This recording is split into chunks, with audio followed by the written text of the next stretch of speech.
What if Harry discovered he was part Veela and his allure made every witch in Hogwarts obsessed with him? Hello guys, welcome to Soul Fiction. So in this video, we will see, what if Harry discovered he was part Veela and his allure made every witch in Hogwarts obsessed with him? If you enjoy these kinds of stories, don't forget to show us some love by hitting the like button and subscribing to the channel. Your support means the world to us. Now let's start the story. Chapter 1. The awakening Harry's wand clattered against the stone floor, and he didn't even notice because his blood was literally boiling. Not metaphorically, not dramatically. His veins were on fire and his skin was glowing faint gold, and Malfoy was still running his mouth about Cedric being the real Hogwarts champion while Harry's vision went white at the edges. Pathetic really, that Dumbledore lets his pet celebrity enter a competition meant for actual wizards. Draco, Pansy said, her voice strange. Draco, stop. Why? Potter can't do anything. He's just standing there like a... Harry's magic exploded. Not outward. Not destructive. It pulsed through the corridor like a wave of warm honey, sweet and thick and completely overwhelming. The torch flames turned gold. The air smelled like summer rain and something else. Something primal and ancient that Harry had never experienced before. Malfoy stopped talking. His mouth hung open. His gray eyes went glassy and unfocused. Pansy made a sound that Harry had never heard another human make. A whimper and a gasp and something hungry all wrapped together. She stepped forward, reaching for him. Behind her, Millicent Bulstrode shoved Tracy Davis out of the way to get closer. What the hell? Harry breathed. Daphne Greengrass stood frozen at the back of the Slytherin group. Her face had gone completely pale except for 2 spots of color high on her cheeks. Her hands were clenched so tight her knuckles had turned white. She wasn't moving toward him like the others. She was fighting something. Potter. Her voice came out cracked. Run. Harry ran. He made it about 30 feet before Lavender Brown came around the corner, saw him, and walked directly into a wall because she couldn't stop staring. The portrait she crashed into started yelling about hormonal teenagers, but Lavender didn't even respond. She just turned and started following him with that same glassy expression. Parvati appeared behind her sister. Same look. Same slow, dreamy pursuit. Harry's heart hammered against his ribs. He took the stairs 3 at a time, his robes tangling around his legs, and nearly bowled over Professor Sinistra on the 2nd floor landing. She gasped when he touched her, steadying himself against her arm. Then her eyes dilated until almost no color remained. Mr. Potter, she said, and her voice had dropped into something breathy and wrong.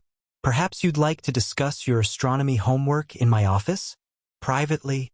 Harry yanked his hand back like she'd burned him. No, thank you. I need. He didn't know what he needed. He didn't know what was happening. The glow was fading from his skin, but the warmth hadn't stopped pulsing through him. It felt like his magic had cracked open and something ancient had crawled out, something that had been sleeping in his blood for his entire life. Harry! Hermione's voice cut through the fog in his brain. She was running toward him from the library corridor, books clutched against her chest, and Harry almost sobbed with relief. Then she got within 10 feet and stumbled. Her books scattered across the floor. Her brown eyes went wide and glazed and her lips parted. Oh, she breathed. Oh, Harry. No, not Hermione. Anyone but Hermione. Hermione, listen to me. Harry backed away from her, hands raised. Something's wrong. Something happened and I don't know what, but you have to fight it. You have to. Fight what? She drifted closer. Her usual sharp intelligence softened into something dreamlike. I just want to be near you. Is that wrong? I've always wanted to be near you, I think. I just didn't realize until now. Harry's back hit the wall. Professor Sinistra was still standing on the landing, staring at him. Lavender and Parvati had reached the 2nd floor. A 5th-year Hufflepuff he didn't know had emerged from a classroom and joined the growing crowd. All witches. All watching him with that same hungry, desperate expression. Mr. Potter. McGonagall's voice cracked through the corridor like a whip. Harry had never been so happy to hear his head of house shouting at him. She strode toward the group, tartan robes billowing, and the crowd parted for her like they always did. McGonagall reached the edge of Harry's invisible influence. Her stride faltered for exactly half a second. Then her jaw tightened, her eyes sharpened with furious determination, and she powered through whatever she was feeling like it was nothing more than a strong headwind. All of you, back to your dormitories immediately. Miss Granger, release Mr. Potter's arm this instant. Harry looked down. Hermione had grabbed his sleeve at some point. Her fingers were twisted tight in the fabric. I don't want to, Hermione said, which might have been the first time she'd ever defied a direct order from McGonagall. That was not a request. McGonagall's wand came up. A muttered spell, and Hermione blinked, shook her head, and looked at her hand on Harry's arm with dawning horror. What? Hermione let go and stepped back, her face flooding red. Professor, I don't know what. I couldn't. I am aware, Miss Granger. Take yourself to the hospital wing and inform Madame Pomfrey that you've experienced magical compulsion. She'll give you something for the disorientation. Hermione fled without looking at Harry. That hurt more than anything else so far. McGonagall cast the same spell on the other witches, one by one, sending them stumbling away in various states of confusion and mortification. Professor Sinistra had to sit down on the stairs and put her head between her knees. When the corridor was finally empty, McGonagall turned to Harry. Her face had settled into an expression he couldn't read. Follow me, Mr. Potter. The headmaster needs to see you immediately.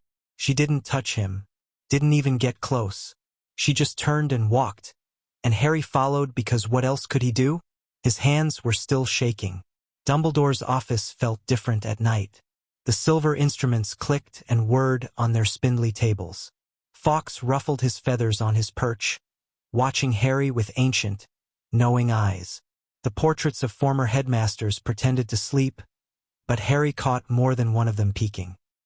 He sat in the chair across from Dumbledore's desk, gripping the armrests hard enough to hurt. McGonagall had taken a position by the door, her arms crossed, her expression still unreadable. Dumbledore studied Harry over his half-moon spectacles for a long moment. His blue eyes held none of their usual twinkle. Harry, he said finally, I need you to tell me exactly what you were feeling when this occurred. Angry. The word came out raw. Malfoy was saying things about Cedric and the tournament, and I was so tired of it. Of everyone expecting me to have cheated my way in, of everyone treating me like I asked for any of this. My blood started feeling hot, and then, Harry gestured helplessly. Then everything happened. Your blood felt hot, Dumbledore repeated. Not your face, not your temper, your actual blood. Yeah, like it was literally boiling inside my veins. And my skin was glowing. Gold, I think. Dumbledore's expression shifted into something Harry had only seen once before, when he'd been explaining the prophecy fragments. This was Dumbledore facing a problem he'd hoped would never materialize. Minerva, please summon Madame Maxime's champion. Miss Delacour. McGonagall's eyebrows rose sharply. Albus. Please. She left without another word. Harry stared at Dumbledore, his stomach twisting. Sir? What's happening to me? I have a theory, Dumbledore said. One I sincerely hoped would never need testing. Tell me, Harry, what do you know about Veela? The word hit Harry like a physical blow. He'd seen Veela at the World Cup. He remembered how every wizard in the stadium had lost their minds, how Ron had nearly thrown himself off the top box. They're magical creatures, Harry said slowly. They can, affect men, make them obsessed. The Veela's allure, yes. A powerful form of magical compulsion tied to their very nature. Most wizards are quite susceptible. Witches, historically, have been considered immune. Dumbledore paused. What you demonstrated tonight, Harry, affects witches just as strongly as a female Veela affects wizards. Harry's brain refused to process that. Sir, I'm not a Veela. I'm human. I'm a wizard. You are indeed a wizard. But you are also, it appears, part Veela. A heritage that must have lain dormant in your bloodline for generations, only to emerge now under the pressure of extreme emotion and magical stress. That's impossible. My mum was Muggle-born. We do not fully know Lily's ancestry, Harry. Muggle-born does not mean without magical heritage. It simply means that heritage was not expressed in recent generations. Your mother was uncommonly powerful, uncommonly brilliant, and possessed a striking beauty that I suspect was not entirely mundane. It is possible, likely even, that somewhere in her family tree, a Veela married a wizard and passed down a dormant genetic gift. Harry wanted to argue, wanted to scream that this was wrong, that he was already dealing with enough, that he couldn't be something non-human on top of everything else. But his blood had literally glowed gold. How do I stop it? He asked instead. How do I make it go away? Dumbledore's expression softened with something uncomfortably close to pity. You cannot. The allure is not something you do, Harry. It is something you are. The most you can hope for is to learn control, to mute the effect somewhat and prevent it from overwhelming others entirely. But you will never be rid of it. The office doors swung open. McGonagall entered with Fleur Delacour behind her, and Harry braced himself for that glassy-eyed stare. It didn't come. Fleur walked right up to him, her silver-blonde hair catching the candlelight, and looked at him with sharp, knowing eyes that held nothing but clear recognition. So, she said, the rumors are true. There is a male Veela at Hogwarts. Her accent made the words sound almost musical. Harry just stared at her. You're not affected. Of course not. Veela are immune to each other's allure. Fleur circled him slowly, head tilted, examining him the way Hermione examined a particularly interesting library book. You awakened tonight? Just now. About an hour ago. Maybe less. And already you have half the castle in disarray. Impressive. It's not a compliment, Harry said flatly. I didn't want this. Fleur stopped circling. Something in her expression shifted, hardened, then softened again with understanding. No, she said. I don't suppose you did. None of us want it at first. The attention without the respect. The obsession without the genuine interest. It is a lonely existence, being a Veela. I'm not, Harry stopped. He couldn't say he wasn't a Veela anymore. Not when the proof was still thrumming through his veins. I'm still human. So am I. Mostly. Fleur sat down in the chair next to his, arranging her robes with unconscious elegance. Being part Veela does not make you less than human. It simply makes you more powerful, more magnetic, more burdened. She glanced at Dumbledore. Has anyone explained to him what he will face? I was hoping you might assist with that explanation, Miss Delacour. Fleur nodded, turning back to Harry. Your allure affects witches. All witches, regardless of age or blood status or existing relationships. When you feel strong emotion, the effect becomes overwhelming. Even when you are calm, there will be a passive pull that draws attention and desire. How strong? Strong enough that some women will become obsessed. Will convince themselves they are in love with you. Will do anything to be near you, to touch you, to claim you as their own. Harry's stomach dropped. That's not what I want. I don't want anyone obsessed with me. What you want is irrelevant. The allure does not care about consent. It does not care about existing relationships or personal preferences or sexual orientation. It simply compels. Then how do I have any kind of normal life? How do I have friends or anything? Fleur was quiet for a moment. When she spoke again, her voice was softer. Some people are more resistant than others. Those with strong mental discipline, those who already have deep emotional connections to you, those with certain rare magical gifts. You will learn to identify them. They will become precious to you, because they are the only ones who can see past the compulsion to the person beneath. Harry thought of Hermione, grabbing his sleeve with that desperate grip. Of McGonagall powering through the effect with nothing but willpower. Of Daphne Greengrass, standing frozen and pale and fighting something invisible with everything she had. The Greengrass girl, he said. In the corridor. She wasn't affected like the others. She was affected, Fleur corrected. But she was fighting it. Some people can, if their will is strong enough. It does not make them immune. It simply means they refuse to surrender to the compulsion. So she knows. She knows she's being magically influenced and she's choosing to resist. Likely, yes. The Ice Queen of Slytherin, they call her. Cold and controlled and utterly unreadable. Such a person would recognize magical compulsion immediately and reject it on principle. Harry filed that information away. He didn't know Daphne Greengrass beyond her reputation, but right now she represented something important. Proof that resistance was possible. Miss Delacour, Dumbledore interjected. Would you be willing to assist Harry in learning to control his abilities? Your experience with the Veela nature would be invaluable. Fleur considered this. Her eyes met Harry's, searching for something. You did not choose this, she said finally. You are frightened and confused, and you feel like you have lost control of your own life. I know this feeling. I lived it for years. She nodded once, decisively. I will help you, but you must be willing to work harder than you have ever worked before. Control does not come easily to male Veela. There have been so few throughout history that we have almost no guidance to offer. There have been others? A handful. Most went mad from the pressure. The few who survived became legends, or monsters, depending on who is telling the story. Fleur's expression darkened. There are those who would use a male Veela as a weapon, who would seek to control you, breed you, turn your gift into a tool for their own power. You must learn to protect yourself, or you will become prey. The word hung in the air between them. Prey. Harry had been prey his whole life, hadn't he?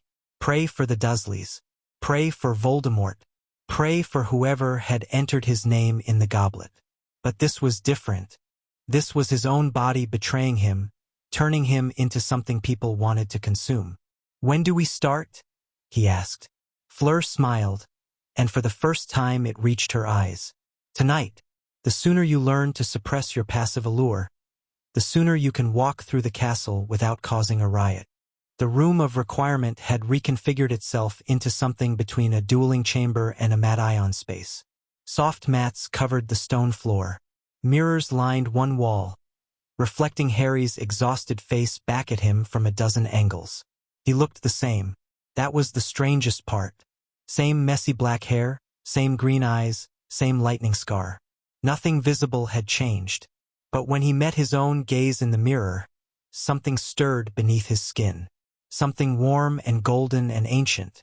Stop staring at yourself, Fleur said. It will only make you more anxious. She'd changed out of her Beauxbatons uniform into simple training robes. Without the silver blue silk and the elaborate hairstyle, she looked younger, more approachable. Sorry, I keep expecting to look different. The allure is not physical. It is magical. An emanation from your core that affects the minds of those around you.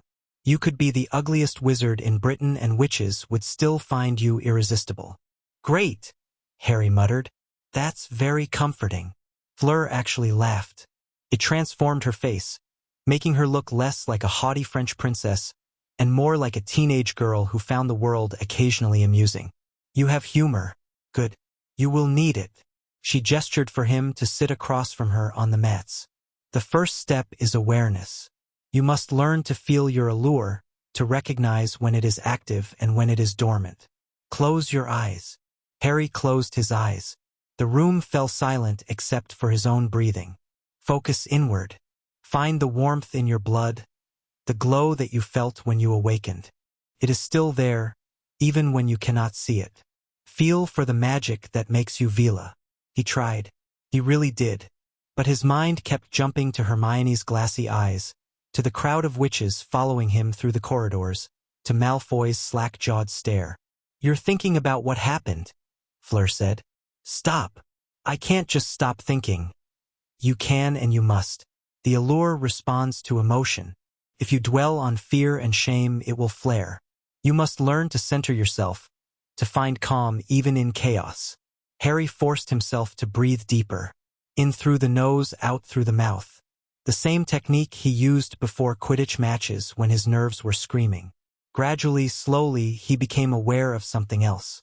A warmth coiled at the base of his spine, threading up through his core like liquid gold. It pulsed with his heartbeat, steady and patient and utterly alien. I feel it, he breathed.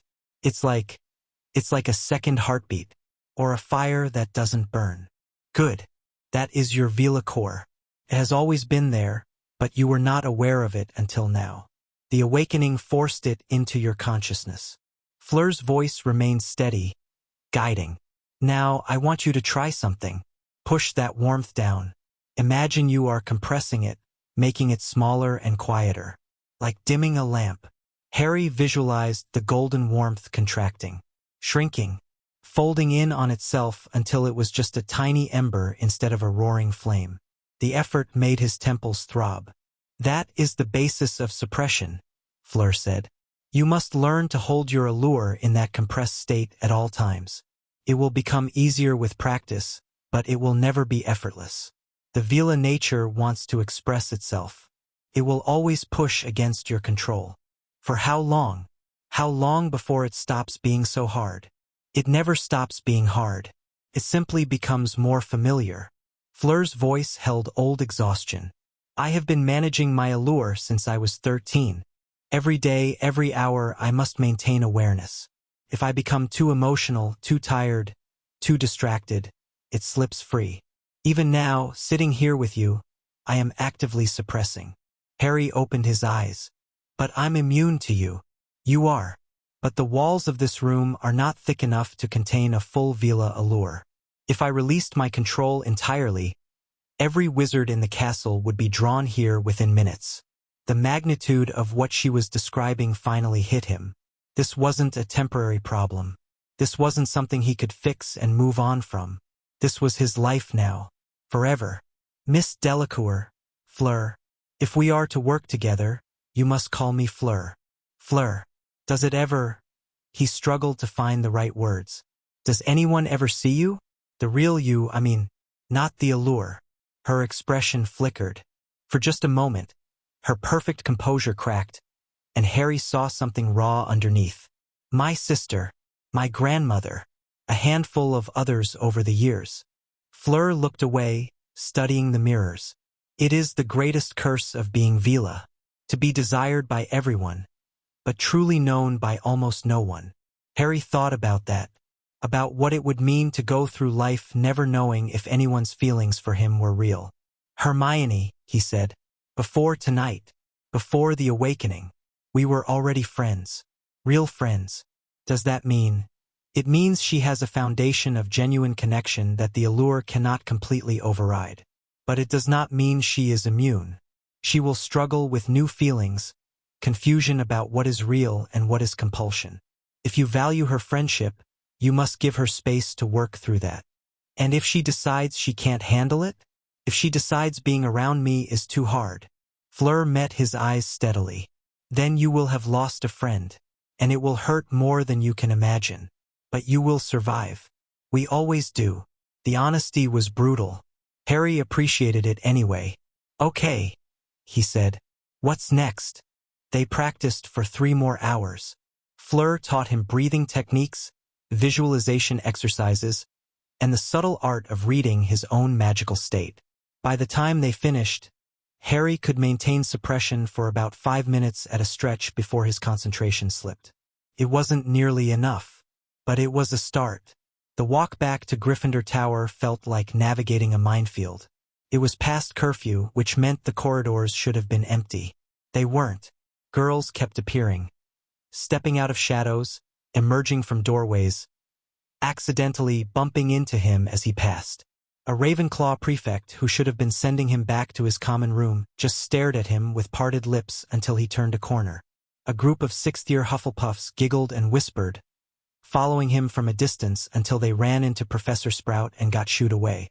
Even the portraits were acting strange. Every witch in every frame craned her neck to watch him pass, leaving their male counterparts bewildered and annoyed. Harry kept his suppression as tight as he could, but he was exhausted. Every few minutes, his control would waver and he'd feel that golden warmth pulse outward. Each pulse brought new attention, new stares, new whispers. He made it to the fat lady's portrait with his sanity barely intact. "Password?" she asked, but her voice came out breathy and strange. Her painted cheeks had flushed pink. "Balderdash." She didn't open immediately. Instead, she leaned forward in her frame, studying him with unprecedented intensity. "You know," she said, "I've been guarding this entrance for centuries, and I don't believe I've ever seen a young man quite so. Please just let me in." The desperation in his voice must have penetrated whatever spell she was under. The fat lady blinked, shook herself, and swung open with a muttered, "Well, there's no need to be rude about it." The common room was mercifully empty. Harry climbed the stairs to the fourth-year boys' dormitory, pushed open the door, and stopped dead. Ron was waiting for him. His best friend sat on the edge of his bed, still dressed, his expression cycling between confusion and something that looked almost like hurt.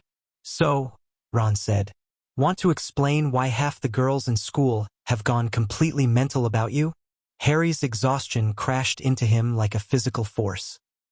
He made it to his own bed and collapsed onto it, staring at the canopy above. "It's a long story. I've got time." There was an edge in Ron's voice that Harry recognized. Jealousy. Ron was jealous, which was so absurd under the circumstances that Harry almost laughed. "Ron, it's not what you think. What I think is that you've somehow gotten even more special. Not enough to be the boy who lived, not enough to be the youngest Triwizard champion in history. Now you've got every girl in the castle falling over themselves to get near you. Must be nice." The bitterness was sharp enough to cut. Harry sat up, meeting Ron's eyes. "You want this? Really? You want to walk through the halls knowing that anyone who talks to you, anyone who smiles at you, is only doing it because they're magically compelled? You want to look at Hermione and see her fighting against herself because my existence is messing with her head?" Ron's expression wavered. "What do you mean, magically compelled?" "I'm part Veela, Ron. Apparently my mum had some Veela ancestor way back, and tonight, during that thing with Malfoy, it woke up. Now I've got this allure that affects witches the way regular Veela affect wizards." Silence. Ron stared at him like he'd grown a second head. "You're joking." "I'm really not. But that's mental. Male Veela don't exist." "Apparently they do. Just extremely rarely. And apparently I'm one of them." Harry scrubbed his hands over his face. "Dumbledore confirmed it. Fleur Delacour confirmed it. She's been training me for the past 3 hours to try to control it." Ron was quiet for a long moment. When he spoke again, the jealousy had faded, replaced by dawning horror. "Bloody hell, Harry. That's actually terrible." "Yeah. I mean, don't get me wrong, part of me wants to say, boo-hoo, all the pretty girls like you. But," Ron shuddered, "imagine if it were the other way around. If some spell made every bloke in school obsessed with you. That would be..." "Exactly. Yeah." Ron nodded slowly, processing. "So what happens now? Can you turn it off?" "Not off. Down. Maybe. With a lot of practice. And until then? Until then, I'm basically radioactive to half the population." Ron snorted. It wasn't quite a laugh, but it was close. "Your life is absolutely mad. You know that?" "I've noticed." They sat in silence for a minute. The tension that had been building since Harry entered the room slowly dissipated. "Hermione," Ron said finally, "you said she was fighting it?" "She grabbed onto me in the corridor and wouldn't let go. McGonagall had to hit her with a spell to snap her out of it." Harry's chest ached at the memory. "She ran away without looking at me. She'll come around. You know Hermione. Once she understands the situation, she'll analyze it from every possible angle and figure out how to deal with it. And if she can't?" Ron didn't have an answer for that. Neither did Harry. Sleep came slowly and left quickly. Harry dreamed of golden fire and hungry eyes. He dreamed of running through endless corridors while hands reached for him from every direction. He dreamed of Hermione crying, of Daphne Greengrass standing rigid and pale, of Fleur's voice saying over and over, "We always survive." He woke at dawn to find an owl waiting on his windowsill. The letter bore the Hogwarts seal but no sender's name. Harry broke it open with clumsy fingers. "Mr. Potter, your presence is required in the headmaster's office at 7 a.m. Do not go to breakfast." Do not speak to any students on your way. This matter is of the utmost urgency. McGonagall. Harry's stomach nodded. Nothing good ever followed the phrase utmost urgency. He dressed quickly, trying not to wake Ron, and slipped out of the dormitory before anyone else stirred. The common room held a few early risers, all of them female, all of them turning to stare at him with varying degrees of intensity. He didn't stop to talk, didn't stop for anything, just moved through the castle with his suppression clamped down as tight as he could manage. McGonagall met him outside Dumbledore's office. Good. You're on time. Her expression was grimmer than he'd ever seen it. Harry, there's been a development. Several developments, actually. None of them good. What kind of developments?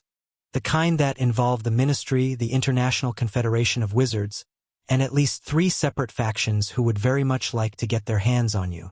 She said the password, fizzing whiz-bees, and the gargoyle sprang aside. Harry followed her up the spiral staircase with his heart in his throat. Dumbledore's office was crowded. The headmaster sat behind his desk, his expression grave. Fleur stood by the window, her posture tense.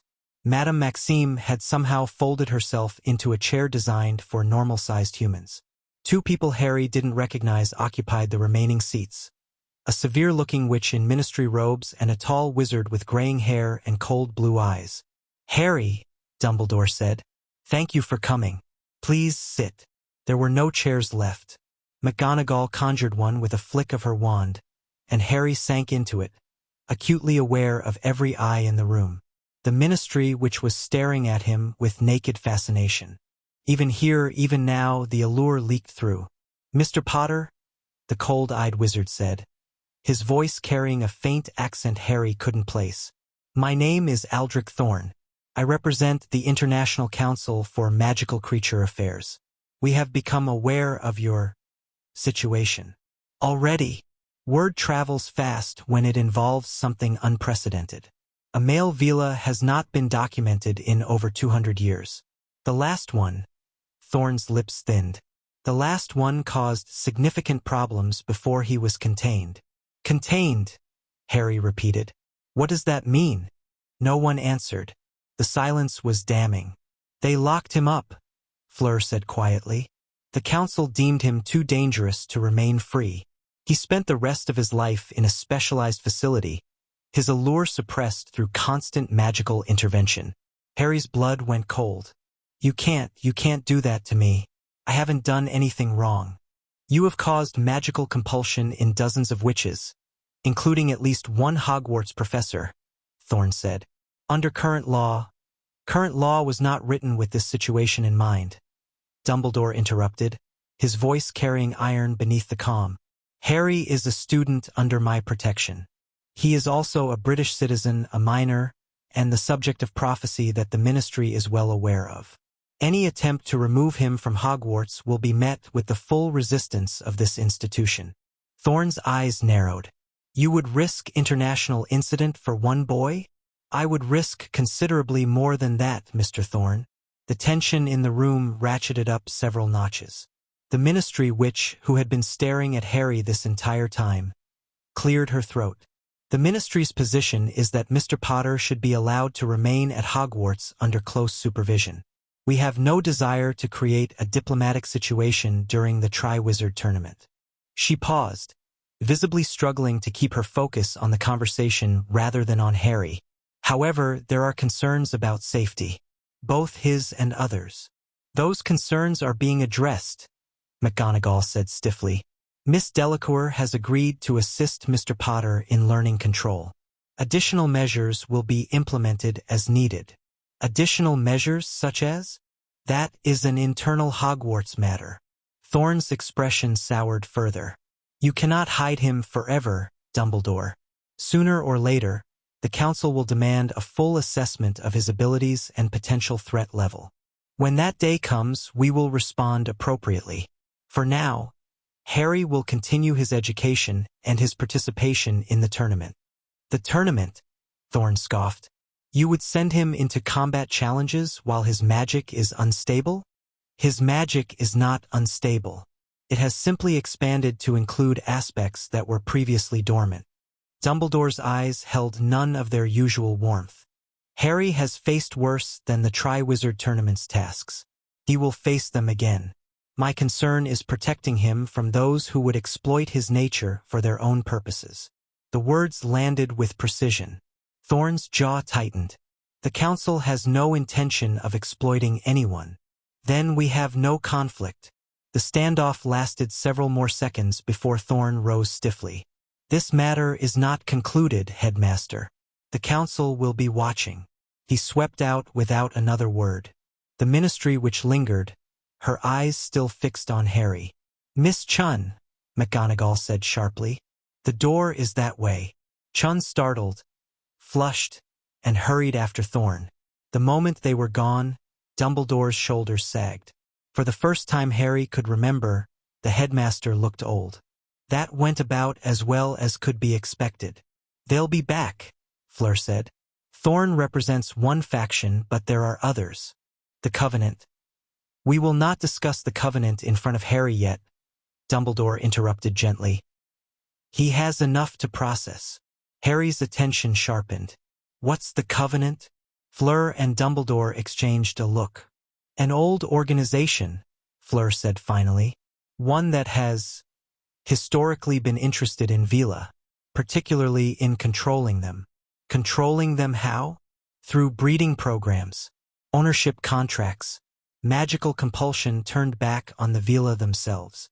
Fleur's voice had gone flat and cold. My grandmother escaped one of their facilities in 1943. She never spoke of what they did to her there, but she woke screaming from nightmares until the day she died. Harry felt sick. And they're going to come after me? They will try. Dumbledore's voice carried steel. They will not succeed. Harry, I know this is frightening. I know you have been given yet another burden you did not ask for.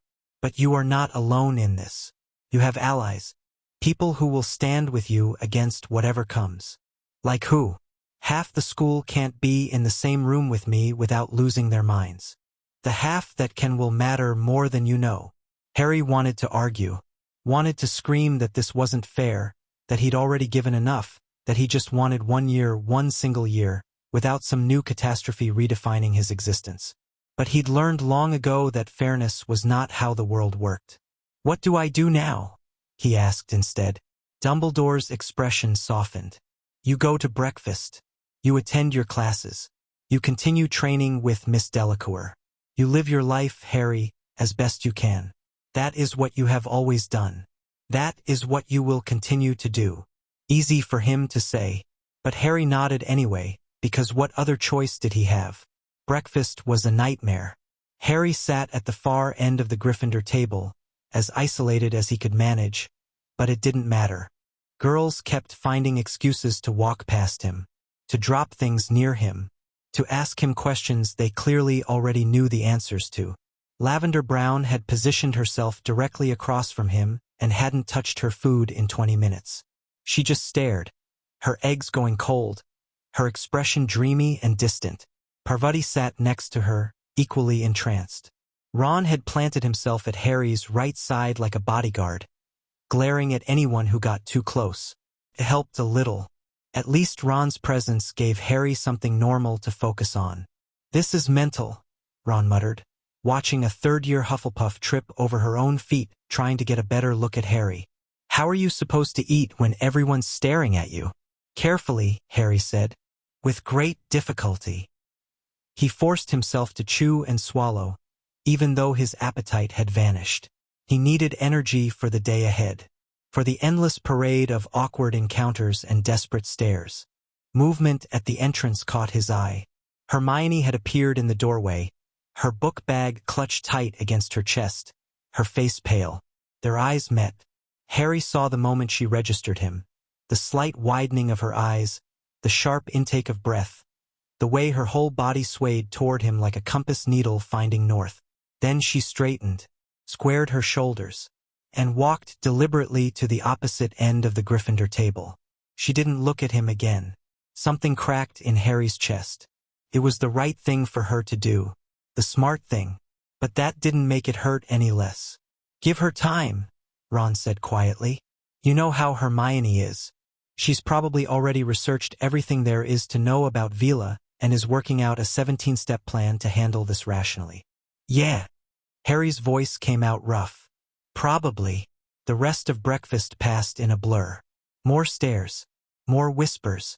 More girls accidentally bumping into him on their way to the door. When the bell finally rang, Harry grabbed his bag and headed for potions with a sense of grim determination. If Snape's dungeon couldn't distract from his problems, nothing could. Snape's dungeon was worse.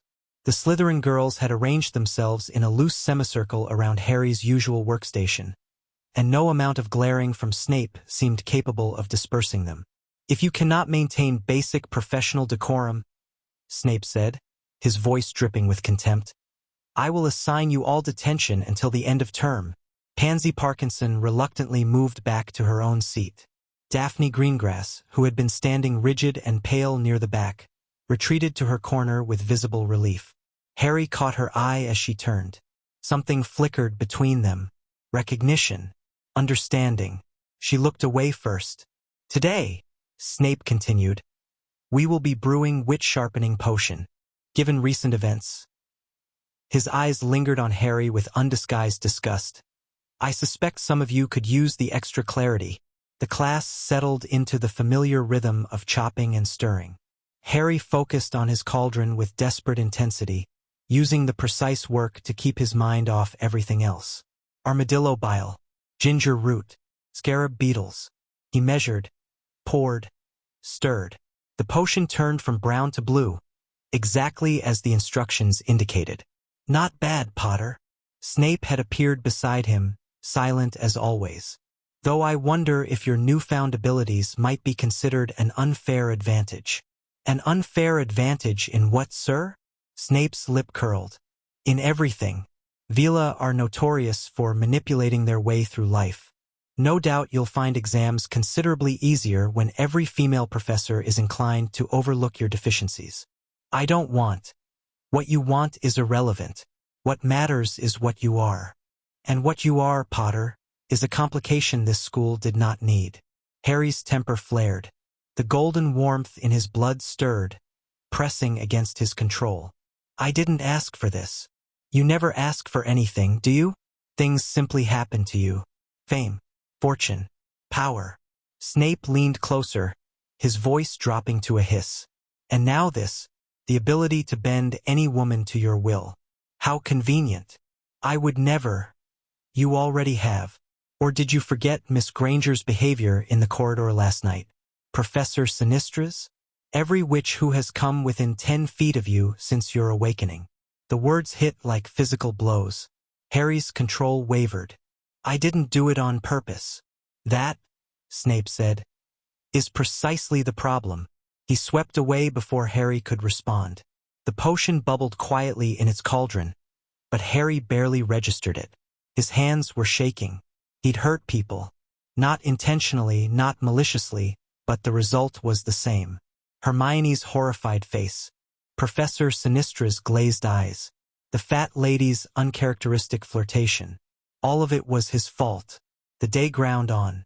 Transfiguration was manageable. McGonagall ran her classroom with iron discipline, and any witch who started drifting toward Harry received a sharp correction. History of magic was actually a relief, since Binns was a ghost and completely unaffected by anything involving living beings. Charms was harder. Flitwick kept the class focused through sheer enthusiasm, but Harry could feel the attention pressing against him from every direction, like being underwater and running out of air. By the time dinner arrived, Harry was ready to collapse. He skipped the Great Hall entirely, heading instead for the Room of Requirement. Fleur had mentioned meeting him there for more training, and right now the prospect of spending time with someone completely immune to his allure sounded like paradise. The room had reconfigured itself again. This time it looked like a comfortable sitting room, with overstuffed chairs and a cheerful fire crackling in the hearth. Fleur was already there. So was someone else. Daphne Greengrass stood near the door, her arms crossed, her expression carefully blank. The moment Harry entered, her whole body went rigid. What? Harry looked at Fleur. What's going on? I invited her, Fleur said calmly. Miss Greengrass and I had a conversation earlier today. She has been experiencing considerable difficulty managing your passive allure, and I thought she might benefit from learning the same techniques I am teaching you. I didn't ask for this, Daphne said flatly. I don't want to be here. And yet you came. Daphne's jaw tightened. I came because the alternative was spending the rest of my time at Hogwarts fighting to think straight every time Potter walks into a room. If there's a way to manage this, then I need to know. Harry studied her. The Ice Queen of Slytherin, they called her. Right now she looked less like an Ice Queen and more like someone barely holding themselves together. I'm sorry, he said, for whatever this is doing to you. I didn't mean for it to happen. Something flickered in Daphne's expression. Surprise, maybe, or confusion. I know you didn't, she said finally. That doesn't make it easier. No, I don't suppose it does. They stood there awkwardly for a moment. Then Fleur clapped her hands, breaking the tension. Right? We have work to do. Harry, you will practice suppression. Daphne, you will practice resistance. I will guide you both. She gestured toward the chairs. Sit. We begin immediately. It was going to be a long night. But as Harry settled into his chair, watching Daphne reluctantly take the seat across from him, he felt something unexpected. Hope. Not much. Just a flicker. But enough. Maybe he wouldn't have to face this alone after all. The session lasted 4 hours. Fleur was a demanding teacher. She pushed Harry's suppression to its limits, then pushed further. She walked Daphne through mental exercises designed to recognize and reject magical compulsion. By the end, both of them were exhausted. Better, Fleur said, studying them with critical eyes. Not good, but better. Harry, you maintained suppression for 12 minutes continuously. That is significant improvement. It doesn't feel like enough. It is not enough, but it is progress. She turned to Daphne. And your resistance is remarkably strong. With training, you may become functionally immune. Daphne's expression remained blank, but Harry caught a flicker of relief in her eyes. When do we meet again? She asked. Tomorrow. Same time. And every day after until you both have the control you need. She swept out, leaving Harry and Daphne alone in the room of requirement. The silence stretched. Harry should say something, but he didn't know what. This is strange, Daphne said finally. Sitting here with you, talking like normal people. Is it? Normal? I mean, closer to normal than anything else since last night. She studied him with those cool gray eyes. You really didn't want this, did you? I thought, most people would kill for this kind of attention. Most people don't know what it's like. Harry ran a hand through his hair, frustrated. Everyone looking at you all the time. Everyone wanting things from you that you never offered. Never being sure if anyone actually sees you or just what you make them feel. Daphne was quiet for a long moment. I know something about that, she said. Being seen for what you represent instead of who you are. The Greengrass heiress. The Ice Queen. The Slytherin who isn't quite dark enough to fit in with the Malfoys but isn't light enough to be respectable either. That sounds lonely. It is. She stood, gathering her robes. This doesn't make us friends, Potter. I'm here because I need to be, not because I want to be. I understand. She paused at the door, looking back at him over her shoulder. You're not what I expected, she said. I thought you'd be enjoying this, playing it up, using it to your advantage. Would you? If it were happening to you. Something shifted in her expression. Something that might have been respect. No, she admitted. I wouldn't. She left without another word. Harry sat alone in the empty room, staring at the dying fire, and wondered what tomorrow would bring. Whatever it was, he'd face it. He always did. Chapter 2. Containment failure. Daphne's elbow connected with Tracy Davis's ribs hard enough to bruise. Ow! What the hell, Daph? Stop staring at him. They were sitting in the Great Hall, 3 days after the awakening, and Tracy had spent the last 15 minutes tracking Harry Potter's every movement like a hawk watching a particularly juicy mouse. She wasn't alone. Half the witches at the Slytherin table had arranged themselves to maintain line of sight with the Gryffindor fourth year. I'm not staring. I'm just... Tracy blinked, shook her head, and flushed crimson. Oh, Merlin. I was doing it again, wasn't I? For the 6th time this meal. Tracy buried her face in her hands. This is so embarrassing. I don't even like him. I mean, he's Harry Potter. He's a Gryffindor. He's everything I'm supposed to hate. And yet I can't stop looking at him. Tracy peered through her fingers toward the Gryffindor table. What is wrong with me? Nothing, Daphne wanted to say. There's nothing wrong with you. It's magic. It's compulsion. It's not your fault. But she couldn't say that without explaining how she knew. And she wasn't ready to discuss the nightly training sessions with Fleur Delacour. Wasn't ready to admit that she'd sought out help because Potter's mere existence had become a constant war inside her own skull. Instead, she said, "Eat your breakfast. Don't look at the Gryffindor table. Easy for you to say. You're not affected." The laugh that escaped Daphne's throat was sharp and bitter. Tracy looked at her with confusion. "I'm affected," Daphne said quietly. "I'm just better at hiding it." Before Tracy could respond, a commotion erupted near the entrance. Pansy Parkinson had planted herself directly in Harry Potter's path as he tried to leave the Great Hall. She was talking rapidly, gesturing, touching his arm with desperate familiarity. Potter looked like he wanted the floor to swallow him whole. "Just think we'd be perfect together, Harry. I've always thought so, and now with you being what you are. Pansy, please." His voice carried across the suddenly quiet hall. "I need to get to class. Skip it. Come with me instead. I know a place we could be alone. Somewhere private where nobody would interrupt us."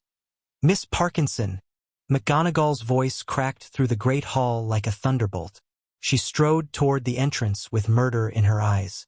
20 points from Slytherin and detention for a week.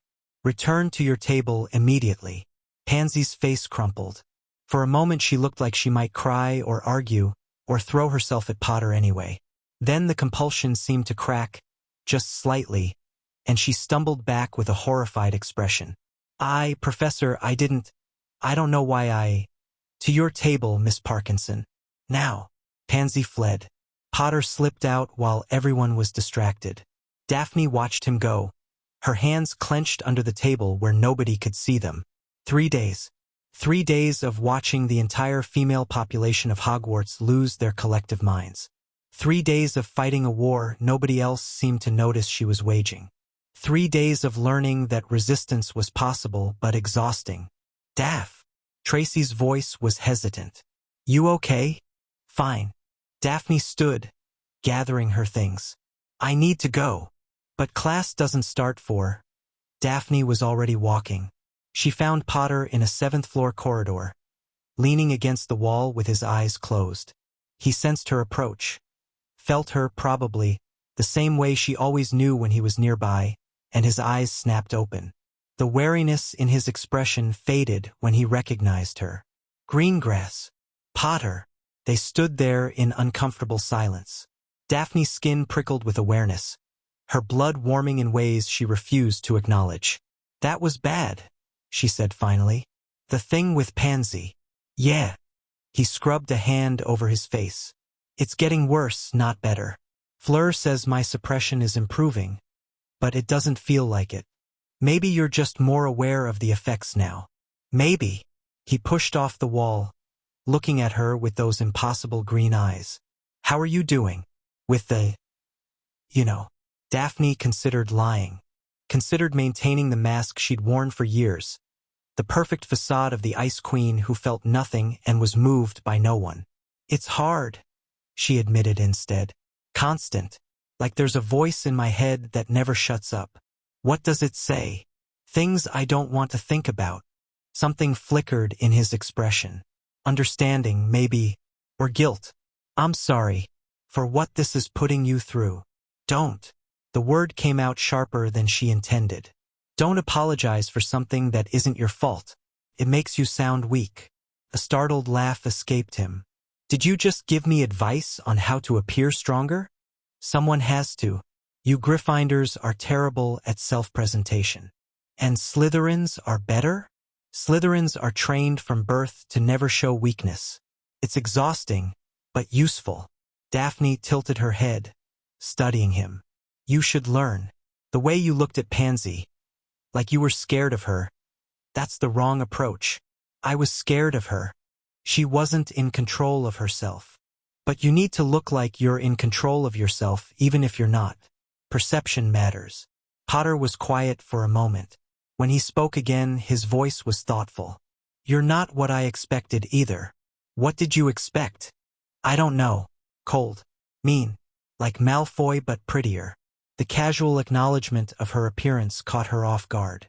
Most boys at Hogwarts either stared at her with open hunger or avoided looking at her entirely, intimidated by her reputation. Potter did neither.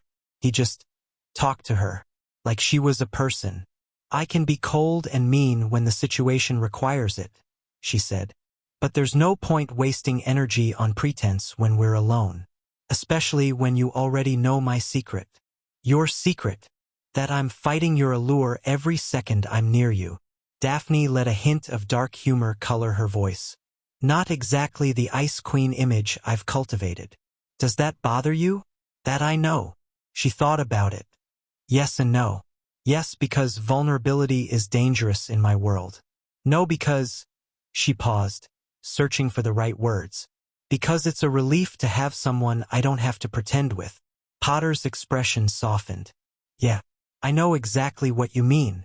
The bell rang in the distance, shattering the moment. We should get to class, Daphne said, stepping back. Separate directions. Less gossip that way. Green grass.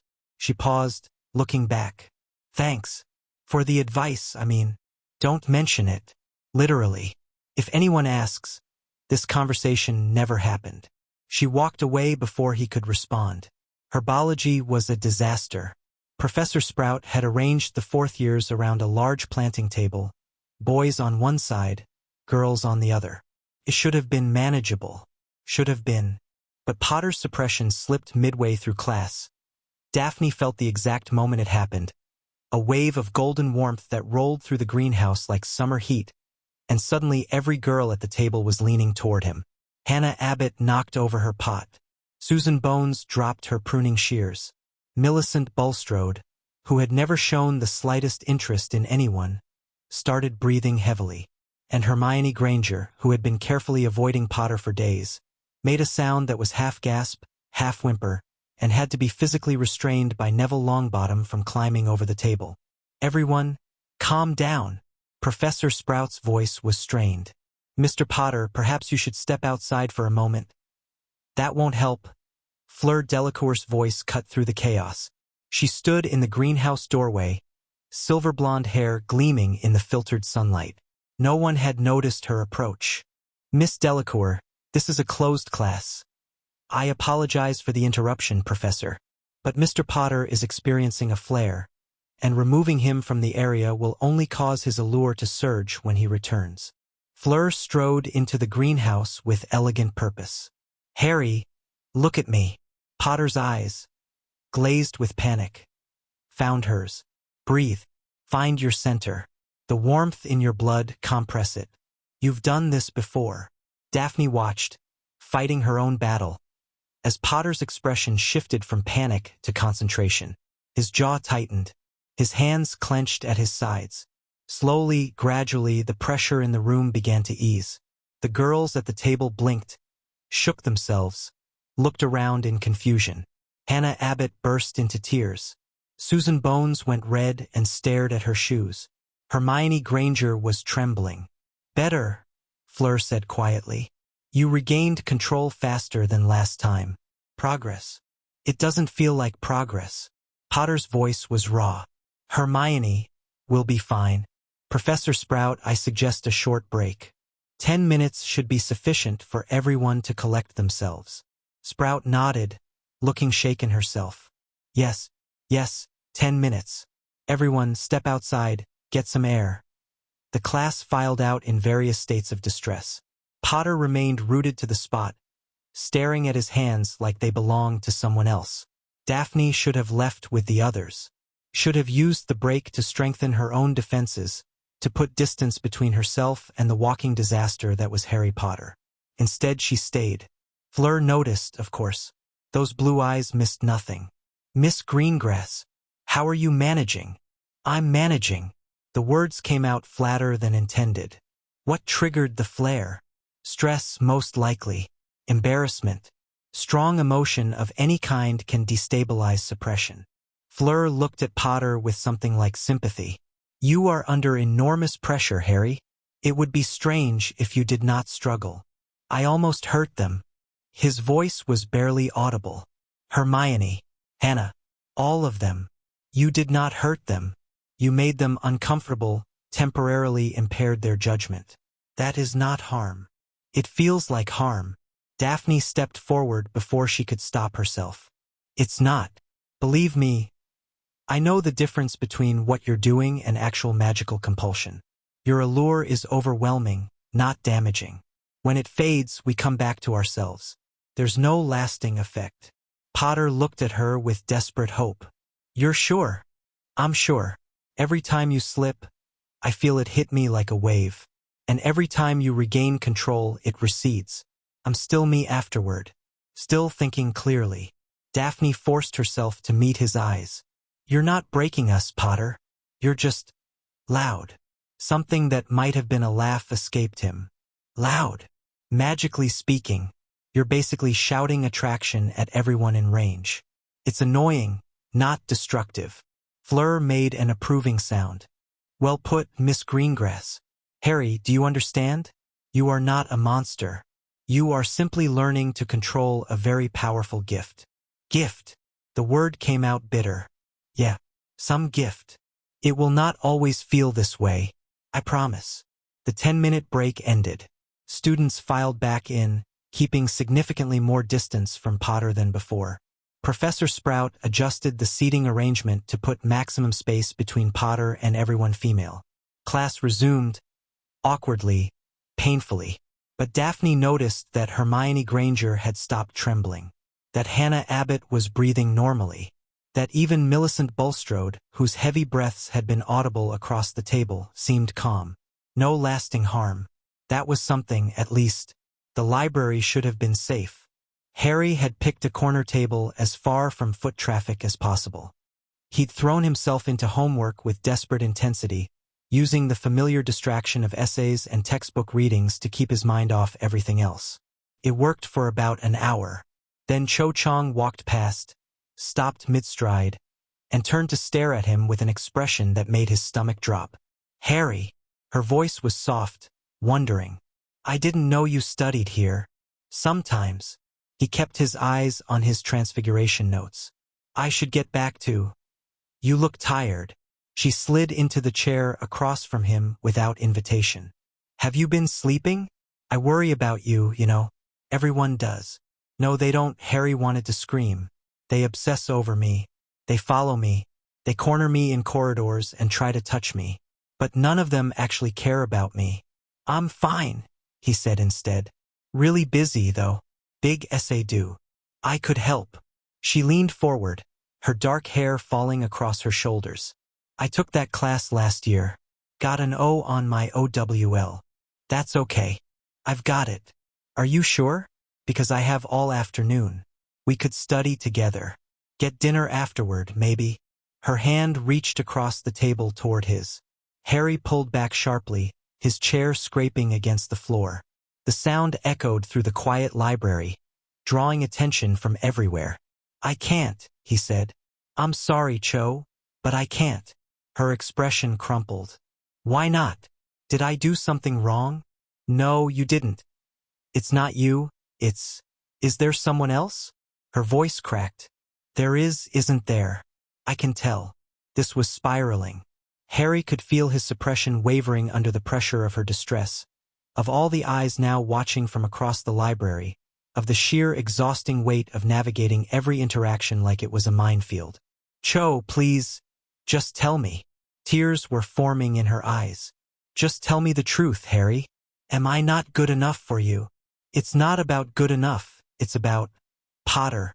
The cold voice cut through the conversation like a knife. Daphne Greengrass stood at the end of the table, her expression unreadable. Madam Pants sent me to find you. Something about an overdue book. It was a lie. Harry knew it was a lie, but he latched onto it like a lifeline. Right? The book. I should go deal with that. He gathered his things with clumsy haste. Sorry, Cho. Another time. He fled before she could respond. Daphne fell into step beside him as he navigated through the stacks, putting distance between himself and the nightmare he'd just escaped. You're welcome, she said. How did you know I needed help? I saw her corner you from across the room. Her body language was escalating. Figured you'd need an exit strategy. So you made one up. It's what I do. She steered him toward a quiet alcove near the back of the library, away from prying eyes. Sit. You look like you're about to fall apart. Harry sat. His hands were shaking again. I can't do this, he said. Every conversation, every interaction, it's like walking through a minefield. I never know when someone's going to snap. You'll adapt. What if I don't? What if this is just my life now? Forever? Daphne was quiet for a moment. When she spoke, her voice was softer than he'd ever heard it. Then you'll learn to work around it. You'll find people you can trust. You'll build systems and strategies to protect yourself. She sat down across from him, maintaining careful distance. It won't be easy, but it's not impossible. How do you know? Because I've been doing it for years. At his confused look, she elaborated. Not with Veela Allure, obviously, but with other things. Expectations, masks, being seen for what I represent instead of who I am. She looked away. We're more alike than you might think, Potter. Harry studied her profile in the dim library light. The sharp cheekbones, the cool gray eyes, the careful composure that never quite cracked. Why are you helping me? He asked. You said we're not friends. We're not. Then why? Daphne was quiet for a long time. Because you're the first person in years who's seen me struggle and didn't try to use it against me, she said finally. Because you apologized for something that wasn't your fault, even when I told you not to. Because... She stopped, frustration flickering across her features. Because I know what it's like to be alone in a crowd, and I wouldn't wish that on anyone. Even a Gryffindor. Something shifted between them. Harry couldn't name it, but he felt it. A connection that had nothing to do with his allure and everything to do with two people who understood each other in ways neither had expected. Thanks, he said quietly, for the rescue, and for this. Don't mention it. She stood, her mask sliding back into place. I mean that literally. If anyone asks, this conversation never happened. I remember. She almost smiled. You're learning. The attack came 2 days later. Harry was walking back from the Quidditch pitch. He'd taken to flying alone after hours, when the stands were empty and no one was watching, when someone stepped out of the shadows near the changing rooms. Mr. Potter. A word, please. The witch was middle-aged, nondescript, wearing visitor robes that should have been checked at the gate. She smiled at him with an expression that didn't reach her eyes. Harry's hand went to his wand. Who are you? Someone who can help you. She moved closer, her smile widening. You've awakened to a great gift, Mr. Potter. A gift that certain people would very much like to nurture. The way she said nurture made Harry's skin crawl. Stay back. There's no need for hostility. We want the same thing, for you to reach your full potential. Her voice had taken on a strange, hypnotic quality. The Covenant has resources, training, understanding. We've guided Veela for centuries. We can guide you. The Covenant. Fleur's warnings crashed through Harry's memory. Breeding programs, ownership contracts, facilities where Veela were kept and controlled and used. I'm not interested. You will be. The witch's smile didn't waver. Once you understand what we can offer, what you could become with proper guidance. She reached into her robes. Harry didn't wait to see what she was reaching for. His wand came up, a stunner on his lips. The witch wasn't there anymore. She appeared behind him, impossibly fast, and her hand closed around his wrist before he could turn. Interesting, she murmured. Your reflexes are good, but reflexes won't save you. Her grip was like iron. Harry twisted, trying to break free, and felt his suppression slip. The allure pulsed outward, but the witch didn't react. Her eyes stayed sharp, her smile stayed cold. "We're resistant," she said. "All Covenant agents are trained to resist Veela influence. Did you think that trick would work on us?" Fear clawed at Harry's chest. He'd been counting on the allure as a last resort. Without it, Expelliarmus! The shout came from behind the witch. Red light slammed into her back and she stumbled, releasing Harry's wrist. Daphne Greengrass stood in the shadow of the changing rooms, wand raised, face pale. "Run!" she shouted. Harry ran. Daphne ran with him. Behind them, the witch laughed. "You can't run forever, Mr. Potter. We'll be watching. We'll be waiting. And when the time comes..." Her voice faded as they sprinted toward the castle. They didn't stop until they reached the entrance hall, both of them gasping for breath. "What?" Harry doubled over, hands on knees. "What was that?" "The Covenant." Daphne was pale, her composure cracked wide open. "Fleur warned me about them. I didn't realize they'd move so fast." "How did you know I was in trouble?" She hesitated. "I felt it. Your suppression slipping. I was in the library and suddenly I knew something was wrong." Harry stared at her. "You felt me from the library? I told you the connection goes both ways." She straightened, trying to rebuild her mask. "We need to tell Dumbledore. If the Covenant has agents inside Hogwarts..." "Miss Greengrass, Mr. Potter." They both spun. Professor McGonagall stood in the entrance hall, her expression grave. "The headmaster wishes to see you both." Immediately, Dumbledore's office was crowded again. Fleur was there, along with Mad-Eye Moody and Professor Snape. The atmosphere was tense, electric with unspoken urgency. "Harry," Dumbledore said as they entered. "Miss Greengrass, please sit." "Sir, there was someone on the grounds. We know. Our wards detected an unauthorized presence near the Quidditch pitch approximately 15 minutes ago. By the time security arrived, the individual had vanished." Dumbledore's expression was deeply troubled. "The Covenant has made contact. She grabbed me," Harry said. "Said they wanted to nurture my potential. That they'd been guiding Veela for centuries." Fleur made a sound of disgust. "Guiding. They used that word to make slavery sound benevolent."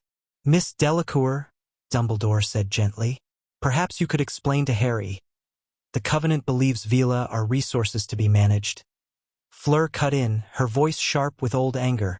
"They track bloodlines, arrange marriages, and maintain breeding programs designed to produce Veela with specific traits. When they find one who doesn't fit their plans, or who resists their control, they contain them." "Contain?" Harry asked. "Imprison, drug, magically suppress their abilities until they become docile enough to be used." Fleur's hands had clenched into fists. "My grandmother escaped one of their facilities.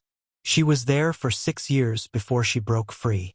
Horror crept through Harry's chest. "And they want me." "A male Veela is unprecedented in modern times. Your allure affects witches, the opposite of normal Veela influence. The breeding possibilities alone would make you invaluable to them." Fleur's voice dripped contempt. "They would use you like a prize stallion, Potter, paired with whichever witches they deemed genetically desirable. Your consent would be irrelevant." Harry's stomach lurched. "That is not going to happen," Dumbledore said firmly. "Harry is under the protection of Hogwarts and the British Ministry. The Covenant operates in shadows, avoiding direct confrontation with established powers. They will not move openly against him. They already have," Daphne spoke up. Everyone turned to look at her. "That woman on the pitch, she wasn't subtle. She introduced herself, made her pitch, grabbed him when he refused." "An escalation," Moody growled. His magical eye spun in its socket, fixing on Harry. "Means they're getting desperate. Or confident. Neither is good." "The Tri-Wizard Tournament," Snape said, his voice cold. "It provides cover. Visitors from other schools, foreign dignitaries, press coverage. The Covenant could embed agents in any number of delegations. Then we increase security, McGonagall said. Vet every visitor. Monitor every... We cannot screen for Covenant membership, Dumbledore interrupted quietly. They have no identifying marks, no magical signatures, no way to detect them except by their actions. The woman who approached Harry tonight could be anyone. A teacher, a student, a ministry official. The silence that followed was suffocating. So what do we do? Harry asked. Just wait for them to try again? No. Dumbledore met his eyes. We prepare. You continue your training with Miss Delacour. You learn to defend yourself, to recognize threats, to use your abilities offensively if necessary. And you identify allies, people you can trust absolutely. I know who I trust. Do you? Dumbledore's gaze was searching. Trust is complicated, Harry. The Covenant is skilled at manipulation, at turning friends into tools. You must be certain, absolutely certain, of anyone you let into your inner circle. Harry thought about Ron, who had stood by him through everything. About Hermione, even though she was struggling. About Daphne, who had saved his life tonight despite every reason to stay away. I'm certain, he said. Then hold on to those people. They will be your greatest defense. The meeting ended with assignments, increased patrols for the professors, additional training sessions for Harry, research into Covenant history for anyone who could contribute. But as Harry left the office, one thought kept circling through his mind. The Covenant had found him. And this was only the beginning. Hermione was waiting in the Gryffindor common room. Harry stopped short when he saw her. She'd been avoiding him for days, choosing seats across the room in classes, leaving when he arrived, refusing to meet his eyes. Now she sat in the chair closest to the portrait hole, her hands folded in her lap, her expression carefully controlled. We need to talk, she said. Ron, who had been heading for the stairs, paused. Want me to stay? Harry shook his head. Go ahead. I'll be up later. Ron hesitated, then nodded and disappeared up the staircase. Harry sat down across from Hermione, keeping distance between them. She noticed. Her expression flickered. I've been researching, she said. Everything I can find about Veela, about male inheritance patterns, about magical allure and its effects on human psychology. Of course you have. The information is limited. Male Veela are so rare that most sources don't even acknowledge they exist. But I found a few accounts, journals, historical records, that sort of thing. She pulled a sheaf of parchment from her bag. The consensus is that close emotional bonds formed before awakening provide some resistance to the allure. Proximity and exposure over time can also build tolerance. Harry felt something loosen in his chest. This was Hermione, brilliant, methodical, attacking the problem with research and logic. This was normal. So you're saying if we spend more time together? I'm saying I want to try. Her voice cracked slightly. I hate this, Harry. I hate that I can't be in the same room with you without my brain going fuzzy. I hate that I grabbed you in that corridor and didn't even realize what I was doing. I hate that I've been avoiding my best friend because I'm afraid of what I might do. Hermione, let me finish. She took a shaky breath. I've been working on occlumency exercises. Basic mental shielding. It's helping a little, not enough, but it's a start. Fleur told me that active resistance combined with emotional grounding can build genuine immunity over time. You talked to Fleur? I asked her for help. She's been meeting with me separately, teaching me techniques. Hermione's chin lifted defiantly. Did you think I'd just give up? That I'd let some magical compulsion destroy our friendship without fighting back? The fierceness in her voice hit Harry like a wave. This was why he trusted her. This was why, out of everyone at Hogwarts, she was the friend he couldn't lose. I didn't know what to think, he admitted. When you ran away that first night, I was ashamed. I'd lost control completely, and I didn't know how to face you after that. She looked down at her hands. I'm still ashamed, but hiding from it isn't helping either of us. So what do? We practice. Controlled exposure, a little more each day, until my resistance builds. She met his eyes with determination. I'm not letting you go through this alone, Harry. Whatever it takes. Harry's throat tightened. You don't have to. Yes, I do. Because you're my best friend and I love you and… She stopped, flushing crimson. Not… I mean, that came out wrong. Hermione. What I mean is… Hermione. He waited until she looked at him.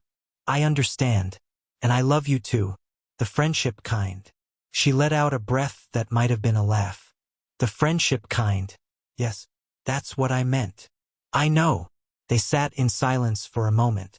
It wasn't comfortable, exactly. Harry could feel the tension in the air, could see Hermione's hands trembling slightly, but it was progress. The Covenant made contact tonight, he said. On the Quidditch pitch. Hermione's expression sharpened instantly. What happened? He told her everything. The witch in visitor robes, the offer to nurture his potential, the iron grip on his wrist, Daphne's intervention. By the time he finished, Hermione's face had gone pale. Breeding programs, she whispered. That's monstrous. Fleur's grandmother was in one of their facilities. For 6 years. We have to find out more. Their structure, their methods, their weaknesses. Hermione was already making mental notes, he could tell. There must be records somewhere. Old ministry files, international magical law archives. Dumbledore has people researching. Then I'll research faster. She stood, gathering her parchment. I'll owl the French ministry tomorrow. Fleur might have contacts who could help. We need to understand what we're dealing with. Hermione. She paused. Be careful. If the Covenant finds out someone's digging into their history, I know how to be discreet. Her expression softened. Get some sleep, Harry. You look exhausted. So do you. I've been up for 3 nights reading Veela lore. Sleep is a luxury I'll indulge once I've solved this. She headed for the girls' dormitory. At the foot of the stairs, she turned back. Harry? I'm glad Daphne was there tonight. I'm glad someone was watching your back. Me too. She disappeared up the stairs. Harry sat alone in the empty common room, staring at the dying fire, and wondered when his life had become this complicated. Then he remembered. His life had always been this complicated.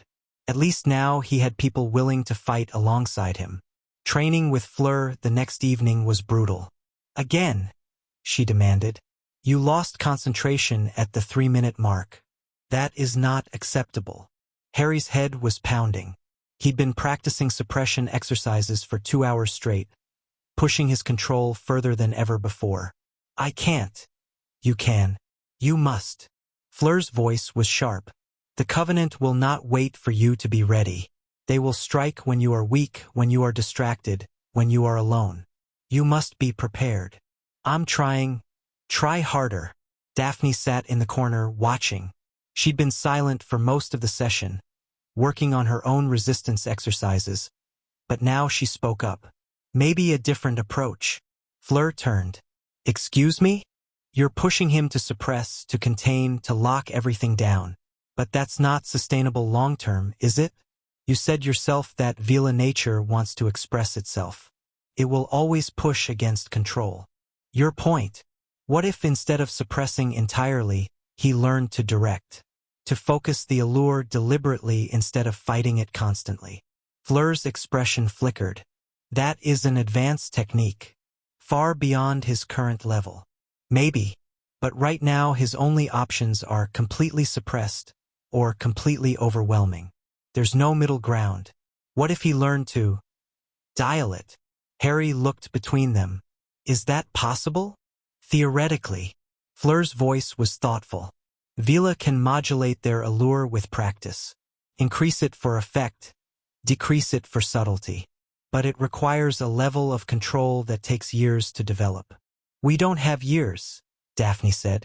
The Covenant is moving. He needs options now. And you think he can master modulation in weeks when mature Veela take decades? I think he doesn't have to master it. He just needs enough control to have choices. Fleur studied Daphne for a long moment. Something shifted in her expression. Respect, maybe, or reassessment. You have a strategic mind, Miss Greengrass. I'm a Slytherin. It comes with the territory. Fleur turned back to Harry. Very well. We will try a different approach. Instead of compressing your allure entirely, I want you to shape it. Imagine it as water, something you can direct, channel, control the flow of. Harry closed his eyes, reaching for the golden warmth in his core. Instead of crushing it down, he tried to guide it, like pouring water into a mold. The sensation was completely different. Easier, in some ways. The allure didn't fight him when he wasn't trying to suppress it entirely. But also harder because he had to maintain constant awareness of where it was flowing. Interesting, Fleur murmured. You are directing it toward the door. Why? I don't know. It felt like the right direction. Away from us. Toward empty space. Fleur nodded slowly. Your instincts are good. With practice, you could learn to direct your allure away from individuals you wish to protect, while still maintaining presence. That's amazing, Daphne said. Her voice sounded strange. Harry opened his eyes. She was staring at him with an expression he couldn't read. What? I felt it shift. The pressure, the pull. It moved. It was overwhelming me 1 second and then it was just gone. She shook her head, wonder in her voice. I've never felt anything like that. That is the beginning of modulation, Fleur said. You have just taken your first step toward true control, Harry. There are many more steps ahead. But this is significant. Harry let out a breath he hadn't realized he was holding. For the first time since the awakening, he felt something other than helpless. He felt powerful. The feeling didn't last. Harry woke at 3 a.m. to find someone standing over his bed. Lavender Brown. She was wearing a nightgown, her hair disheveled, her eyes glazed with that familiar dreamy expression. She must have snuck into the boys' dormitory somehow, climbed the stairs that were supposed to be enchanted against exactly this. Harry, she breathed. I had to see you. Couldn't sleep. I couldn't stop thinking about. Harry's suppression had slipped in his sleep. The allure was radiating off him in waves, and Lavender was standing in the center of it like a moth in a flame. Lavender, you need to go back to your dormitory. I don't want to go back. I want to stay here. With you. She reached for him, her hands trembling. Ron!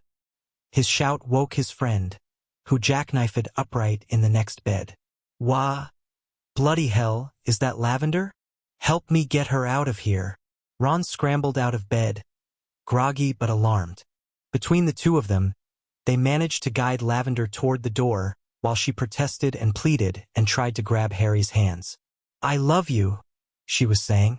I love you so much, Harry. Why won't you let me? She's mental, Ron muttered. Completely mental. It's not her fault. She's not in control. They got her to the common room, where the cold air seemed to help. She blinked, shook her head, and looked around in confusion. What? Where am I? How did I? Sleepwalking, Ron said quickly. You were sleepwalking. Nothing to worry about. Lavender's gaze found Harry, and her expression crumpled with horror. Oh no, I did it again, didn't I? I came to you while I was. She burst into tears. I'm so sorry. I don't know why this keeps happening. I can't control it. I try so hard, but when I'm asleep, it's okay, Harry said, even though it wasn't. It's not your fault. But I keep dreaming about you, and then I wake up and I'm somewhere I shouldn't be, and everyone's staring. She was sobbing now, harsh, ugly sounds. I just want it to stop. Please make it stop. Harry had no idea how to help her. No idea how to fix any of this. Hermione appeared on the girls' dormitory stairs, drawn by the commotion. She took in the scene with a glance and immediately moved to Lavender's side. Come on, she said gently. Let's get you back to bed. I'll stay with you. Make sure you don't wander again. Lavender clutched at her gratefully, and Hermione led her away. Harry sank onto the nearest couch, his head in his hands. This is a nightmare, he said. Ron sat down beside him. It'll get better. Will it? Because from where I'm sitting, it's only getting worse. Fleur's training you. Hermione's researching. That Greengrass girl is helping somehow. Ron's voice was awkward but sincere. You've got people in your corner, mate. That counts for something. Does it? Because right now it feels like I'm ruining everyone's lives just by existing. Don't be dramatic. Lavender was crying, Ron, actually sobbing, because of something I did to her while I was asleep. Something your magic did. There's a difference. Is there? Ron didn't answer. Neither of them had a good response to that. They sat in silence until dawn began to lighten the windows. Then Harry got up, got dressed, and went to find Fleur. If he was going to stop hurting people, he needed to learn faster. Whatever it took. The library had become Harry's second home. Not for studying, he could barely concentrate on homework these days, but for planning. Hermione had commandeered a corner table and filled it with books on Veela lore, international magical law, and anything else that might help. Daphne had started joining them, appearing silently each evening with her own contributions.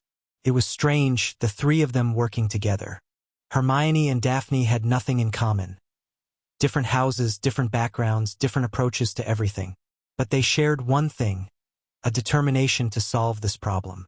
The Covenant has existed since at least the 15th century, Hermione reported, flipping through a crumbling manuscript. Originally founded in France, but spread throughout Europe during the 1700s. They were officially disbanded in 1803 after a scandal involving the Austrian royal family. But clearly they never really went away. They went underground, Daphne added.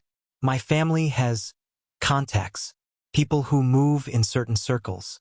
The Covenant is mentioned in whispers, mostly as a cautionary tale. Don't cross them or you'll disappear. Your family has contacts with dark organizations? Hermione's voice was sharp. My family has contacts with everyone. That's how Slytherin families survive. Daphne met Hermione's eyes without flinching. Would you rather I didn't share information because of where it came from? I'd rather know the source so I can evaluate its reliability. Fair enough. My source is my father's former business partner, a man named Corban Yaxley. He's a terrible person, but he knows things. Harry watched the exchange with something like fascination. Hermione and Daphne were oil and water except when they weren't.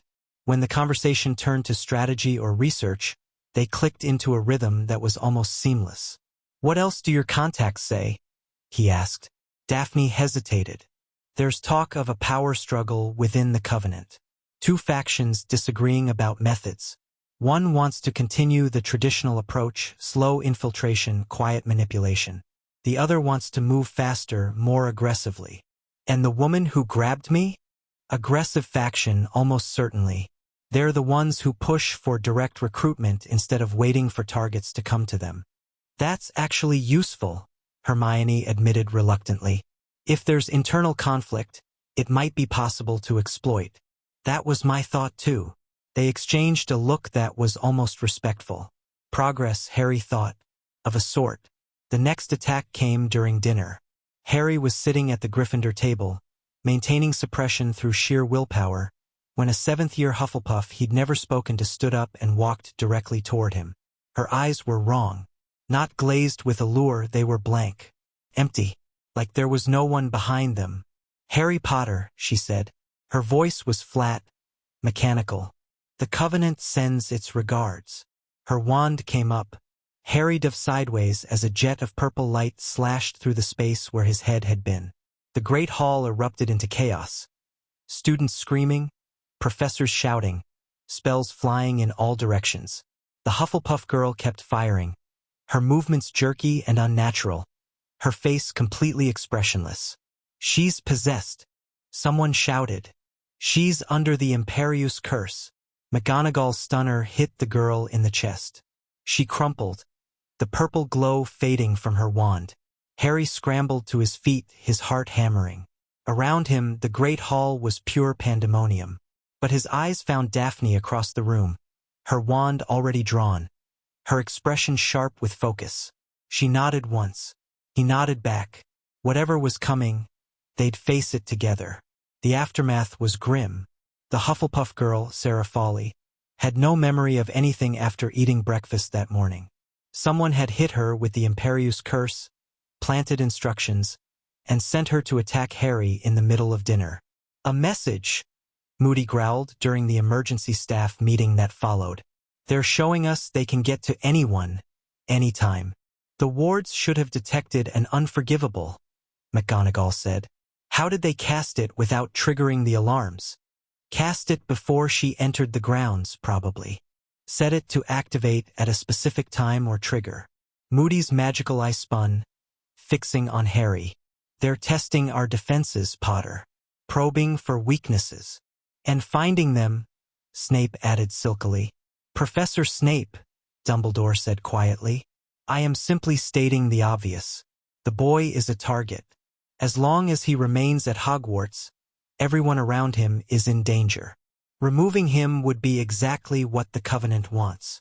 Would it? Or would it simply solve our problem? Severus. The single word carried weight. Snape fell silent, but his expression remained sour. Harry listened to them argue about his fate and felt strangely detached. This was his life now, being discussed like a problem to be solved. An asset to be protected.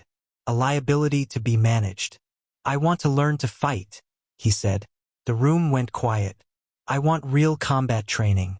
Not just suppression exercises, actual dueling, defensive spells, everything I need to protect myself and the people around me. Moody barked a laugh. Finally, some sense. Mr. Potter, McGonagall began. The Covenant isn't going to stop. We all know that. They'll keep coming until they get what they want or until I make myself too expensive to pursue. Harry met Dumbledore's eyes. You said I need to prepare. This is me preparing. Dumbledore studied him for a long moment. Very well, he said finally. Alastor, you will take over Mr. Potter's physical training. Severus, you will instruct him in defensive magic. Miss Delacour will continue her work with his Veela abilities. We will turn him into something the Covenant cannot easily overcome. And if they try anyway? Snape asked. Then they will learn why attacking Hogwarts is inadvisable. The meeting adjourned. As Harry left the office, Fleur fell into step beside him. You handled that well, she said. Most people your age would be paralyzed with fear after an assassination attempt. I've had practice with near-death experiences. She laughed. A real laugh, surprised and genuine. I suppose you have. The boy who lived indeed. I hate that name. I know. But you might as well own it. She paused at a corridor intersection. Training tomorrow, same time? I'll be there. She nodded and headed toward the Beauxbatons carriage. Harry continued toward Gryffindor Tower alone. Halfway there, a voice stopped him. Potter. Daphne emerged from the shadows of an alcove. Her face was pale, her composure cracked around the edges. Are you okay? I should be asking you that. You're the one who almost got killed. Almost only counts in horseshoes and hand grenades. She stared at him. What? Muggle expression. Never mind. He leaned against the wall, suddenly exhausted. I'm fine. Rattled, but fine. You're a terrible liar. Everyone keeps telling me that. Daphne was quiet for a moment. Then she stepped closer, closer than she'd ever voluntarily gotten. I was scared, she said quietly. When that girl's wand came up, when you dove. She stopped, struggling for words. I thought you were dead. For about 2 seconds, I thought you were dead. And I felt, what? I don't know. Something that had nothing to do with the allure. Harry's breath caught. Daphne, don't. She stepped back, rebuilding her walls. Just be more careful. I've invested too much time in your survival to watch you die stupidly. That's almost sweet. It's pragmatic. But there was the ghost of a smile on her lips. Good night, Potter. Good night, Greengrass. She vanished into the shadows. Harry stood alone in the corridor, his heart beating faster than it had during the actual attack. Something was changing. He wasn't sure if that was a good thing or not. But for the first time in days, he felt something other than fear. He felt hope. Chapter 3. The immunity question. Daphne's fist connected with the training dummy's face and her knuckles split open. She didn't stop. Couldn't stop. The pain was clarifying, cutting through the fog that had settled over her brain ever since Potter's allure had flared during breakfast. Jab. cross, hook. The dummy rocked on its enchanted base. Miss Greengrass. She ignored Fleur's voice and threw another combination. Daphne. The use of her first name made her pause. She stood there, breathing hard, blood dripping from her knuckles onto the room of requirement's stone floor. Physical exertion will not purge the allure from your system, Fleur said. Trust me. I have tried. I know. Daphne grabbed a towel from the rack that had appeared against the wall. I'm not trying to purge it. I'm trying to think. About what I felt last night, when Potter almost died. Fleur was quiet for a moment. When she spoke again, her voice was careful. The allure creates artificial emotional responses. Desire, obsession, the urge to protect and possess. What you felt may have been. It wasn't.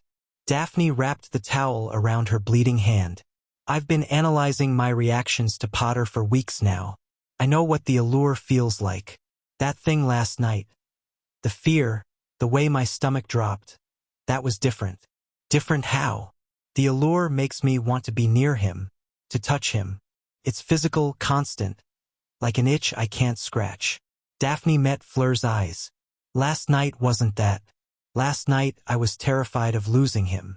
Not losing access to him. Losing him. The distinction hung in the air between them. That is significant, Fleur said slowly. If genuine emotions are developing separate from the allure, then I have a problem. Or a solution. Fleur moved closer, her expression thoughtful. The strongest resistance to Veela allure comes from pre-existing emotional bonds. If your feelings for Harry are becoming genuine, your natural defenses may strengthen. And if the allure is just fooling me into thinking the feelings are genuine? That is the question every person close to a Veela must ask themselves. Fleur's voice held old pain. There is no perfect answer. No test that separates authentic emotion from magical influence. You must simply choose to trust myself. Daphne laughed bitterly. Wonderful. That's exactly what I'm worst at. The door to the room of requirement opened. Potter walked in, saw Daphne's bloody hand, and stopped cold. What happened? Training accident. She tucked her hand behind her back. It's nothing. That's not nothing. You're bleeding. He crossed the room in 3 strides, reaching for her arm. Let me see. Potter. His fingers closed around her wrist, gentle but firm, and turned her hand over to examine the damage. The allure hit her like a wave.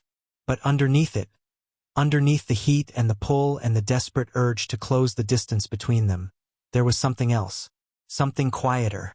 A sense of being seen, of being cared for, of matching to someone who had no obligation to give a damn about her bloody knuckles. You need to see Madame Pomfrey, Potter said. It's fine. Daphne. Her name in his mouth did things to her that had nothing to do with magic. I'll heal it myself. I'm good with medical charms. You shouldn't have to.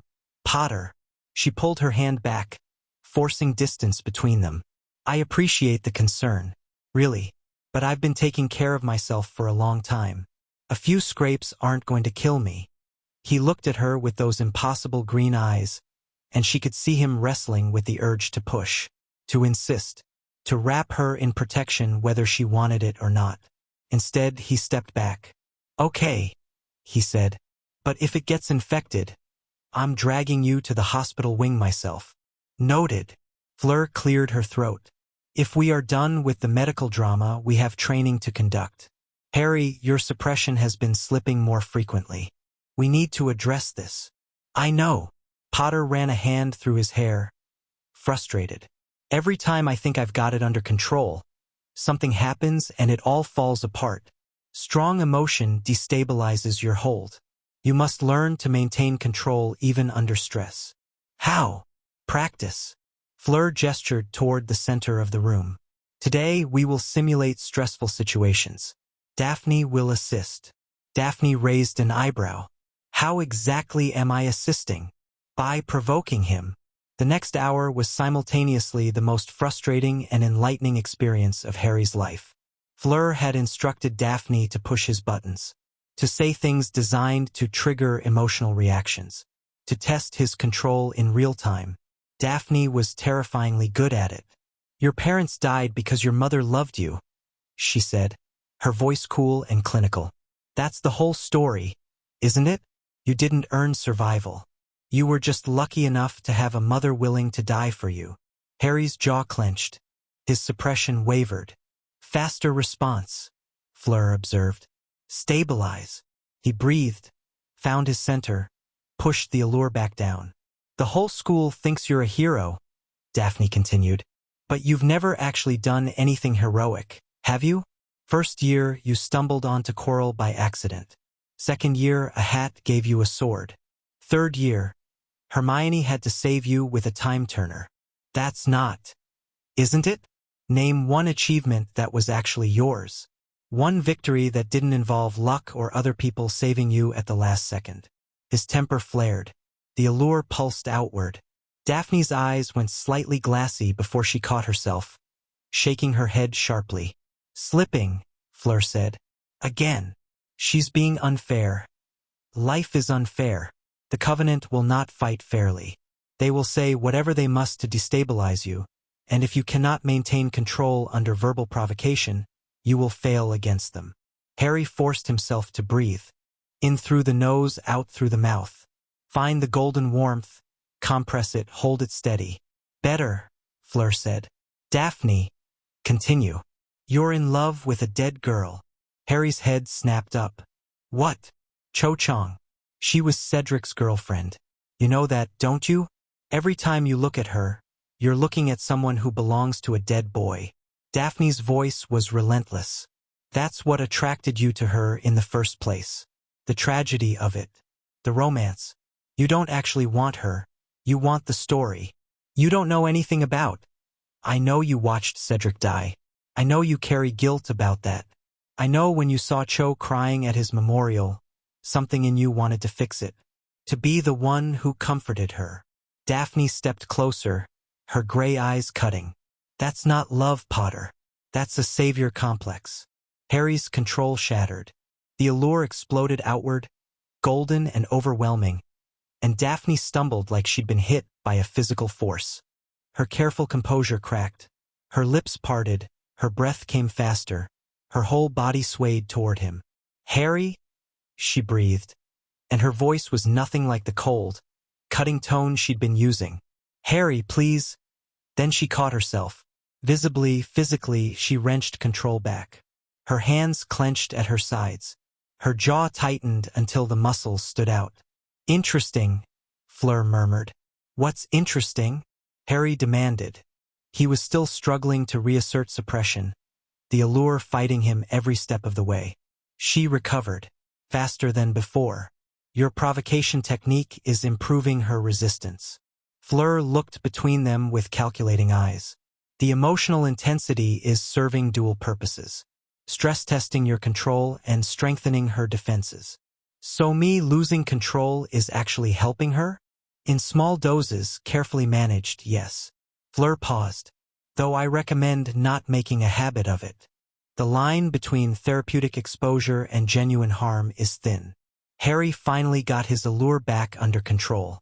The golden pressure receded, leaving Daphne pale and shaken but present. "Sorry," he said. I shouldn't have." "Don't." Daphne's voice was rough. "Don't apologize. I was trying to break you. I succeeded.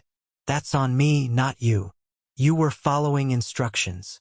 I was being cruel because it came naturally."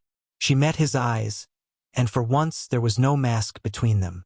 "Everything I said, the stuff about your parents, about Cho, that wasn't random. I was aiming for wounds. Real ones. That makes me the problem, not you." Harry studied her. The way she stood there, not defending herself, not making excuses. Just acknowledging what she'd done and taking responsibility for it. "Why did you aim there?" he asked. "The Cho thing specifically. Why that?" Daphne was quiet for a long moment. "Because it's what I would fear," she said finally. "Being wanted for the wrong reasons. Being someone's project instead of their person." She looked away. "I thought it might be your fear too." The honesty hit him harder than any of her provocations. "It is," he admitted. especially now. With the allure, I never know if anyone... I know. Her voice was soft. I understand. They stood there, the air between them charged with something that had nothing to do with magic. Fleur cleared her throat. I believe that is enough for today. You have both made progress. Same time tomorrow. Harry nodded, still watching Daphne. She gathered her things and headed for the door without looking back. But at the threshold, she paused. Potter. Yeah. The savior complex thing. I didn't mean it's all you are. Just... She struggled for words. Just be careful who you try to save. Some people don't want to be rescued. They want to be seen. She left before he could respond. Harry stood in the empty training room, trying to figure out what had just happened. She is more perceptive than she appears, Fleur observed. She's terrifying. Yes, that too. Fleur gathered her own belongings. You are developing feelings for her. It wasn't a question. I don't know what I'm developing, Harry said honestly. Everything's so tangled up with the allure. I can't tell what's real anymore. That is the burden we carry. Fleur's expression held understanding. But I will tell you something my grandmother told me. The allure cannot create feelings from nothing. It amplifies what already exists. If you are drawn to Miss Greengrass, it is because something in you recognized something in her before the magic ever took hold. We barely knew each other before the awakening. Barely knew each other does not mean not at all. You noticed her, didn't you? Even before. Harry thought about it.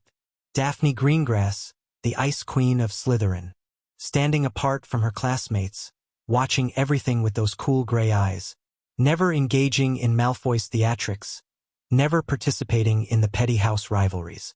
He had noticed her, had wondered, occasionally, what was going on behind that perfect mask.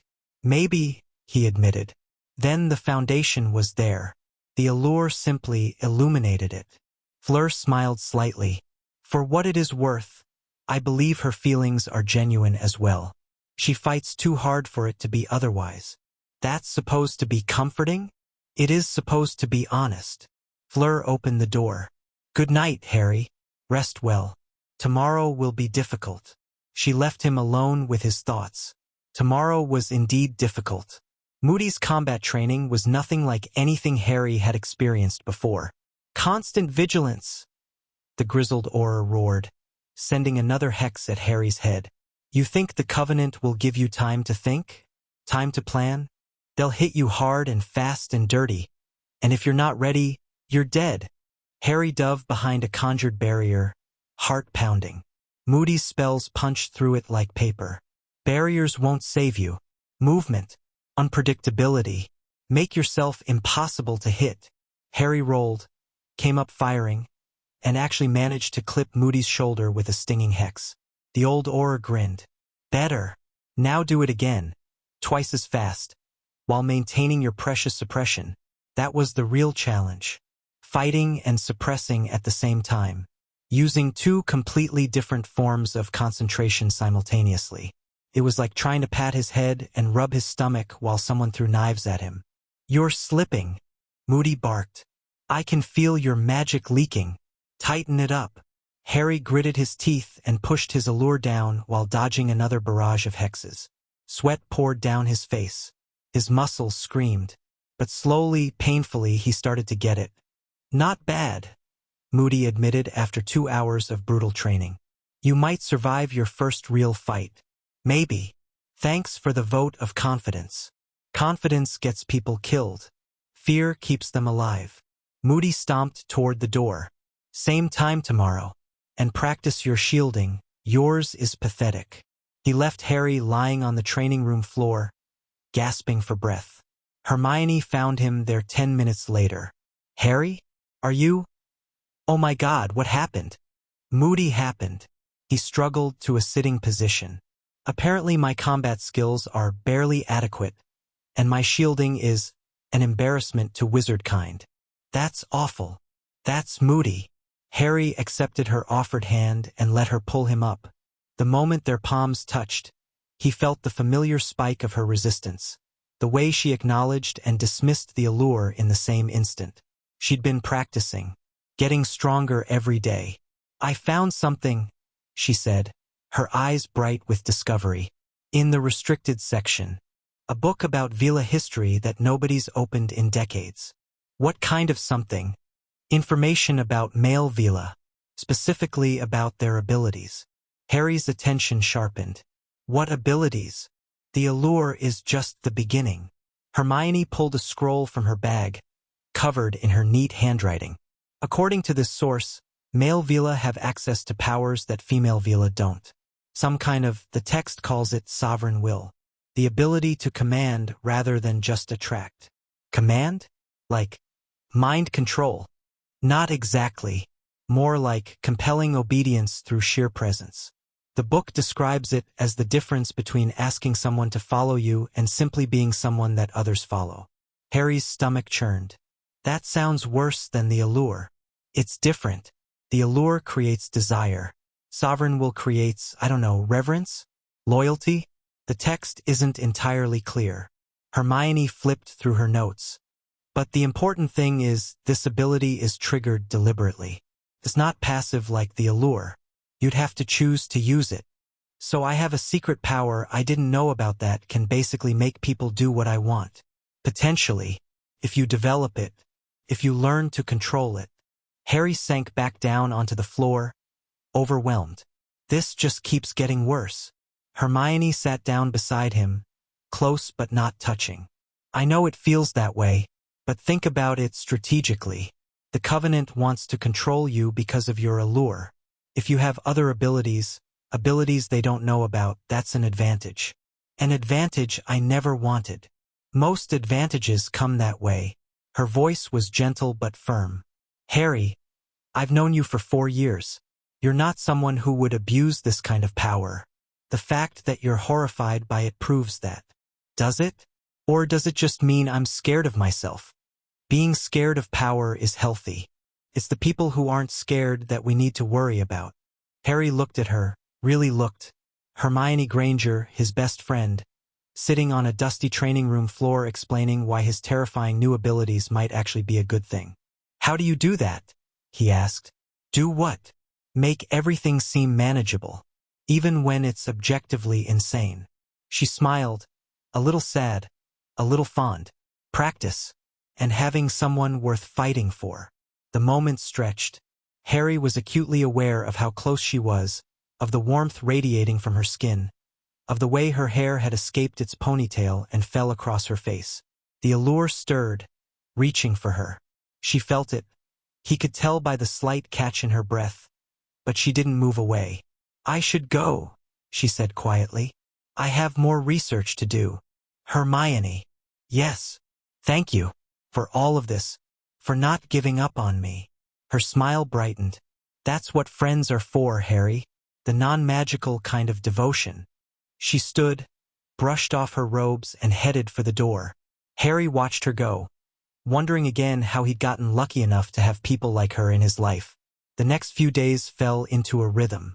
Mornings, classes carefully navigating the minefield of female attention, maintaining suppression through sheer stubborn will. Afternoons, combat training with Moody, who seemed determined to beat competence into Harry through pain and repetition. Evenings, Allure control with Fleur, resistance building with Daphne, research sessions with Hermione.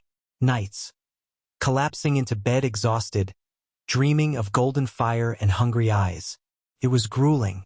It was overwhelming. It was also slowly working. Harry's suppression held longer and recovered faster. His combat instincts sharpened. His ability to modulate, to direct his Allure away from specific individuals, improved to the point where he could sit in the Great Hall without causing mass hysteria. But the real test came on Thursday. The first task is in 2 weeks, Dumbledore announced during their evening meeting. The Covenant will almost certainly use the event as cover for another attempt. They can't get into the arena, McGonagall protested. The wards can be bypassed by anyone with the right credentials. Judges, officials, medical staff. The Covenant has had months to plant agents. Dumbledore's expression was grave. Harry, you must be prepared for anything. What kind of anything? Assassination. kidnapping, magical compulsion of judges to rig the competition against you. Any or all of the above. Harry's jaw tightened. So I'm supposed to fight dragons while watching for Covenant agents? Dragons! Ron yelped. He'd been allowed into this meeting as part of Harry's inner circle. Nobody said anything about dragons. The first task involves dragons, Dumbledore confirmed. Each champion must retrieve a golden egg from a nesting mother. That's mental. That's suicide. It is dangerous, certainly, but it has been done before. Dumbledore turned back to Harry. Your challenge is twofold. Survive the task, and survive whatever the Covenant attempts during your moment of vulnerability. Great. No pressure. I have every confidence in you, Harry. Dumbledore's eyes held something that might have been pride. You have faced worse odds. Have I? Because a dragon plus secret evil organization feels like a new personal record. Fleur spoke up. I will be watching the stands. If I see anything suspicious, I will intervene. And I'll be in the crowd, Hermione added.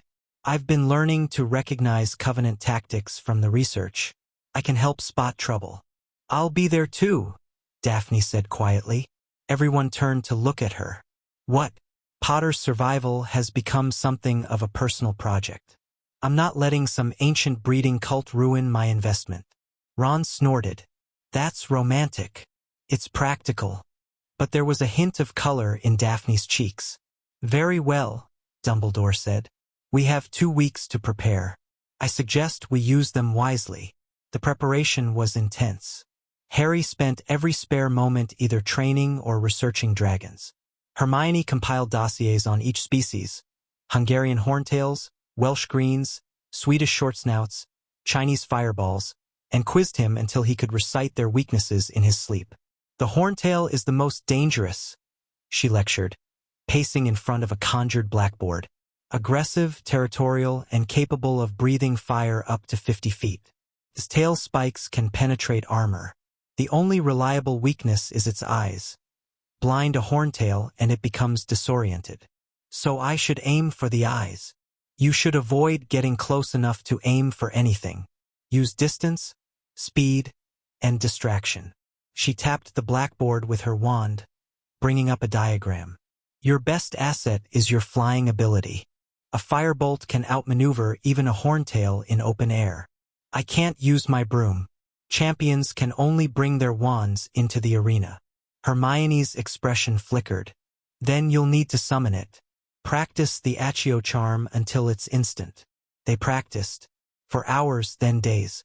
Harry summoned everything from books to furniture to increasingly large objects, pushing his range further and further until he could call his firebolt from the Quidditch pitch to the castle with a single spell. Meanwhile, Moody focused on defensive magic. Dragons are resistant to most hexes, he growled. You won't take one down with a stunner, but you can redirect, distract, and confuse.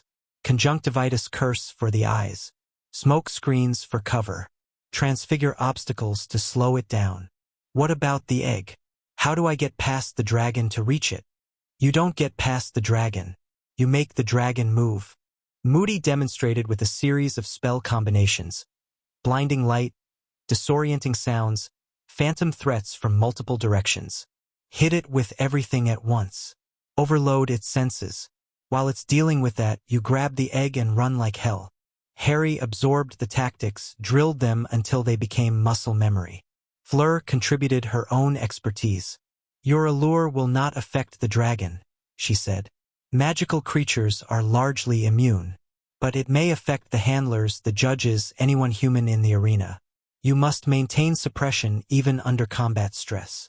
And if I slip, then the handlers may become too distracted to assist if something goes wrong. The judges may be compromised. The crowd may stampede. Fleur's expression was serious. Control is not optional, Harry. It is survival.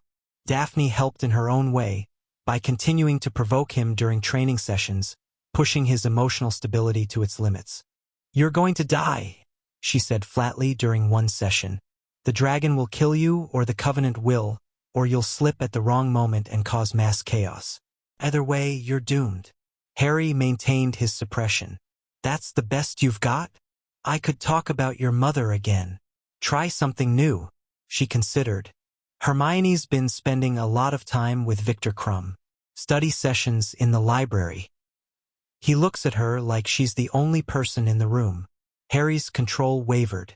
Just slightly. Daphne noticed. Interesting. You're not jealous about Cho anymore. But Hermione's my friend.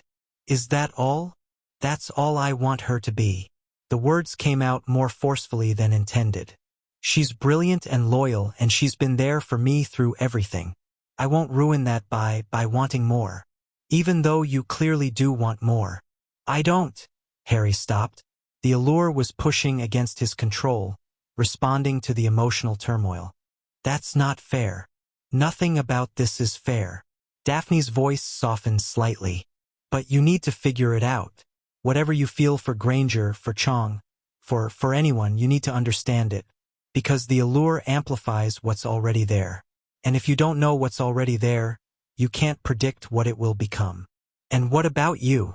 The question escaped before he could stop it. Daphne went very still. What about me? What do you feel? When the allure hits you, what does it amplify? The silence stretched. Daphne's mask was firmly in place, but Harry had learned to read the small cracks, the tension in her shoulders, the way she couldn't quite meet his eyes. We should focus on training, she said finally. Daphne, don't. You keep telling me to understand my feelings, to figure out what's real. How am I supposed to do that if you won't? Because I don't know. The words burst out of her, raw and frustrated. I don't know what I feel, Potter. I've spent years building walls, keeping everyone at a distance, making sure nobody could hurt me. And then you happened, with your stupid allure and your stupid genuine concern and your stupid... She stopped, breathing hard. My stupid what? Your stupid everything. She laughed, bitter and broken. You're not supposed to be like this. You're the boy who lived. You're supposed to be arrogant and entitled and easy to dismiss. Instead I'm what? She looked at him then, really looked, and her mask fell away completely. You're kind, she said quietly. You see people. You apologized for hurting me when it wasn't your fault, and you meant it. You ask how I'm doing and you actually listen to the answer. You treat me like a person instead of a Slytherin or a conquest or a problem to be managed. Harry's chest tightened. That's what the allure amplifies, Daphne continued. Not just desire, not just attraction. It takes everything I feel about who you are and turns the volume up until I can't think straight. Daphne, and the worst part? Her voice cracked. The worst part is I don't know if any of it is real. If you were just some random wizard, would I feel this way? Or is it all the magic, twisting me into what it wants me to be? I don't know either, Harry admitted. But what? But I want it to be real. The words came out barely audible. Whatever's happening between us, I want it to be genuine, even if I can never be sure. They stood there, the air between them thick with unspoken possibility. Then Daphne stepped back, visibly pulling herself together. We should focus on training, she said again. The first task is in 10 days. Daphne, later, Potter.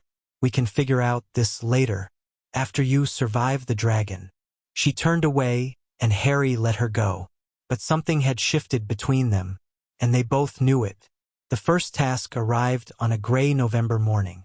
Harry stood in the champion's tent, listening to the roar of the crowd outside, trying not to throw up. Cedric looked nervous but determined. Fleur was calm, her perfect composure firmly in place. Krum's face was carved from stone. Bagman bounced around explaining the rules.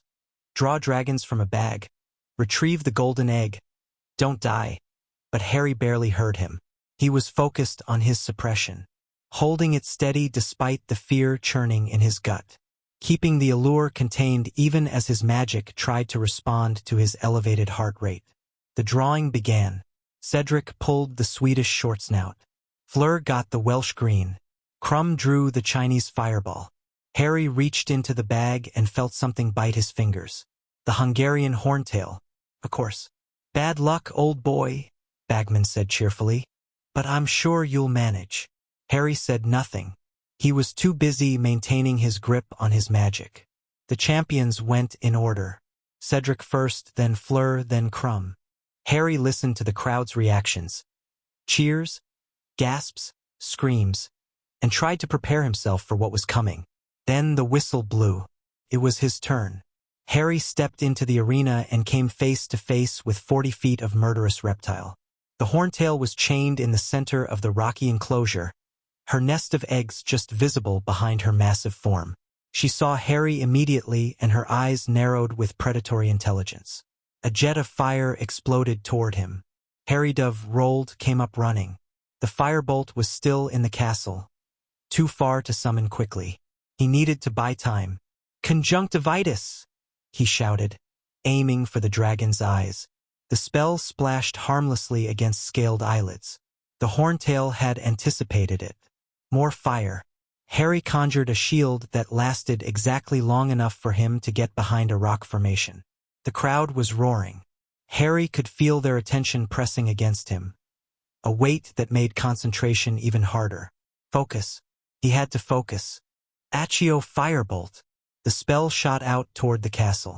His broom would take minutes to arrive. He needed to survive until then. The horntail's tail smashed through his hiding spot. Harry threw himself sideways, barely avoiding the poison spikes, and landed hard on the rocky ground. Pain shot through his shoulder. He'd landed wrong, maybe torn something. The dragon advanced, sensing weakness. Harry scrambled backward, firing spell after spell. Smoke screens, disorienting sounds, flashes of light. The horntail shrugged them off like annoying insects. He was going to die. The realization hit him with crystalline clarity. The dragon was too fast, too powerful, and he was running out of tricks. Then something shifted. It was like a door opening in his mind. A door he hadn't known existed. Power flooded through him, different from the allure. Older, deeper, sovereign will. The words surfaced from Hermione's research. The ability to command rather than just attract. Harry didn't think. He just acted.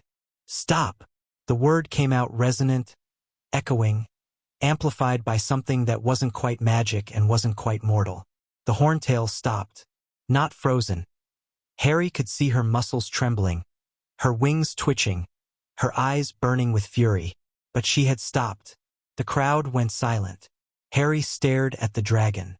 She stared back, hate and something like recognition in her ancient eyes. "I don't want to hurt you," Harry said, his voice still carrying that strange harmonic quality. "I just need the egg. That's all." The horntail's lips pulled back from her teeth. She was fighting it, fighting the compulsion, but she wasn't advancing. Behind her, the golden egg gleamed in the nest. Harry walked forward. Slowly, carefully. Every step a victory against the dragon's will to tear him apart. He reached the nest. The horntail's head tracked him, her fire barely contained behind clenched jaws. Harry reached down and picked up the golden egg. The moment it left the nest, the compulsion shattered. The horntail lunged. Harry's firebolt slammed into his outstretched hand at the exact right instant.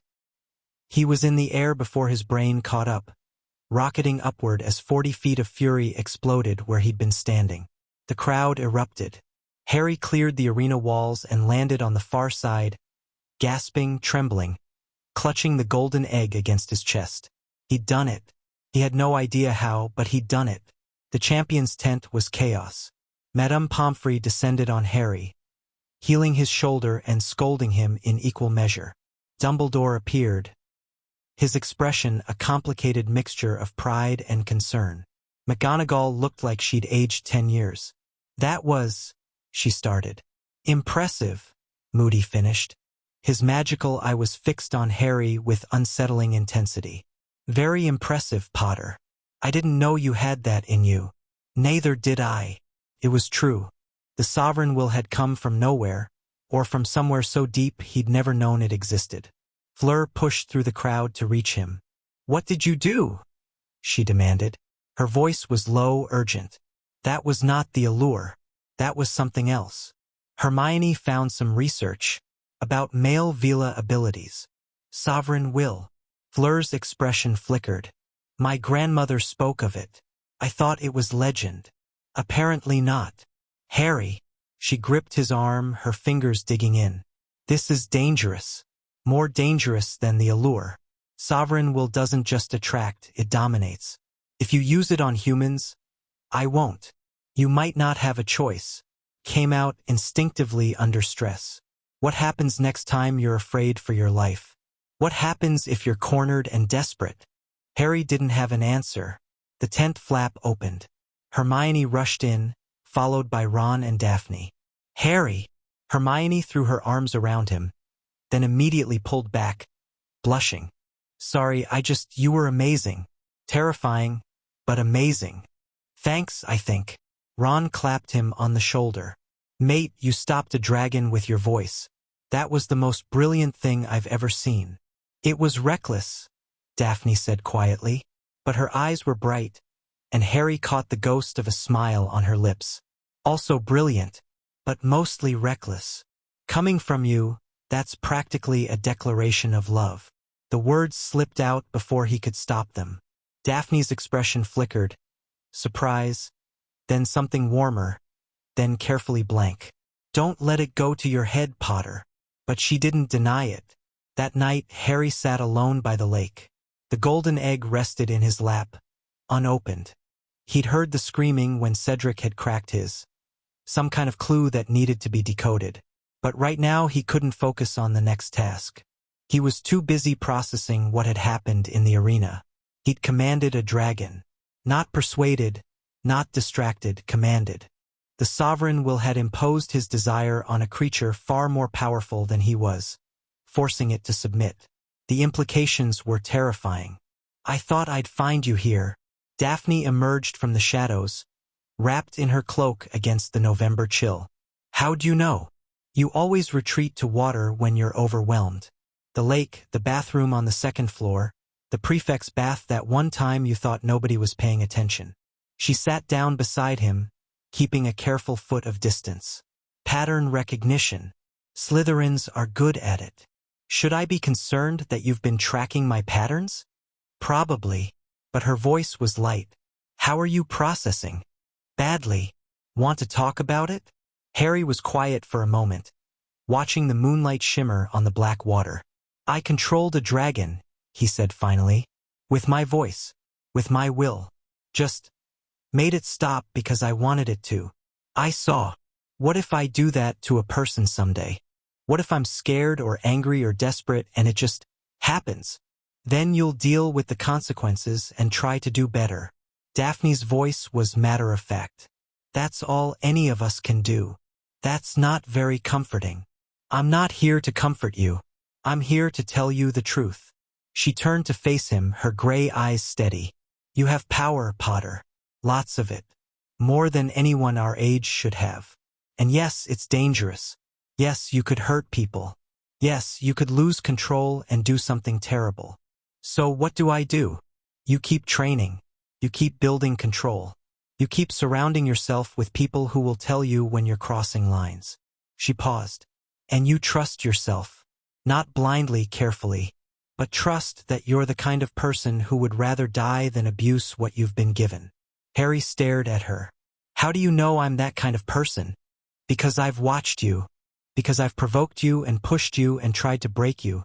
And every time you've responded with restraint instead of retaliation. Her voice softened.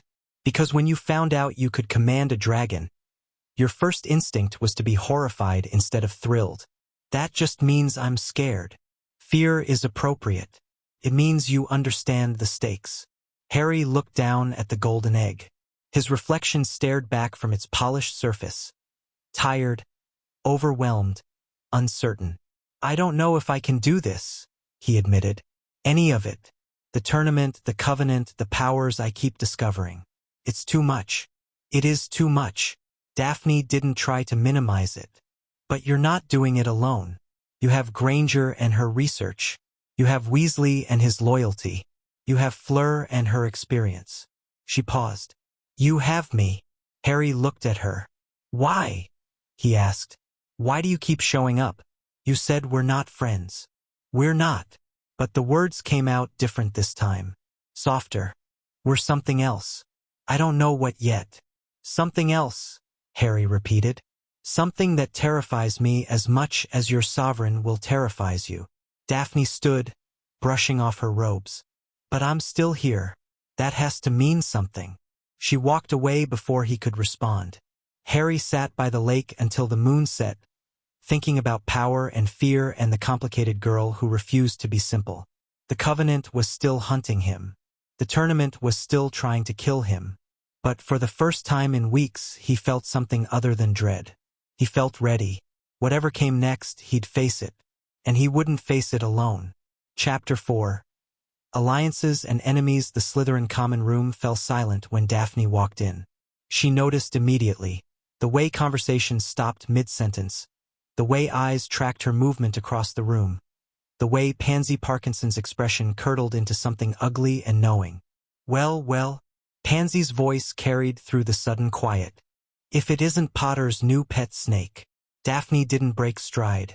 She'd been expecting this. The first task had been 3 days ago, and the entire school had watched her rush to Harry's side the moment he'd landed. Watched her hover at the edge of the champion's tent. Watched her disappear with him after the celebrations. Rumors spread fast in Hogwarts. In Slytherin, they spread faster. Pansy. She kept her voice bored. Don't you have somewhere inadequate to be? I'm exactly where I should be. Warning everyone about the blood traitor in our midst. The common room stirred. Blood traitor was a serious accusation. The kind that could ruin someone's standing in pureblood society. Daphne stopped walking. Choose your next words carefully, she said, turning to face Pansy. Because if you accuse me of something, you'd better be prepared to back it up. Back what up? Everyone saw you at the first task. Everyone's seen you sneaking around with Potter for weeks. Training sessions, they're calling it. Pansy's smile was vicious. We all know what kind of training you've been doing. Jealousy doesn't suit you, Pansy. Although I suppose nothing really does. I'm not jealous. I'm disgusted. You're supposed to be one of us, the Ice Queen, untouchable, above it all. Instead you're spreading your legs for a half-blood Gryffindor with a freakish magical condition. The temperature in the room seemed to drop. Daphne moved before anyone could react. One moment she was 10 feet from Pansy. The next, her wand was pressed against the other girl's throat. Say that again, she said softly. I dare you. Pansy's face had gone white. You wouldn't. Try me. The common room held its breath. Daphne knew she was walking a razor's edge. Physical confrontation in Slytherin was risky. It could cement dominance or shatter reputation, depending on how it played out. But Pansy had crossed a line that couldn't be ignored. Here's what's going to happen, Daphne said, her voice carrying to every corner of the room. You're going to apologize, publicly, and then you're going to keep my name out of your mouth for the rest of the year. If I hear you've been spreading rumors about me, I will make your life so miserable that you'll beg to transfer to Durmstrang. You can't. I can. I'm a greengrass. My family has been destroying people like yours for centuries. Daphne leaned closer. Your father is under investigation by the DMLE for dark artifact trafficking. Your mother's affair with Corban Yaxley is an open secret. And your brother's gambling debts are about to come due. Do you really want to make an enemy of someone who knows where all the bodies are buried? Pansy's eyes went wide with genuine fear. I'm sorry, she stammered. I didn't mean... Louder. I'm sorry. I was wrong. I shouldn't have said any of that. Daphne stepped back, lowering her wand. Apology accepted. Now get out of my sight. Pansy fled toward the girls' dormitory. The common room remained frozen for another moment. Then, slowly, people began to turn away. Conversations resumed at a murmur. The tension ebbed. But Daphne caught the looks being exchanged. Some were impressed. Others were calculating. She'd won this battle. But the war for her standing was just beginning. Tracy found her in their dormitory an hour later. That was insane, her friend said, closing the door behind her. Brilliant, but insane. You just threatened to destroy Pansy's entire family. I threatened to expose information that's already common knowledge among people who matter. Daphne was sitting on her bed, staring at the ceiling. The DMLE investigation is real. The affair is real. The gambling debts are real. I didn't make anything up. But you've never used it before. You've always kept that kind of thing as insurance, not ammunition. Pansy forced my hand. Tracy sat down on the edge of the bed. Because she called you Potter's pet snake? Since when do you care what Pansy Parkinson thinks? Since she started saying out loud what everyone else is thinking. Daphne didn't say. It's not about what she thinks. It's about maintaining position. If I let her insult me publicly without consequence, others will follow. Slytherin respects strength.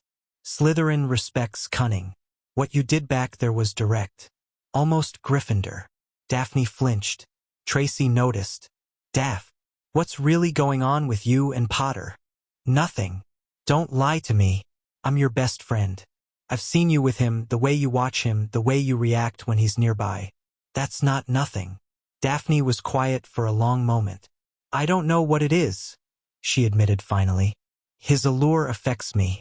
That's biological, magical, whatever. But there's something else underneath it. Something that doesn't feel like compulsion. You think you actually like him? I think I might. And I hate it. Tracy absorbed this. Because he's a Gryffindor? Because he's Harry Potter. Because I can't trust my own judgment. Daphne sat up, frustration leaking through her careful composure. Every time I'm near him, my brain goes fuzzy. Every time he touches me, I lose the ability to think clearly. How am I supposed to know if what I feel is real when the magic is constantly interfering? Maybe it doesn't matter? Daphne stared at her. What? Maybe whether it started from magic or not doesn't matter. What matters is what you do with it. How you act. The choices you make. Tracy shrugged. My parents' marriage was arranged. They didn't love each other when they started. They barely knew each other. But they chose to build something together, and now they're actually happy. That's different. Is it? Love isn't always a lightning bolt, Daph. Sometimes it's a decision. A commitment. Tracy met her eyes. Maybe stop trying to figure out where the feeling comes from and start figuring out what you want to do with it. Daphne opened her mouth to argue, closed it again. What did she want? The question hung in the air, unanswered. Harry found Ron and Hermione in the library, which was becoming their unofficial headquarters. They'd claimed a corner table and surrounded it with books, notes, and the golden egg that Harry still hadn't figured out how to decode. Any progress? He asked, sliding into his usual seat. Some. Hermione pushed a stack of parchment toward him. The screaming isn't random. It's Murmish. But it only sounds like Murmish when heard underwater. Above the surface, it just sounds like screaming, Ron finished. Which is why everyone who's tried to open it above water has gone temporarily deaf. So I need to listen to it underwater? That's my theory. The prefect's bathroom has a pool large enough. I've already secured you access for tonight. Don't ask how. Harry didn't ask. Hermione's methods for acquiring restricted access had become increasingly creative over the years. What about the Covenant? He asked. Any new intelligence? Hermione's expression darkened. They've gone quiet since the first task. No more agents approaching you, no more possessed students, no communications at all. Fleur's contacts in France say the same thing. Complete radio silence from all known Covenant operations. That's not good. No. It means they're planning something big. Hermione pulled out another sheaf of notes. I've been mapping their historical patterns. Every time the Covenant goes quiet before a major action, the action is significant. The last recorded silence was in 1938, right before they attempted to kidnap the last known male Veela from a sanatorium in Switzerland. What happened? He died during the extraction attempt, or was killed. The reports are unclear. Hermione's voice was grim. Either way, the Covenant has never successfully acquired a male Veela. That makes you their highest priority target. Harry absorbed this. So they're planning something big, probably aimed at me, and we have no idea when or how it's coming. Essentially. Brilliant. The library doors opened. Harry felt it before he saw it. the familiar buzz of approaching female attention, intensified by proximity. He tightened his suppression as a group of Ravenclaw fifth years walked past, their eyes inevitably finding him. One of them, a pretty girl with dark curls, actually stopped at his table. "You're Harry Potter," she said, as if this were breaking news. "Last time I checked. I'm Marietta Edgecombe, Cho's friend." She lingered, her body language open and inviting. "Cho talks about you, you know, all the time." Harry's stomach nodded. Cho Chong. He'd barely thought about her since the awakening. Had actively avoided her, in fact, knowing that proximity would only make things harder for both of them. "That's nice," he managed. "She was really impressed by your performance in the first task." "We all were." Marietta leaned closer, her hand brushing his arm. "Maybe you could come to our study group sometime? We meet Tuesday evenings in the—" "He's busy," Hermione interrupted, her voice sharp. "Try wizard preparation. Very time-consuming." Marietta's expression flickered with annoyance. "I was talking to Harry, and Harry was about to tell you he has other commitments." Harry cleared his throat. "She's right. I'm pretty swamped right now. But, tell Cho I said hi." He could feel the allure pushing against his control, responding to Marietta's attention. He pushed back harder. "Fine." Marietta's smile turned brittle. "Another time, then." She rejoined her friends, and they whispered their way out of the library. Harry let out a breath. "Thanks." She was practically climbing into your lap. Hermione's cheeks were flushed. "Honestly, some people have no boundaries. The allure doesn't create boundaries. It dissolves them." "I know. She stopped, shook her head. "Never mind. Let's focus on the egg." Ron was watching their exchange with an expression that suggested he was seeing something neither of them had acknowledged. "Right," he said slowly. "The egg. Definitely the most important thing happening here." Hermione shot him a look. Harry pretended not to notice. The prefect's bathroom was exactly as absurd as Harry had expected. An enormous swimming pool dominated the center of the room, surrounded by taps that dispensed every variety of bubble bath imaginable. The mermaid in the stained glass window watched him with knowing eyes as he lowered himself into the water, golden egg in hand. He took a breath and submerged. The screaming transformed. "Come seek us where our voices sound. We cannot sing above the ground. And while you're searching, ponder this. We've taken what you'll sorely miss. An hour long you'll have to look, and to recover what we took, but past an hour. The prospect's black, too late. It's gone. It won't come back." Harry surfaced, mind racing. The mare people, the lake. They were going to take something precious from him, and he'd have an hour to retrieve it. What would they take? His firebolt? His photo album? His stomach dropped. Person. They were going to take a person. Someone he would sorely miss. The list of candidates was terrifyingly short. Ron. Hermione. Maybe Daphne, given recent developments. He needed to warn them.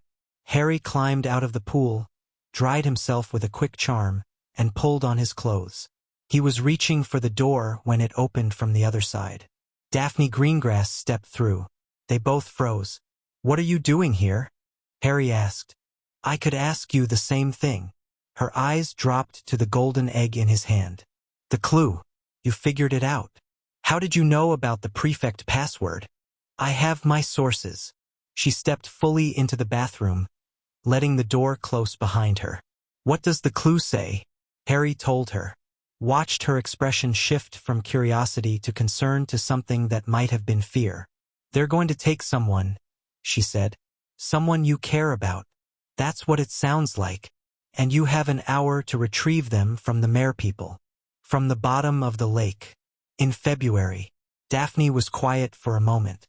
"Do you know who they'll take?" "No. But the candidates are limited. Granger. Weasley." She paused. "Me?"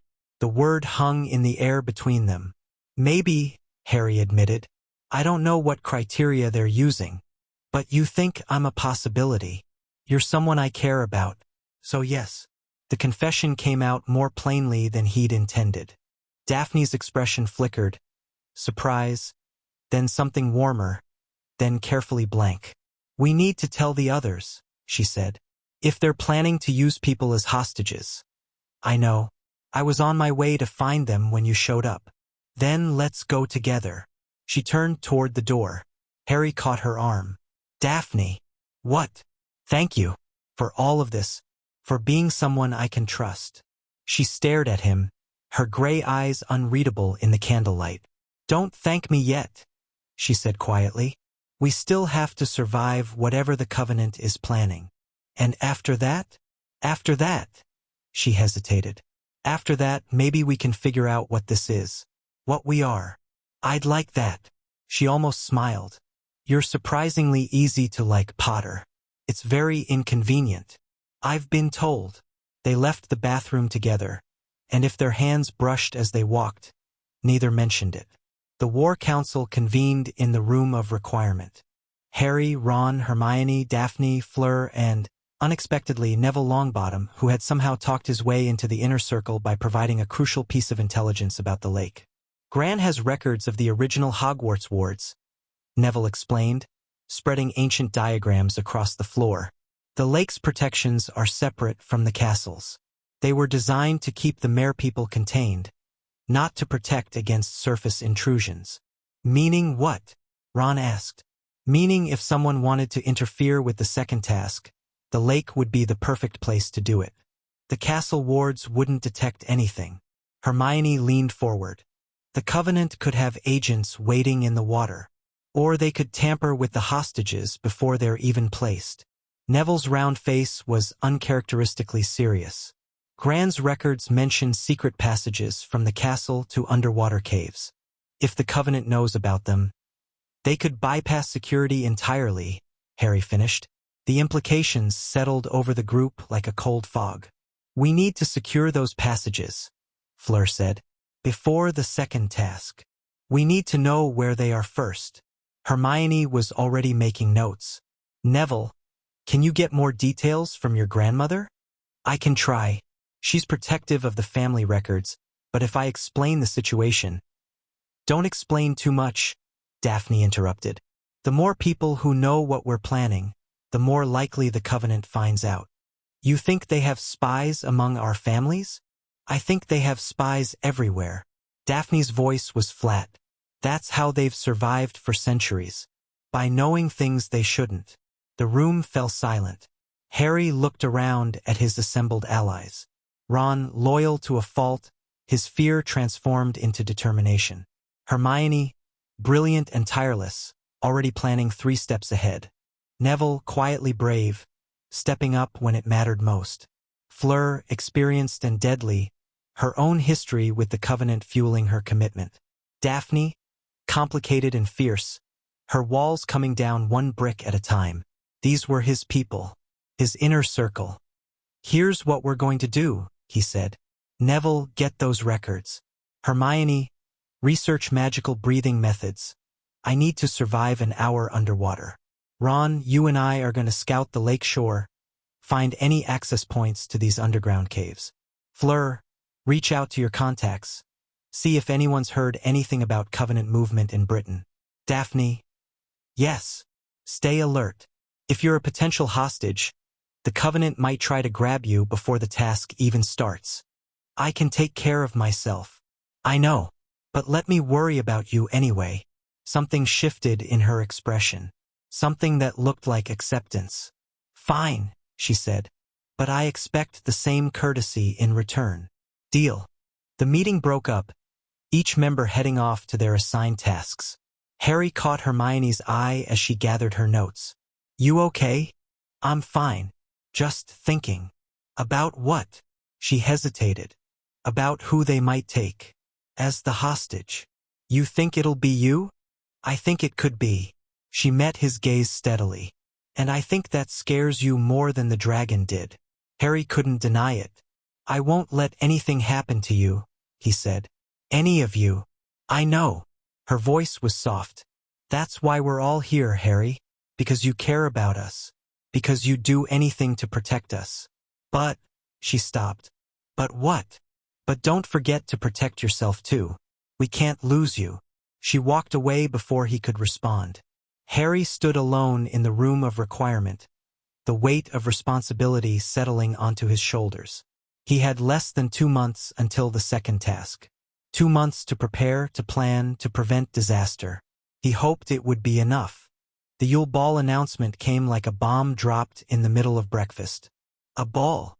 Ron's voice carried across the great hall. A formal, dress robes, dancing ball? Traditional part of the Tri-Wizard tournament, Hermione said, not looking up from her eggs. Champions open the dancing with their partners. Harry's fork stopped halfway to his mouth. Partners. Dates, Harry. You need a date. The blood drained from his face. He'd been so focused on survival, dragons and covenants and underwater hostages, that he'd completely forgotten about normal teenage problems, like asking a girl to a dance. This is a nightmare, he muttered. It's a party, Hermione corrected. A nice, normal party where you dress up and dance and pretend to be regular students for one evening. I can't dance. Then you'll learn. I can't ask anyone. Everyone will think I'm trying to, I don't know, use the allure on them. Hermione's expression softened. That's not how it works, and you know it. The allure affects attraction, not free will. Anyone who says yes to you is choosing to say yes. How will I know if they actually want to go with me, or if the magic is making them think they want to? You won't. Hermione's voice was matter-of-fact. That's the same uncertainty everyone faces when asking someone out. The only difference is you have a specific reason to doubt instead of general insecurity. Harry stared at her. Sometimes Hermione's brutal honesty was exactly what he needed. Who should I ask? That's for you to decide. But her eyes flickered toward the Slytherin table, just for a moment. Harry followed her gaze. Daphne was eating breakfast alone. As usual, her attention fixed on a book propped against the juice pitcher. She looked calm, composed, entirely unaware of his attention. Except she wasn't unaware. He saw the slight tension in her shoulders, the way she carefully didn't look up. She knew he was watching. The whole school would lose their minds, Harry said quietly. Harry Potter taking a Slytherin to the Yule Ball. Since when do you care what the whole school thinks? I don't, but she might. Her position is already fragile after the thing with Pansy. Hermione was quiet for a moment. I heard about that. She defended you publicly. She defended herself by threatening to destroy anyone who insulted you. Hermione raised an eyebrow. That's not nothing, Harry. He looked at Daphne again. The morning light caught her blonde hair, turning it almost silver. She turned a page in her book with elegant fingers. I'll think about it, he said. Don't think too long. Good dates get claimed fast. Who are you going with? Hermione's cheeks flushed pink. I haven't been asked yet. Really? I'd have thought. Victor Crumb asked me yesterday. Harry nearly choked on his pumpkin juice. Crumb? The Victor Crumb. He's been coming to the library to study. We've talked a few times. She was definitely blushing now. He's actually quite nice when he's not surrounded by fans. Are you going to say yes? I don't know. She met his eyes. Would it bother you if I did? The question hung in the air. Harry felt the familiar tangle of emotions. Protectiveness, jealousy, something he couldn't quite name, and forced himself to push it aside. You should do what makes you happy, he said. Crumb's a decent bloke, from what I've seen. That's not an answer. It's the only answer I can give. He managed to smile. You deserve to have fun, Hermione. Go to the ball with whoever you want. She studied him for a long moment, her expression unreadable. Thanks, she said finally. I think I will. She returned to her breakfast. Harry returned to his, trying to ignore the strange ache in his chest. He found Daphne in the courtyard during lunch break, sitting alone on a stone bench with her book. Is this seat taken? She looked up, one eyebrow arched. Bold move, Potter. Sitting with a Slytherin in broad daylight. I'm tired of sneaking around. He sat down beside her, close enough to talk quietly but not touching. Besides, the whole school already thinks we're whatever they think we are. Together. They think we're together. Daphne's voice was dry. Pansy's been telling everyone who'll listen. Does that bother you? It would bother me more if it weren't true. Harry's heart skipped. So we are together? I don't know. She closed her book, turning to face him. We spend every evening training together. We have conversations that go deeper than small talk. You look at me like... She stopped. Like what? Like I matter. Like you actually see me instead of just looking at me. I do see you. I know. Her voice was soft. That's the problem. Nobody's ever seen me before. It's... She struggled for words. Terrifying. Nice. Both. Harry understood exactly what she meant. The Yule Ball, he said. Champions have to bring dates. Daphne went very still. I'm aware. Would you go with me? The words came out simpler than he'd expected. No elaborate speech, no careful manipulation. Just a question, honest and direct. Daphne stared at him. For a long moment, she didn't respond. Then she laughed. A real laugh, startled and genuine. You're asking me to the Yule Ball. In broad daylight. In front of half the school. I am. People will talk. Let them. Your friends will be scandalized. My friends already know about you. The Slytherins will call me a blood traitor. They already do. Harry held her gaze. Do you want to go with me or not? Daphne's expression shifted. The mask she wore so carefully cracked, revealing something vulnerable underneath. Yes, she said quietly. I want to go with you. Then say yes. Yes. The word came out barely audible. Then stronger. Yes, Potter. I'll go to the bloody ball with you. Harry grinned. Was that so hard? You have no idea.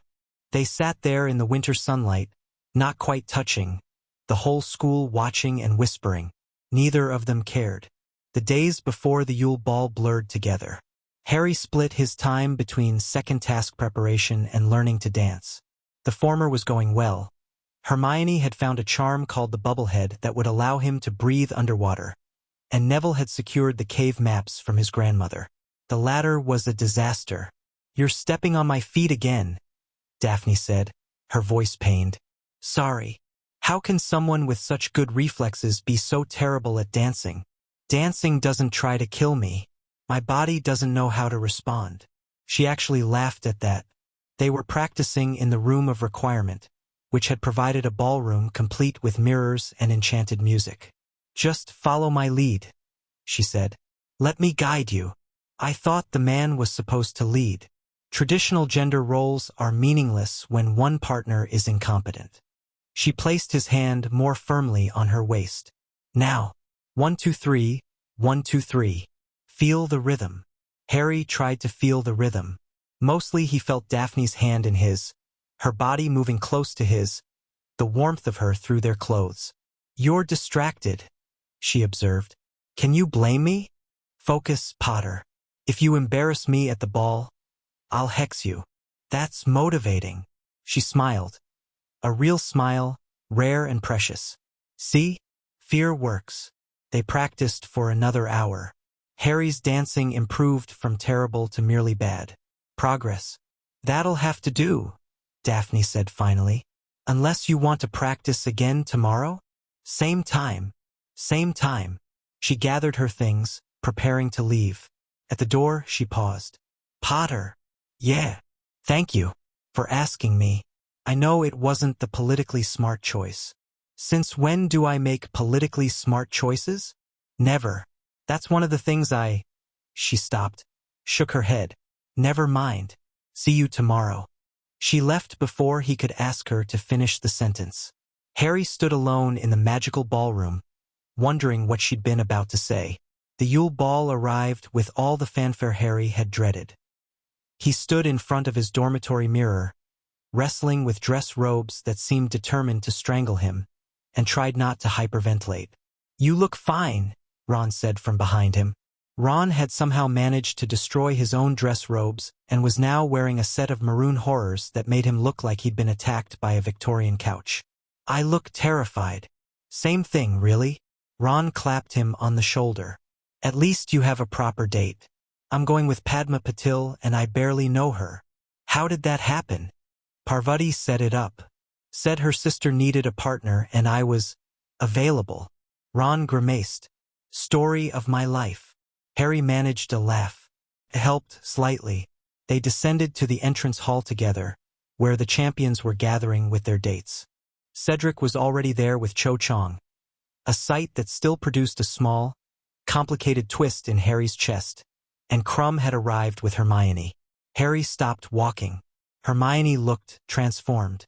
Her normally bushy hair had been sleekly styled, falling in elegant waves down her back.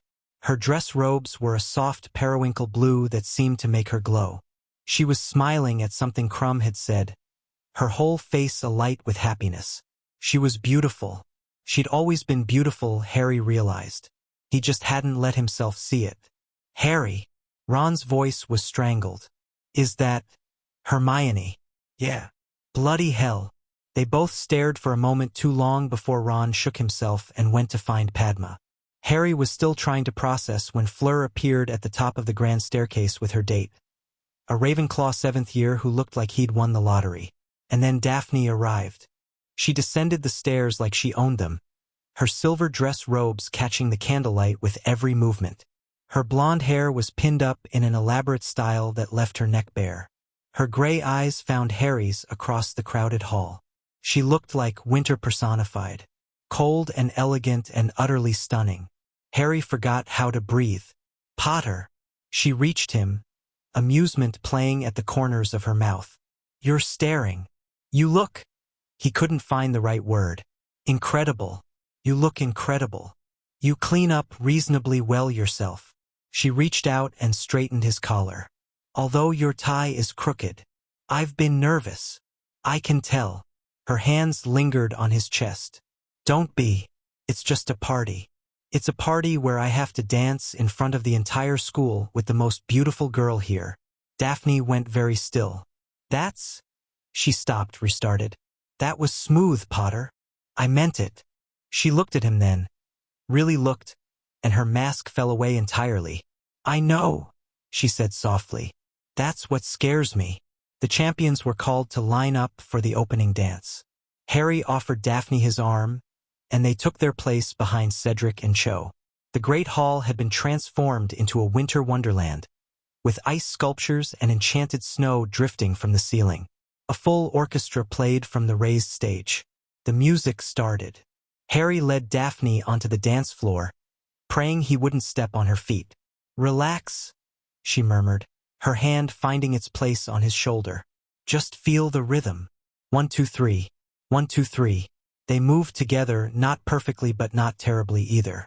Harry focused on Daphne's eyes, letting the rest of the world fade into background noise. People are staring, she said. Let them. Some of them look scandalized. Even better. She laughed.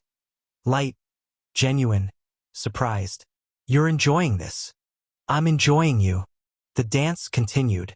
More couples joined them on the floor. The pressure of hundreds of eyes gradually eased as attention diffused across the room. Harry and Daphne kept dancing. This is nice, she admitted. I didn't expect it to be nice. What did you expect? Awkwardness, political calculations, people trying to use the evening for manipulation. She shrugged gracefully. The usual Slytherin experience. And instead I'm dancing with a boy who looks at me like I'm the only person in the room. Her voice was soft. It's disorienting. Good disorienting or bad disorienting? Good. Definitely good. The song ended. They stopped dancing but didn't separate, standing in each other's space like it was the most natural thing in the world. Do you want to get some air? Harry asked. The gardens are open. Daphne's expression flickered. Something guarded, quickly suppressed. Yes, she said. I'd like that. They slipped through the crowd and out into the fairy light gardens. The night air was cold but not uncomfortable. Enchantments kept the worst of the winter chill at bay, creating pockets of warmth between the rose bushes and statuary. Harry and Daphne found a secluded bench near a frozen fountain and sat down together. This is where you confess your undying love, isn't it? Daphne's voice was dry, but Harry caught the nervous edge underneath. I was thinking we could just talk. Talk? She raised an eyebrow. About what? Anything. Nothing. Whatever you want. He looked at her in the moonlight, this complicated girl who'd somehow become essential to him. I spend so much time training, planning, preparing for disasters. I never just exist. With someone. I'd like to do that with you. If you want. Daphne was quiet for a long moment. I've never done that, she admitted. Just existed with someone. There's always been an angle, a calculation. Even with Tracy, my best friend, we're close, but there are things I don't show her. Can't show her. Why not? Because vulnerability is dangerous. Because if people know what you really want, they can use it against you. She looked down at her hands. That's how I was raised. Never let them see what you care about. Never let them know where to aim. And now, she hesitated. Now I'm sitting in a garden with someone who knows exactly where to aim, and I don't want to run away from it. Harry reached out slowly, giving her time to pull back. She didn't. His fingers interlaced with hers. I'm not going to hurt you, he said. You might not mean to, but you could. She met his eyes. Your allure, your power. You could break me without even trying, Potter. That should terrify me. Does it? Yes. Her voice was barely audible. And it doesn't change anything. That's what terrifies me most. Harry brought her hand to his lips and pressed a gentle kiss to her knuckles. She inhaled sharply. I feel the same way, he said, terrified and unable to stop, like being on a broom that's flying itself, and all you can do is hold on. She laughed shakily. That's a terrible metaphor. I know. I'm not good with words. You're better than you think. They sat together in the cold garden, hands intertwined, hearts racing. I'm going to kiss you, Harry said. Unless you tell me not to. Daphne's breath caught. What about the allure? How do I know? You don't. Neither do I. That's the point. He leaned closer, giving her every opportunity to pull away. Do you want me to stop? No. The word came out broken. No, I don't want you to stop. Harry kissed her. It was soft at first, tentative. Testing. Then Daphne's hand came up to cup his jaw and she kissed him back. And everything else stopped matching. The allure pulsed between them, warm and golden. But it didn't feel like compulsion. Felt like connection. Like recognition. Like two people who'd been circling each other finally choosing to close the distance. They broke apart, breathing hard. That was... Daphne started. Yeah. I don't know if it was real. Does it feel real? She looked at him with those gray eyes, and slowly, deliberately, she smiled. Yes, she said. It feels real. Then maybe that's enough. They stayed in the garden until the cold finally drove them inside. Hands still intertwined. Something new and fragile growing between them. The ball continued around them, but Harry barely noticed. He danced with Daphne twice more. He made small talk with professors and judges. He even survived an awkward conversation with Cedric about the second task. But his attention kept returning to the girl in silver, who stayed at his side like she belonged there. You're doing that thing again, Daphne said during their final dance of the night. What thing?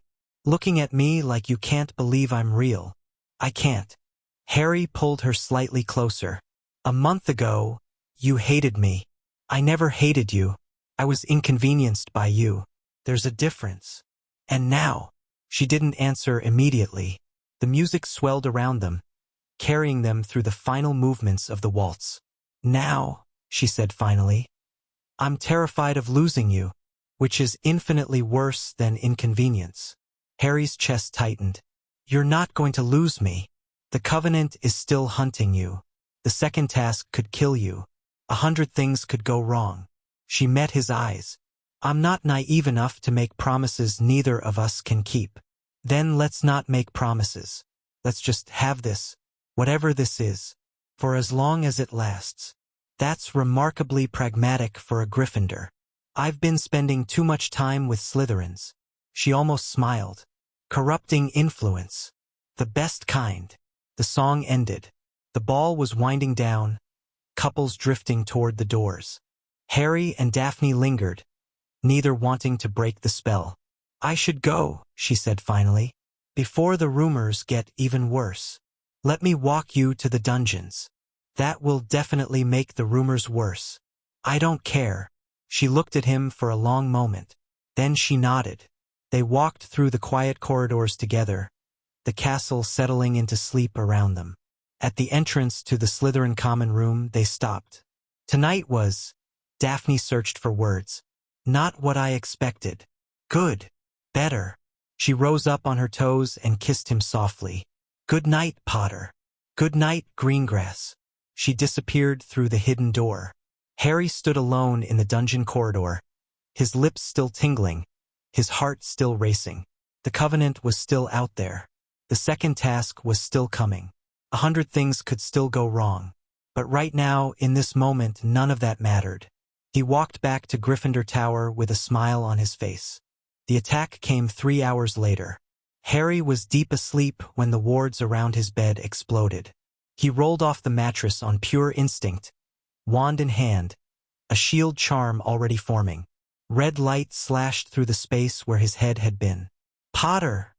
a voice shouted. The dormitory erupted into chaos. Spells flew in every direction. Ron was shouting. Neville was screaming. Harry's eyes adjusted to the darkness and his blood ran cold. 3 figures stood in the center of the room. Black robes, white masks, wands raised. The Covenant had come for him. "Stupefy!" He fired at the nearest attacker. The spell was deflected.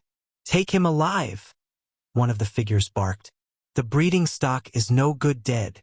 They advanced in formation, professional and coordinated. Harry's suppression was wavering under the stress, his allure pushing against his control. He let it go.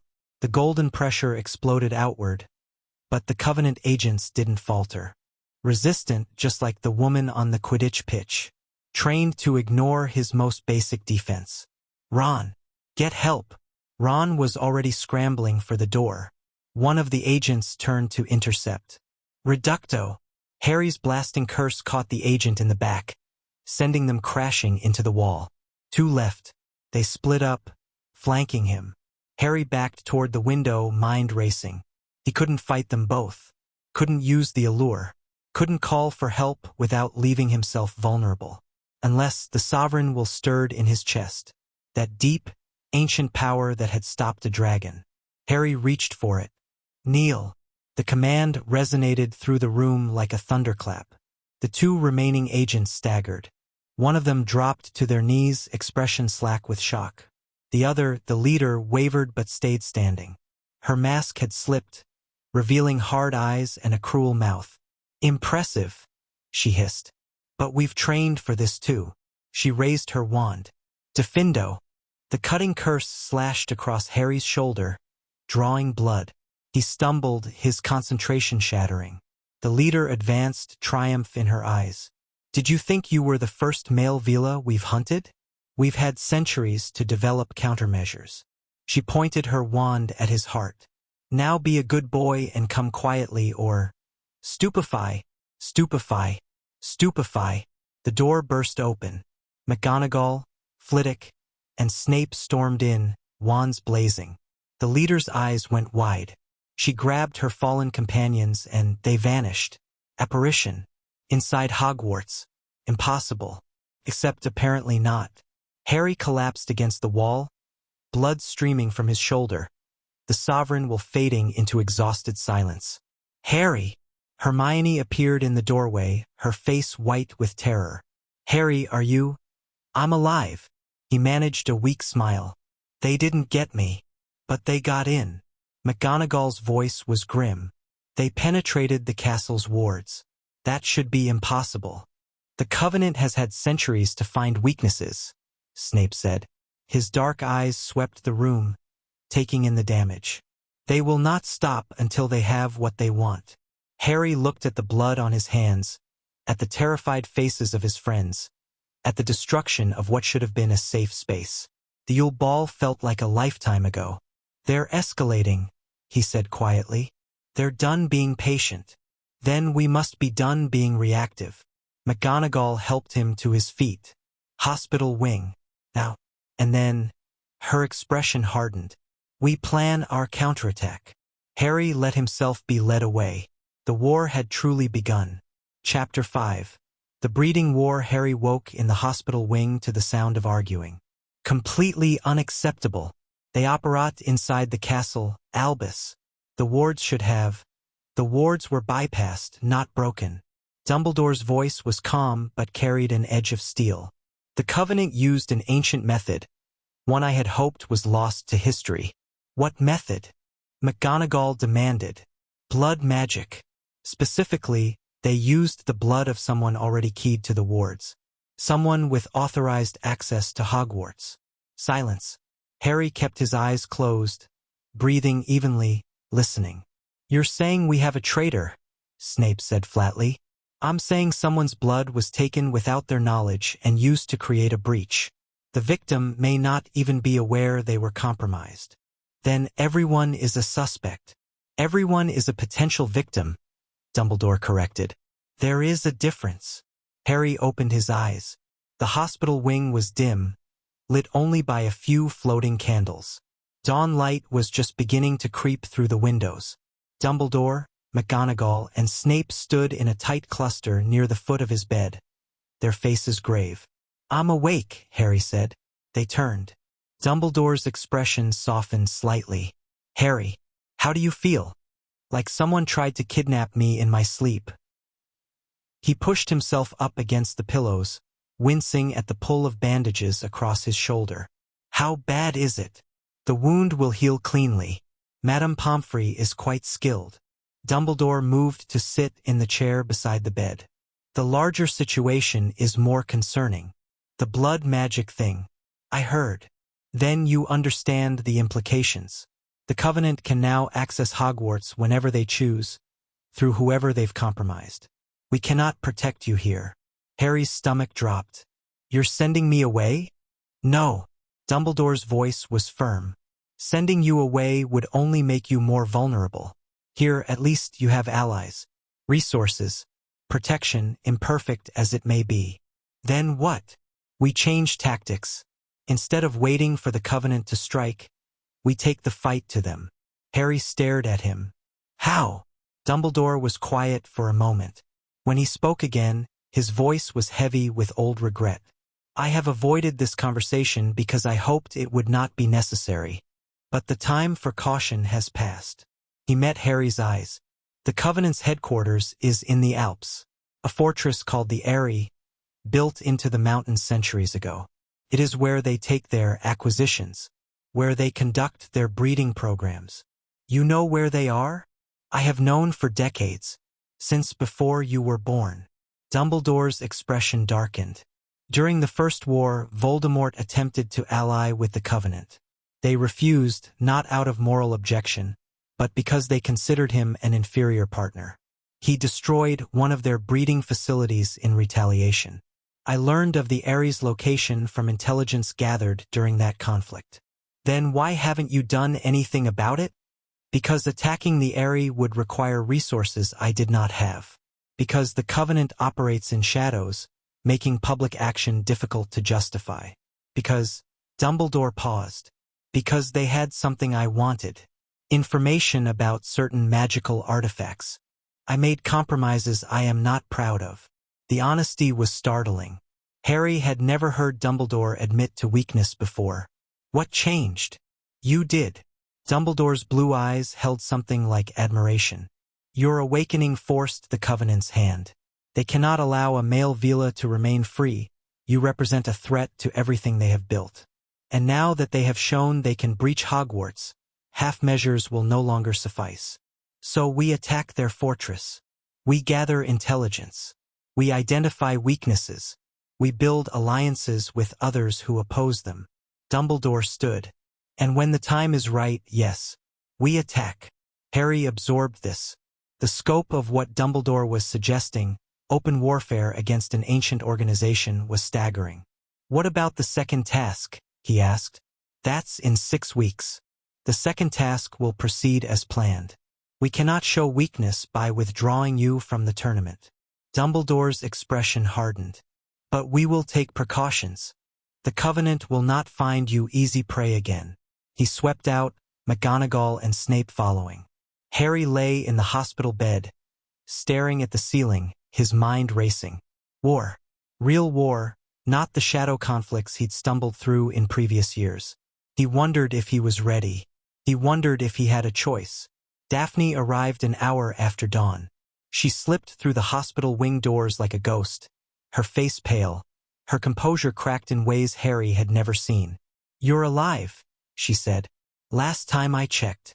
She crossed the room in 3 strides and stopped at his bedside, her hands clenched at her sides. "I felt it," she said, "when they attacked. I woke up and I knew something was wrong. I tried to get to Gryffindor Tower, but the prefects caught me in the corridors and—" Her voice broke. "I couldn't get to you. Daphne, I should have been there. If I'd been faster, You couldn't have done anything." Harry reached for her hand. After a moment's hesitation, she let him take it. They were trained Covenant agents.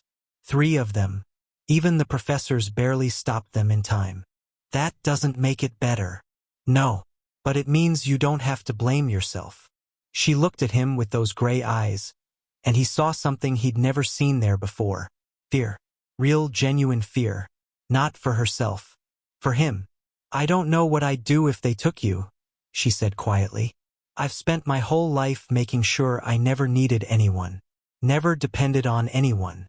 And then you happened. And now—" She shook her head. "Now I'm terrified all the time. I'm terrified too. You don't show it. Neither do you. We're both good at masks." She almost smiled. Terrible role models for emotional health. The worst. She sat down on the edge of his bed, her hand still in his. The morning light caught her hair, turning it gold. "What happens now?" she asked. Harry told her everything. The blood magic breach, Dumbledore's revelation about the Aerie, the plan to take the fight to the Covenant. Daphne listened without interrupting. When he finished, her expression had gone calculating. "The Aerie," she said. "I've heard rumors. My father mentioned it once. He said it was where the old families sent daughters they wanted to improve. Improve. Breed with Veela. Enhance the bloodline." Her voice was flat. "The Greengrass family hasn't participated in generations, but some of the darker pureblood houses still send tributes." Harry felt sick. Tributes. Women. Offered to the Covenant in exchange for, favors. Political support. Magical knowledge. Daphne's jaw tightened. "It's monstrous, but it's been happening for centuries. And nobody's tried to stop it? Nobody with enough power cared enough to try." She met his eyes. Until now. The implication hung between them. "You want to help," Harry said. "I want to burn it down." The words came out fierce, sudden. "Every cage, every breeding chamber, every record they've kept. I want to destroy all of it." "Why?" She was quiet for a long moment. "Because it could have been me," she said finally. "If my father had been different, if my family had been darker, I could have been one of those girls, sent to the mountains to be used like livestock." Her voice dropped. "That's what they want to do to you, Potter. Make you into a tool, a resource, something to be managed and exploited." "I know. Then you understand why I can't just sit back and watch." Harry squeezed her hand. "I understand," he said. "And I'm glad you're with me." She leaned down and kissed him softly. "Always," she whispered against his lips, "whether you want me there or not." The War Council reconvened that evening in the Room of Requirement. Harry was there despite Madame Pomfrey's protests, his shoulder bandaged but functional. Hermione had compiled new intelligence.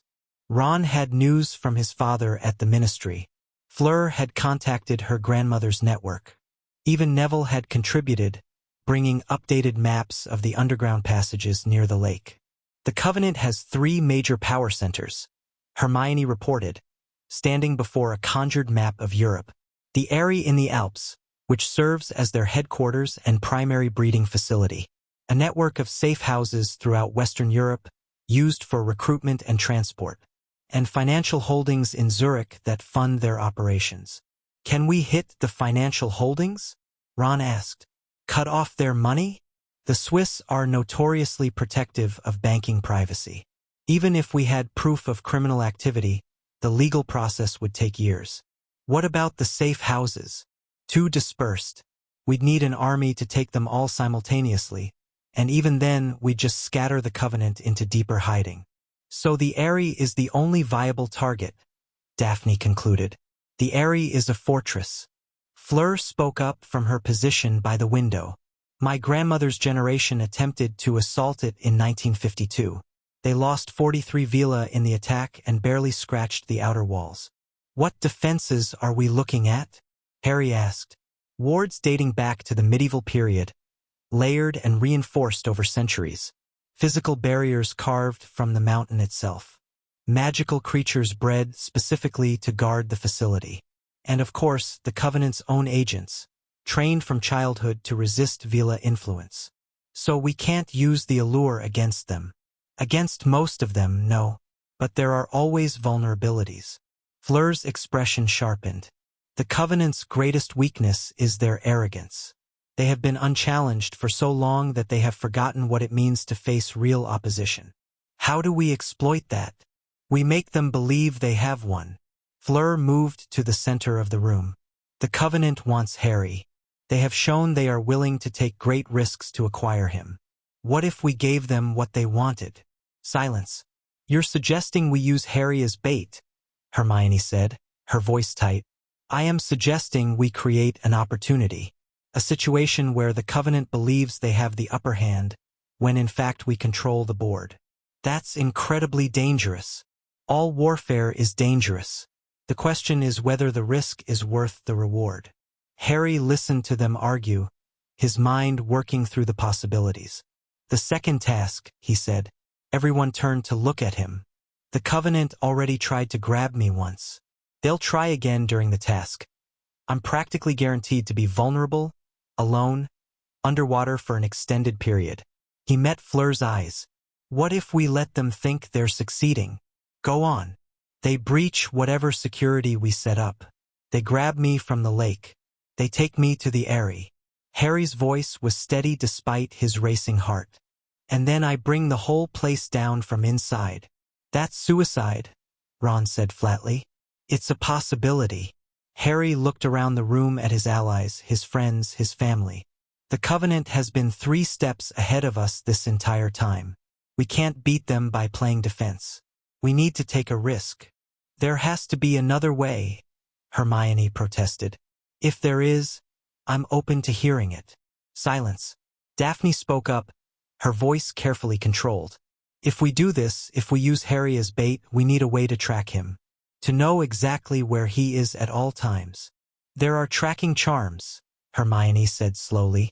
But the Covenant would detect them. Not all tracking methods are magical. Daphne reached into her robes and pulled out a small vial of silvery liquid. This is my blood. Specifically prepared, infused with a connection to our family's ancestral wards. If Harry carries it, I will always know where he is. Not through a spell, but through a blood connection that predates modern magical detection. Harry stared at her. You prepared this? I prepared it yesterday, after the attack. She met his eyes. I told you I couldn't sit back and watch. This is me not sitting back. That's blood magic, Hermione said. That's illegal, dark, dangerous. Yes. Daphne's voice didn't waver. It's also undetectable and unbreakable. The Covenant uses blood magic against us. Why shouldn't we use it right back? The question hung in the air. Harry reached out and took the vial from Daphne's hand. How do I use it? You drink it. Just a drop. That will be enough to establish the connection. Daphne's expression softened slightly. It will also, there are side effects. You'll feel what I feel to some extent. Emotional bleed-through. Is that dangerous? Not physically, but it's intimate. More intimate than anything we've done before. Harry looked at the silver liquid in his hand. At Daphne, watching him with careful hope. At Hermione, whose expression had gone complicated and unreadable. He uncorked the vial and drank. The effect was immediate. Warmth flooded through him, settling into his chest like a second heartbeat. And beneath that warmth he felt Daphne. Her presence, her emotions, a constant hum at the edge of his awareness. She gasped softly, feeling the connection establish on her end. "It worked," she breathed. "I can feel you." Harry's voice was wondering. "It's like, you're right there, in my chest." "I know." Her eyes were bright. "I feel you too." Hermione looked away, something flickering across her face too quickly to identify. "This changes the tactical situation," Fleur said, businesslike despite the emotional undercurrents. "With a reliable tracking method, the bait plan becomes viable.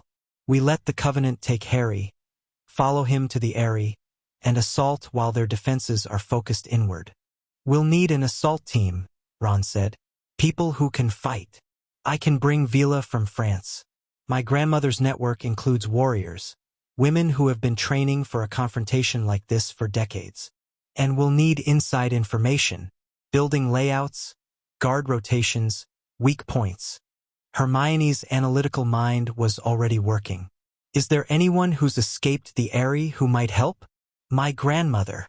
If she's willing to revisit those memories. Ask her. The more intelligence we have, the better our chances." The planning continued late into the night. By the time they broke for sleep, the outline of an operation had taken shape. It was audacious. It was dangerous. It might get them all killed. But for the first time, they were taking the fight to the enemy. The weeks before the second task blurred together. Harry trained harder than ever.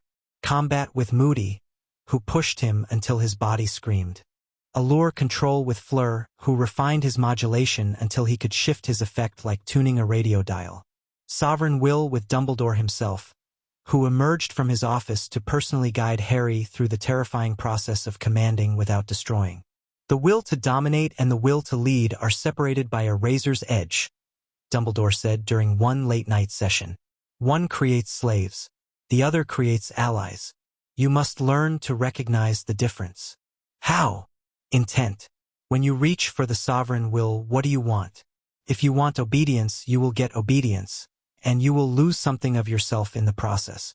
If you want cooperation, understanding, shared purpose, you may achieve something greater."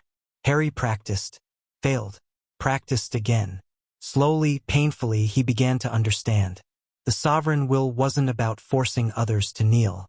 It was about projecting his own certainty so powerfully that others chose to follow. Not dominance, leadership. The distinction mattered. Meanwhile, Daphne managed her own preparations. Her position in Slytherin had stabilized after the confrontation with Pansy, but the Yule Ball had reignited the gossip. Dating Harry Potter, publicly, openly, put a target on her back. She handled it the way she handled everything, with cold precision and ruthless efficiency. "I hear you've been spending time with Potter," Draco Malfoy said one evening in the common room. He'd been watching her for weeks, his expression calculating. "Interesting choice for someone of your breeding." "My choices are my own, Malfoy." "Are they? Or is the Veela's pet snake just doing what she's told?" The common room went quiet. People were always watching when Malfoy picked fights. Daphne set down her book and turned to face him fully. "Let me be clear," she said, her voice carrying. "Harry Potter has never told me to do anything. He asks, he suggests. He respects my autonomy in a way that you, with your father's hand up your back controlling every move, couldn't possibly understand." Draco's face went red. "My father is currently under investigation by 3 different ministry departments and is one bad decision away from Azkaban. Maybe focus on your own problems before commenting on my romantic choices." She picked up her book and walked out, leaving Draco sputtering behind her. It wasn't a permanent solution. The pure-blood politics of Slytherin House would continue regardless of any individual confrontation. But it bought her time, and time was what she needed. The night before the second task, Harry found himself alone in the room of requirement. The space had configured itself as a simple sitting room. Comfortable chairs, a warm fire, quiet solitude. He'd come here to think, to prepare himself mentally for what was coming. The door opened. Hermione slipped through. "I thought I'd find you here," she said. "Am I that predictable?" "Only to people who know you." She sat down in the chair across from him. "How are you feeling?" "Terrified. Determined. Both at once." "That sounds about right." She was quiet for a moment. "Harry, I need to tell you something. Before tomorrow." "What?" She looked at him with those brown eyes, and he saw something there he'd been avoiding for months. "I love you," she said. The words hit him like a physical force. "Hermione, let me finish." She held up a hand. "I love you. I've loved you for years, probably since second year when you came to save me from the troll. And I know you're with Daphne now, and I'm not trying to. I don't expect." She stopped, took a breath. "I just needed you to know. Before tomorrow. In case something goes wrong." Harry's chest ached. He'd known, on some level, had felt the weight of Hermione's feelings even as he'd chosen to look away from them. "I love you too," he said quietly. Hope flared in her eyes. "But not the way you want me to. Not romantically." The words tasted like ash. "You're my best friend, Hermione. My family. I would die for you without hesitation. But what I feel for Daphne is different. I can't explain it, I can't justify it, but it's there and I can't pretend otherwise." The hope dimmed. Not extinguished, she was too strong for that, but wounded. "The allure," she said, her voice carefully controlled. "Maybe. Probably, at least partially. But does that matter? If the feeling is real, does the source change anything? I don't know." She looked down at her hands. "I've asked myself that question 100 times. Whether what I feel is genuine or just proximity, intensity, shared trauma bonding us together. And what did you decide? That I'll never know for certain, and that I have to live with that uncertainty either way." She met his eyes again. "I don't regret telling you. Whatever happens tomorrow, I needed you to know. I'm glad you told me." Harry reached out and took her hand. "You're the most important person in my life, Hermione. That hasn't changed. It won't change." She squeezed his hand tightly.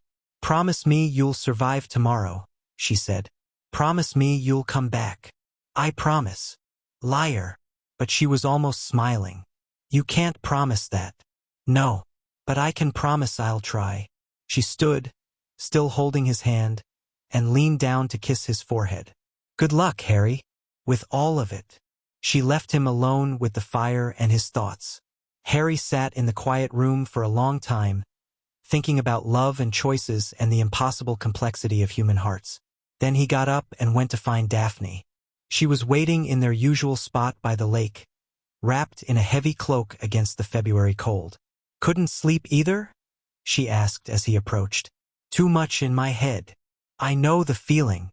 She shifted to make room on the stone bench. "The blood connection has been active.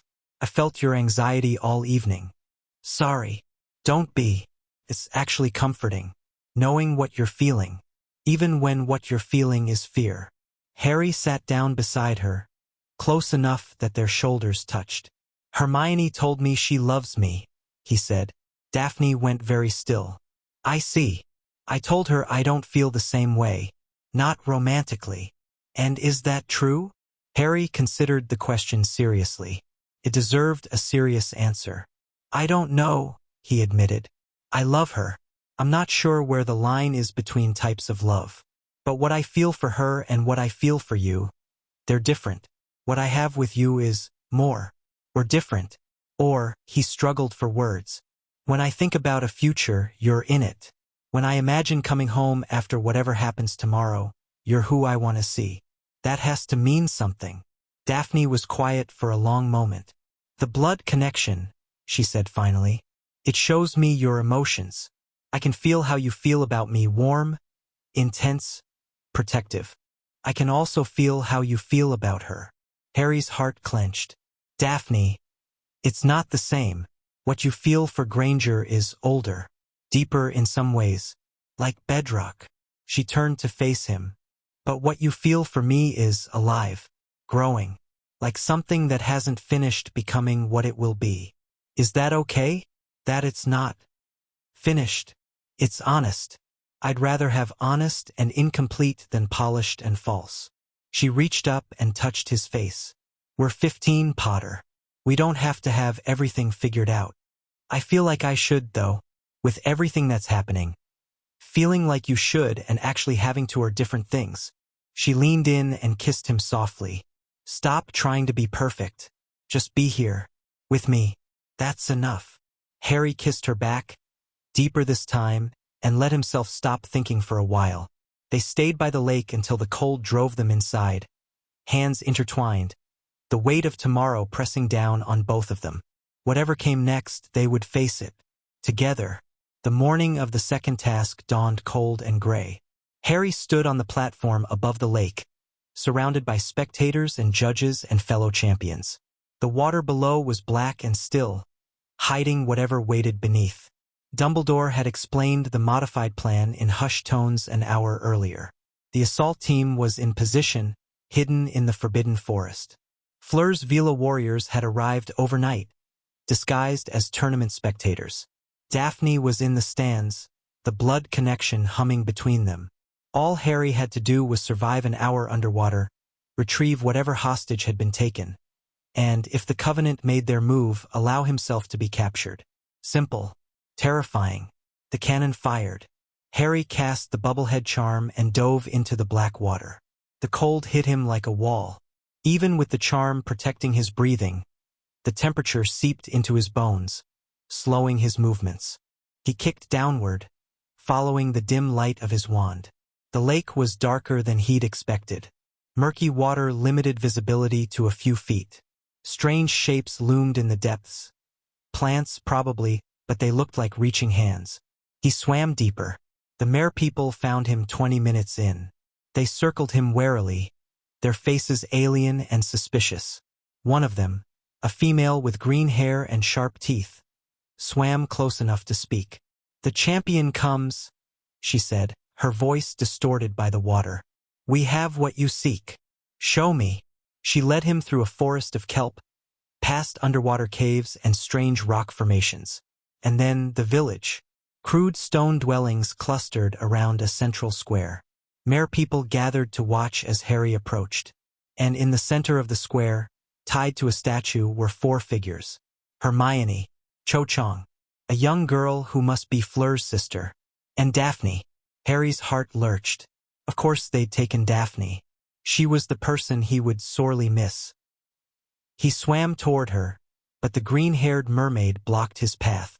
"1 hostage per champion. Those are the rules. She's mine. Then take her. But only her." Harry looked at the other hostages. Hermione floating unconscious, Cho pale and still, the young girl barely more than a child. He couldn't just leave them. But the mermaid's expression was implacable. "The other champions will come," she said. "Trust the task." Harry swam to Daphne and cut her bonds with a severing charm. She floated into his arms, unconscious but breathing, some enchantment keeping her alive underwater. He held her close and kicked toward the surface. Halfway up, the Covenant struck. They came from the darkness at the edge of visibility, black-robed figures moving through the water with unnatural speed. Harry counted 6 of them before they surrounded him completely. "Harry Potter," one of them said, their voice magically projected through the water. "We've been waiting for you." Harry tightened his grip on Daphne. This was the moment, the bait plan engaging as designed. He let them take him. The transit was disorienting, a magical effect that felt like being squeezed through a tube while underwater. When Harry's senses cleared, he was no longer in the lake. He was in a cell. Stone walls, iron bars, a single torch providing dim illumination, and Daphne, still unconscious, lying on a rough cot in the corner. They'd taken his wand. Of course they had. But they hadn't found the blood connection. They couldn't. It wasn't a spell, wasn't an object, wasn't anything they knew to look for. Harry felt along the bond and sent a pulse of awareness. "I'm here. I'm alive. Come find me." Distantly, he felt Daphne's presence stir in response. The cell door opened. A woman entered, middle-aged, severe-faced, dressed in elegant robes that seemed out of place in the dungeon setting. "Mr. Potter," she said, Welcome to the Eyrie. I am Madame Vespera Shadowmere, High Matriarch of the Covenant. We have much to discuss. Harry met her eyes steadily. I doubt we have anything to discuss. Oh, but we do. Vespera smiled, and it didn't reach her eyes. You see, Mr. Potter, you are the most valuable acquisition the Covenant has made in 2 centuries. A male Veela, young and powerful and, most importantly, unbound. Do you have any idea what that means? It means you want to use me for breeding. Such crude terminology. I prefer to think of it as cultivation. She began to pace, her robes swishing against the stone floor. The Covenant has spent centuries perfecting Veela bloodlines. We have produced some of the most powerful Allure wielders in history. But we have always been limited by the fundamental nature of Veela reproduction. Female-dominated, unpredictable, difficult to control. And a male Veela changes that. A male Veela changes everything. Vespera's eyes gleamed. You can sire children with any which we choose.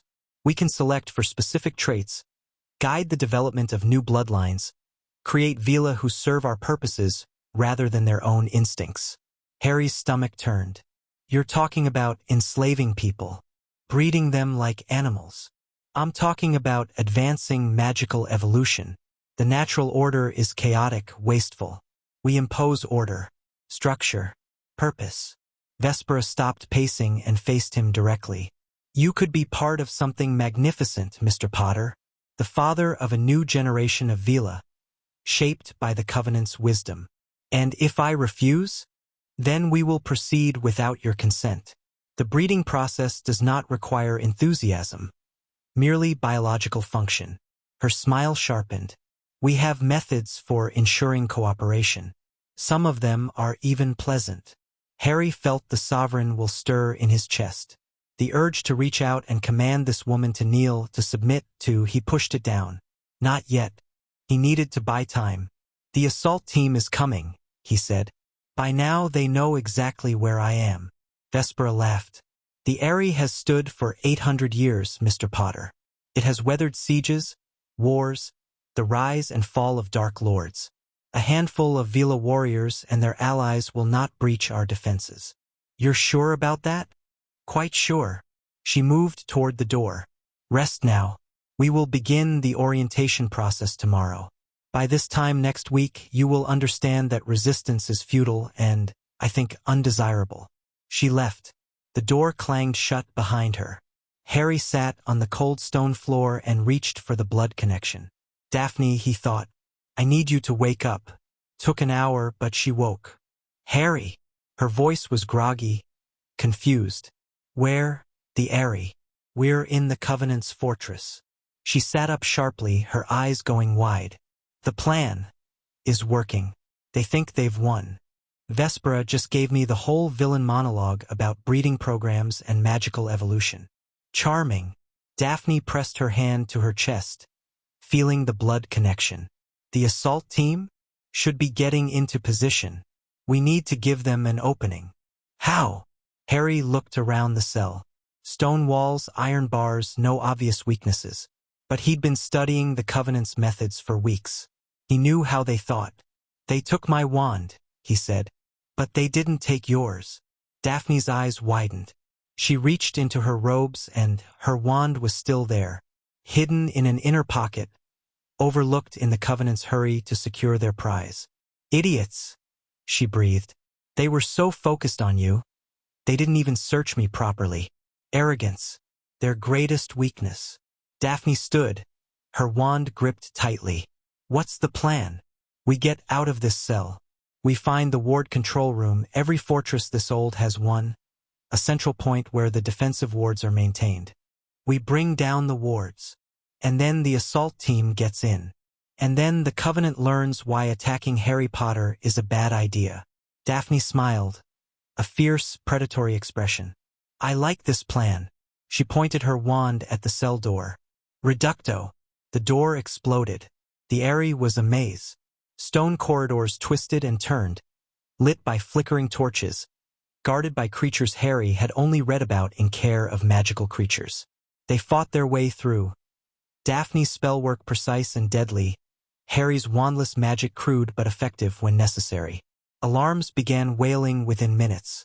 "They know we're out," Daphne said, ducking a curse from a Covenant guard. "Good. That means they're focused on us, not the perimeter." They kept moving. The ward control room was on the 3rd level, according to the maps Neville's grandmother had provided. Harry had memorized the route, and even in the chaos of escape, the turns came back to him. Left, right, downstairs, through the old armory, they burst into a chamber filled with glowing crystals. Covenant agents were already there, wands raised. "Potter!" one of them shouted. "Stop or—" Harry reached for the sovereign will. "Stand down." The command rolled through the room like thunder. 3 of the 6 agents dropped their wands immediately, their expressions going slack. The other 3, more resistant, better trained, wavered but held. Daphne took advantage of the distraction. "Stupefy, stupefy, stupefy." Bodies dropped. In seconds, the room was clear. Harry staggered, the effort of using the sovereign will leaving him drained. Daphne caught his arm. "You okay?" "I will be. Find the main crystal, the big one in the center." She moved to the crystal array, her wand tracing patterns in the air.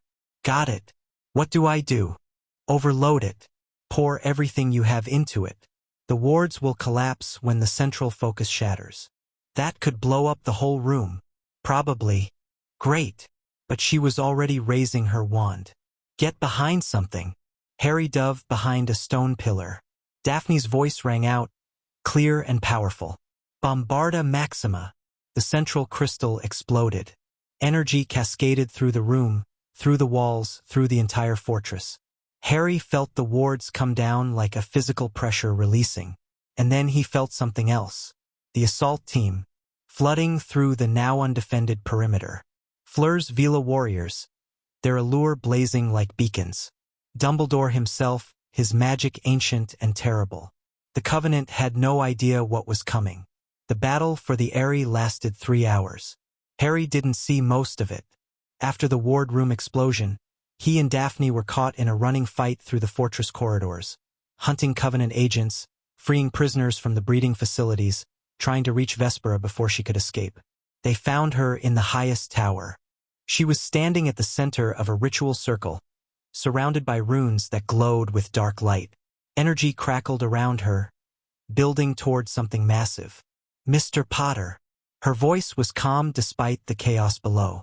"I had hoped we could do this the easy way. The easy way involves slavery and rape. I'll take the hard way." "Then take it." She raised her hands, and the ritual flared to life. "I had planned to use this as a last resort. A beacon that will summon every Covenant asset worldwide.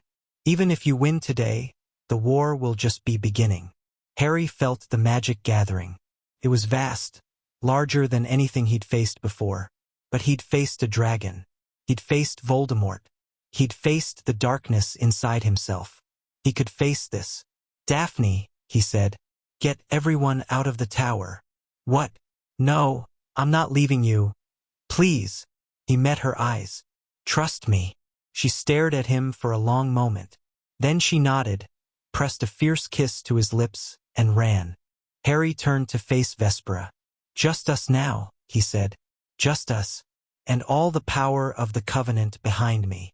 And all the power of something you don't understand behind me." He reached for everything. The allure, the sovereign will, the magic that had been sleeping in his blood since birth. He poured it all into a single command. "Stop!" The world went white. When Harry woke, he was lying in the ruins of the tower. The ritual circle was destroyed.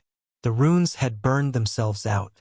Vespera was on her knees, her face slack, her eyes empty. The sovereign will had broken something in her. Not killed, he'd been careful not to kill, but broken. She would never lead the Covenant again. Harry sat up slowly, his body aching in ways he'd never experienced before.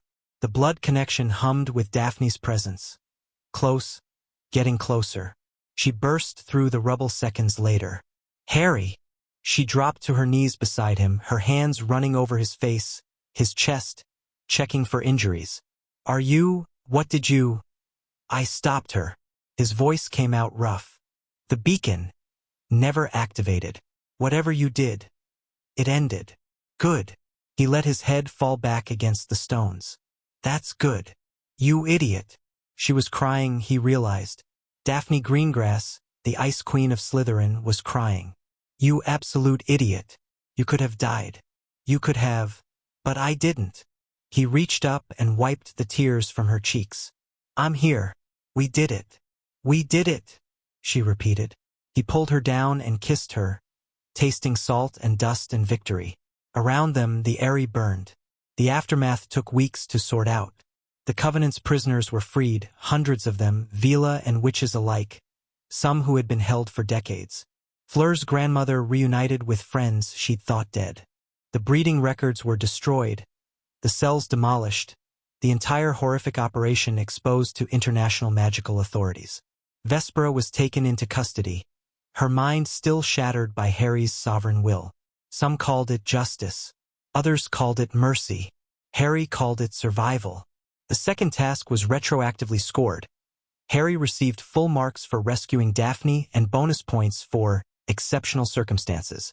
The judges pretended not to know what those circumstances were. And Harry Potter returned to Hogwarts as something more than the boy who lived. He was the Veela who had brought down an empire. The first night back, Daphne found him by the lake. Can't sleep?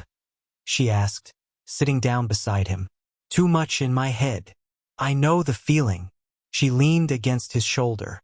The blood connection makes it hard to ignore. Is that okay? Feeling everything I feel. It's an adjustment. She was quiet for a moment. Mostly I like it. Knowing you're there always. Knowing what you're experiencing, even when we're apart. And when I'm feeling dark things, fear, doubt, guilt, then I feel them too. And I know you're human. She turned to look at him. That's not a bad thing, Harry. Being human. Feeling human things. He kissed her forehead. I love you, he said. The words came out easily, naturally, like they'd been waiting to be spoken. Daphne went very still. You don't have to say that, she whispered. I know it's with the allure, the blood connection, you don't have to. I know. He pulled back to meet her eyes. I'm saying it anyway, because it's true. I love you, Daphne Greengrass, the Ice Queen of Slytherin, the girl who threatened to destroy Pansy Parkinson's entire family, the girl who gave me her blood so I could find my way home. She laughed shakily, that's a very specific list of qualities. They're your qualities. They're what make you you. She looked at him for a long moment. Then she kissed him, deep and fierce and certain. I love you too, she said against his lips. I've loved you since, I don't know when, since you apologized for something that wasn't your fault, since you asked me to the ball in broad daylight, since you stood in a burning tower and told me to trust you. That's also a very specific list. You're a very specific person. They sat together by the lake, the moonlight silvering the water, the future stretching out before them. There was still a tournament to finish, still enemies to face, still questions without answers. But for now, in this moment, none of that mattered. They had each other. That was enough. Chapter 6. Sovereignty. 3 months after the fall of the Eyrie, Harry stood in the center of the Quidditch pitch and watched the maze grow. Hedges 20 feet tall erupted from the manicured grass, twisting and turning into patterns that hurt to look at directly. The third task would take place in 2 days, and the grounds had been transformed into something from a nightmare. Impressive, isn't it? Dumbledore appeared beside him, hands clasped behind his back. The maze is enchanted to shift. No path stays constant for more than a few minutes. And somewhere in there is the Triwizard Cup. The cup, yes, along with various obstacles designed to test the champion's abilities. Dumbledore's expression was thoughtful. You've grown considerably since the beginning of this tournament, Harry. I didn't have much choice. Choice is always present. You could have broken under the pressure. Many would have. Dumbledore turned to face him fully. Instead, you have become someone capable of leading others through crisis. That is not nothing. Harry thought about everything that had happened since the awakening. The Covenant, the battles, the relationships forged under fire. I had help, he said. All leaders do. The wise ones acknowledge it. Dumbledore smiled slightly. Miss Greengrass and Miss Granger are waiting for you in the entrance hall. Something about final preparations. For the task. For what comes after, I suspect. The tournament ends in 2 days, Harry. But your life, your real life, as the person you've become, is only beginning. Dumbledore walked away, leaving Harry alone with the growing maze and his thoughts.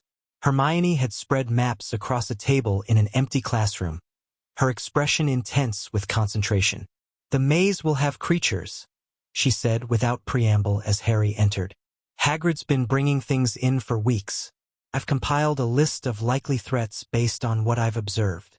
Of course you have. Blast-ended Scroots, almost certainly. At least one Sphinx. I saw her being transported last Tuesday. Possibly a Boggart, given their usefulness for testing psychological resilience. Harry sat down across from her. You know I can't actually prepare for a task when I don't know what's coming. You can prepare for possibilities. Hermione pushed a stack of notes toward him. Counterspells, evasion techniques, emergency protocols. The more scenarios you've thought through, the better your instincts will be in the moment. You've been working on this for weeks. Of course I have. You're my best friend. I'm not letting you walk into that maze unprepared. The words hung in the air. Since their conversation before the second task, things between Harry and Hermione had been different. Not worse exactly, but more careful.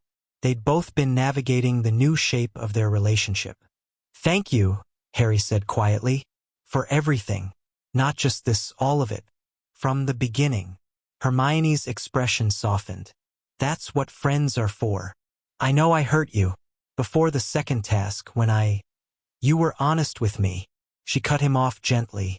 That's better than the alternative. And she paused, choosing her words. I've made peace with it. What you and Daphne have is real. I can see that now. It doesn't mean I love you less. I know. It just means you love me differently. She managed to smile. Victor and I have been writing.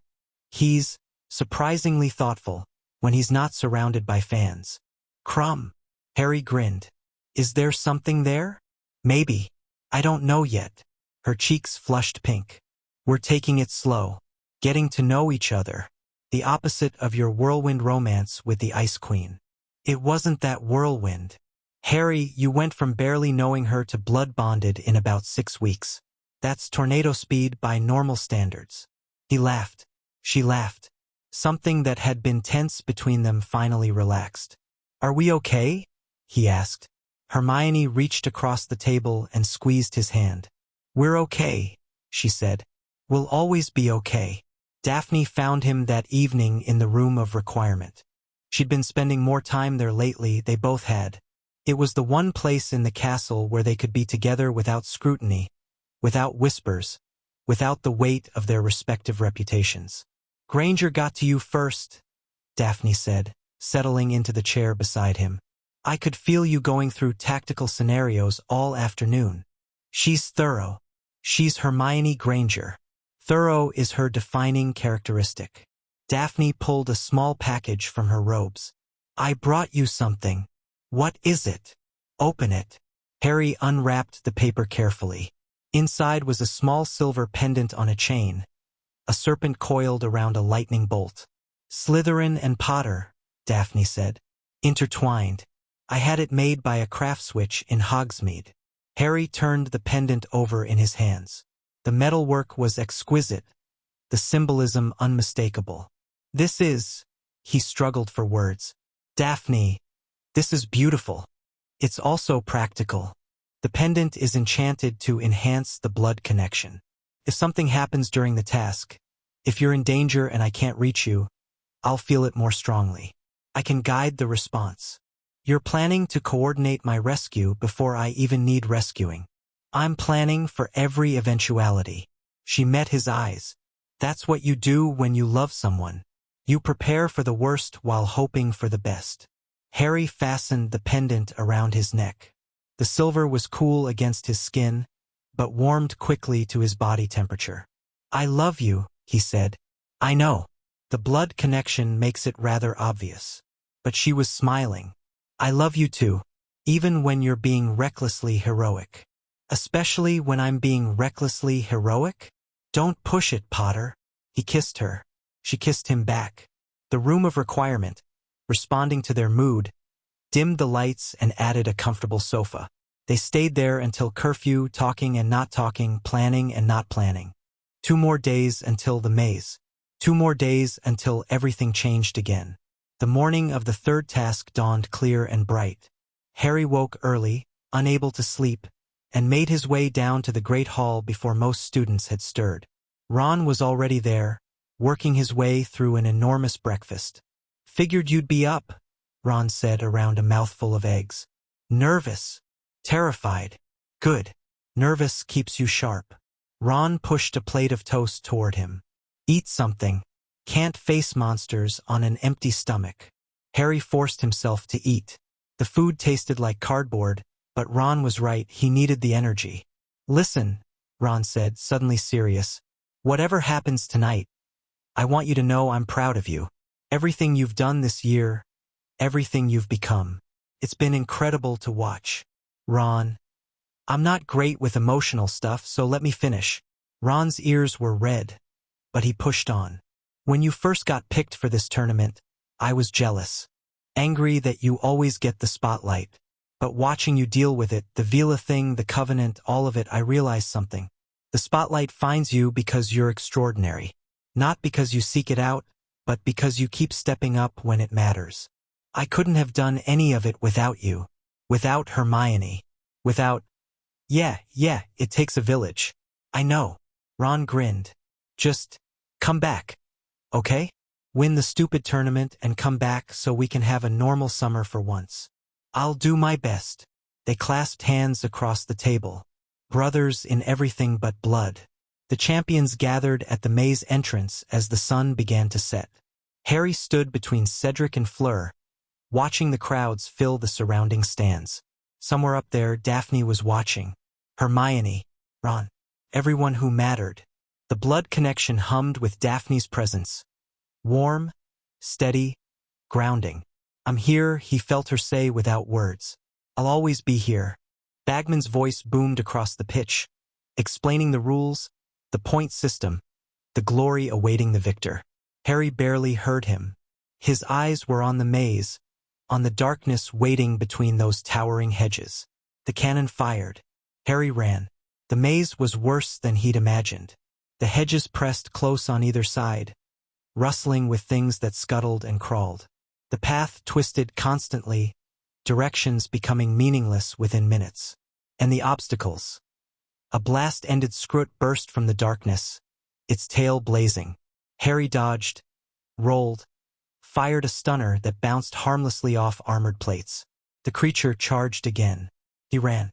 A sphinx appeared at a crossroads, her human face serene above a lion's body. A riddle, she said. Answer correctly and pass. Answer incorrectly and face my claws. Harry solved the riddle. Barely. He'd never been good at wordplay, but desperation sharpened his mind. Deeper into the maze. Darker.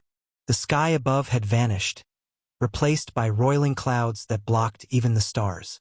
He encountered Cedric fighting a giant spider and stopped to help, the two of them driving the creature back with combined spellfire. Thanks, Cedric gasped.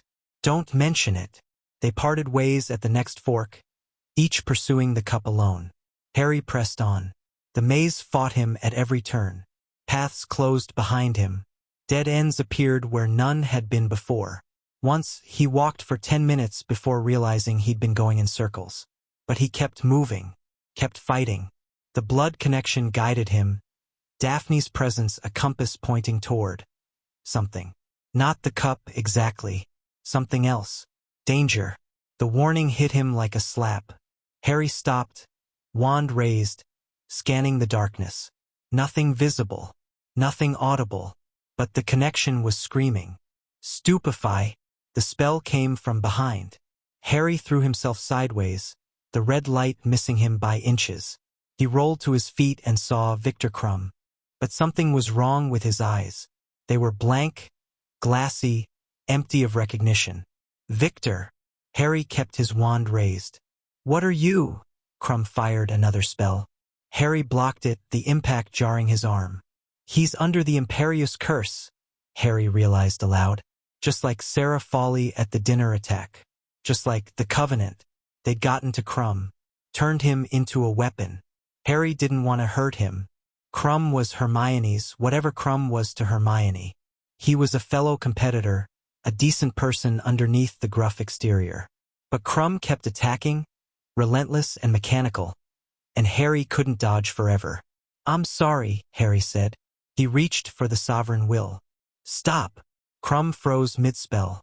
His face contorted, fighting the command. Fight it, Harry said. I know you're in there. Fight the Imperius. You're stronger than this. Crumb's wand trembled. His lips moved, forming words that wouldn't come.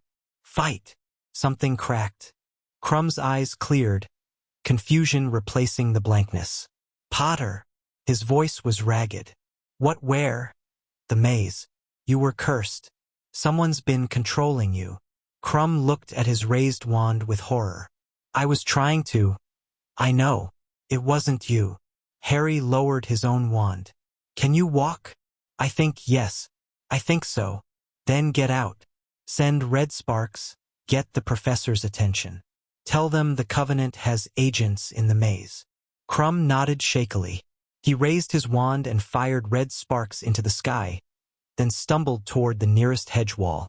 Harry watched him go, his mind racing. The Covenant. Here. Now. They weren't done with him yet. The cup appeared without warning. One moment Harry was pushing through a tangle of vines. The next he stumbled into a clearing where the Triwizard Cup sat on a pedestal, glowing with soft blue light. Cedric emerged from the opposite side of the clearing at the same moment. They stared at each other across the prize. Together, Cedric said. Harry thought about it. Hogwarts glory. Shared victory. But the blood connection was still screaming danger, and something about the cup felt wrong. Wait, Harry said. Something's... The hedge behind Cedric exploded.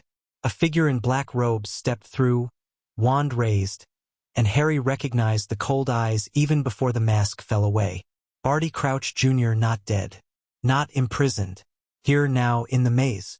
The Dark Lord awaits, Crouch said, his voice carrying the sing-song quality of madness. And he will have what he desires. His wand pointed at the cup. Portus. The cup flared with new magic. Crouch lunged for Cedric. Harry didn't think. He just moved. His body slammed into Cedric's, pushing him out of the way as Crouch's curse sliced through empty air.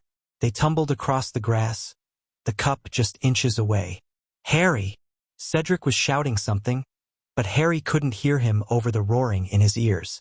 Crouch was advancing, his face twisted with fury. The plan required Diggory, he snarled.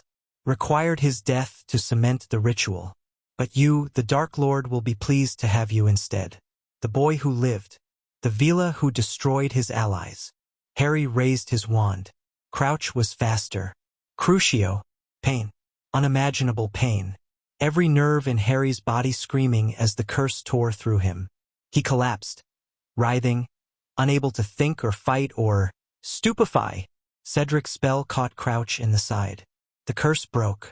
Harry gasped for air, his body still twitching with aftershocks. Crouch turned on Cedric, his expression murderous. Harry reached for the sovereign will. Reached deeper than he ever had before. Kneel. The command ripped through the clearing with physical force. Crouch dropped like a puppet with cut strings, his wand clattering from nerveless fingers.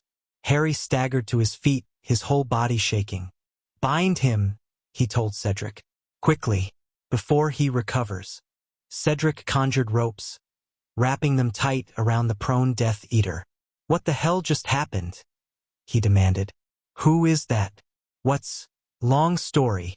The short version is that people have been trying to kill me all year, and this is apparently the final attempt. Harry looked at the cup, still glowing with its new enchantment. That's a portkey now. If we'd touched it, we'd be somewhere else. Somewhere Voldemort is waiting. Cedric went pale. You know who? He's back. He's been trying to come back. Tonight was supposed to be his return. Harry kicked Crouch's wand away. We need to get out of here. Get the professors. End this properly. What about the cup? The tournament? Harry looked at the Triwizard Cup, the prize he'd never wanted, the competition he'd never asked to enter. It can wait, he said. Right now, stopping Voldemort is more important. They fired red sparks together, signaling for help. The aftermath was chaos. Horrors flooded the maze. Crouch was taken into custody, his mad ravings revealing the full extent of the plot. Voldemort's plan to use Harry's blood in a resurrection ritual. The Death Eaters waiting at a graveyard in Little Hangleton. The conspiracy that had been building all year. The Triwizard Tournament was officially suspended pending investigation. Harry didn't care about the tournament.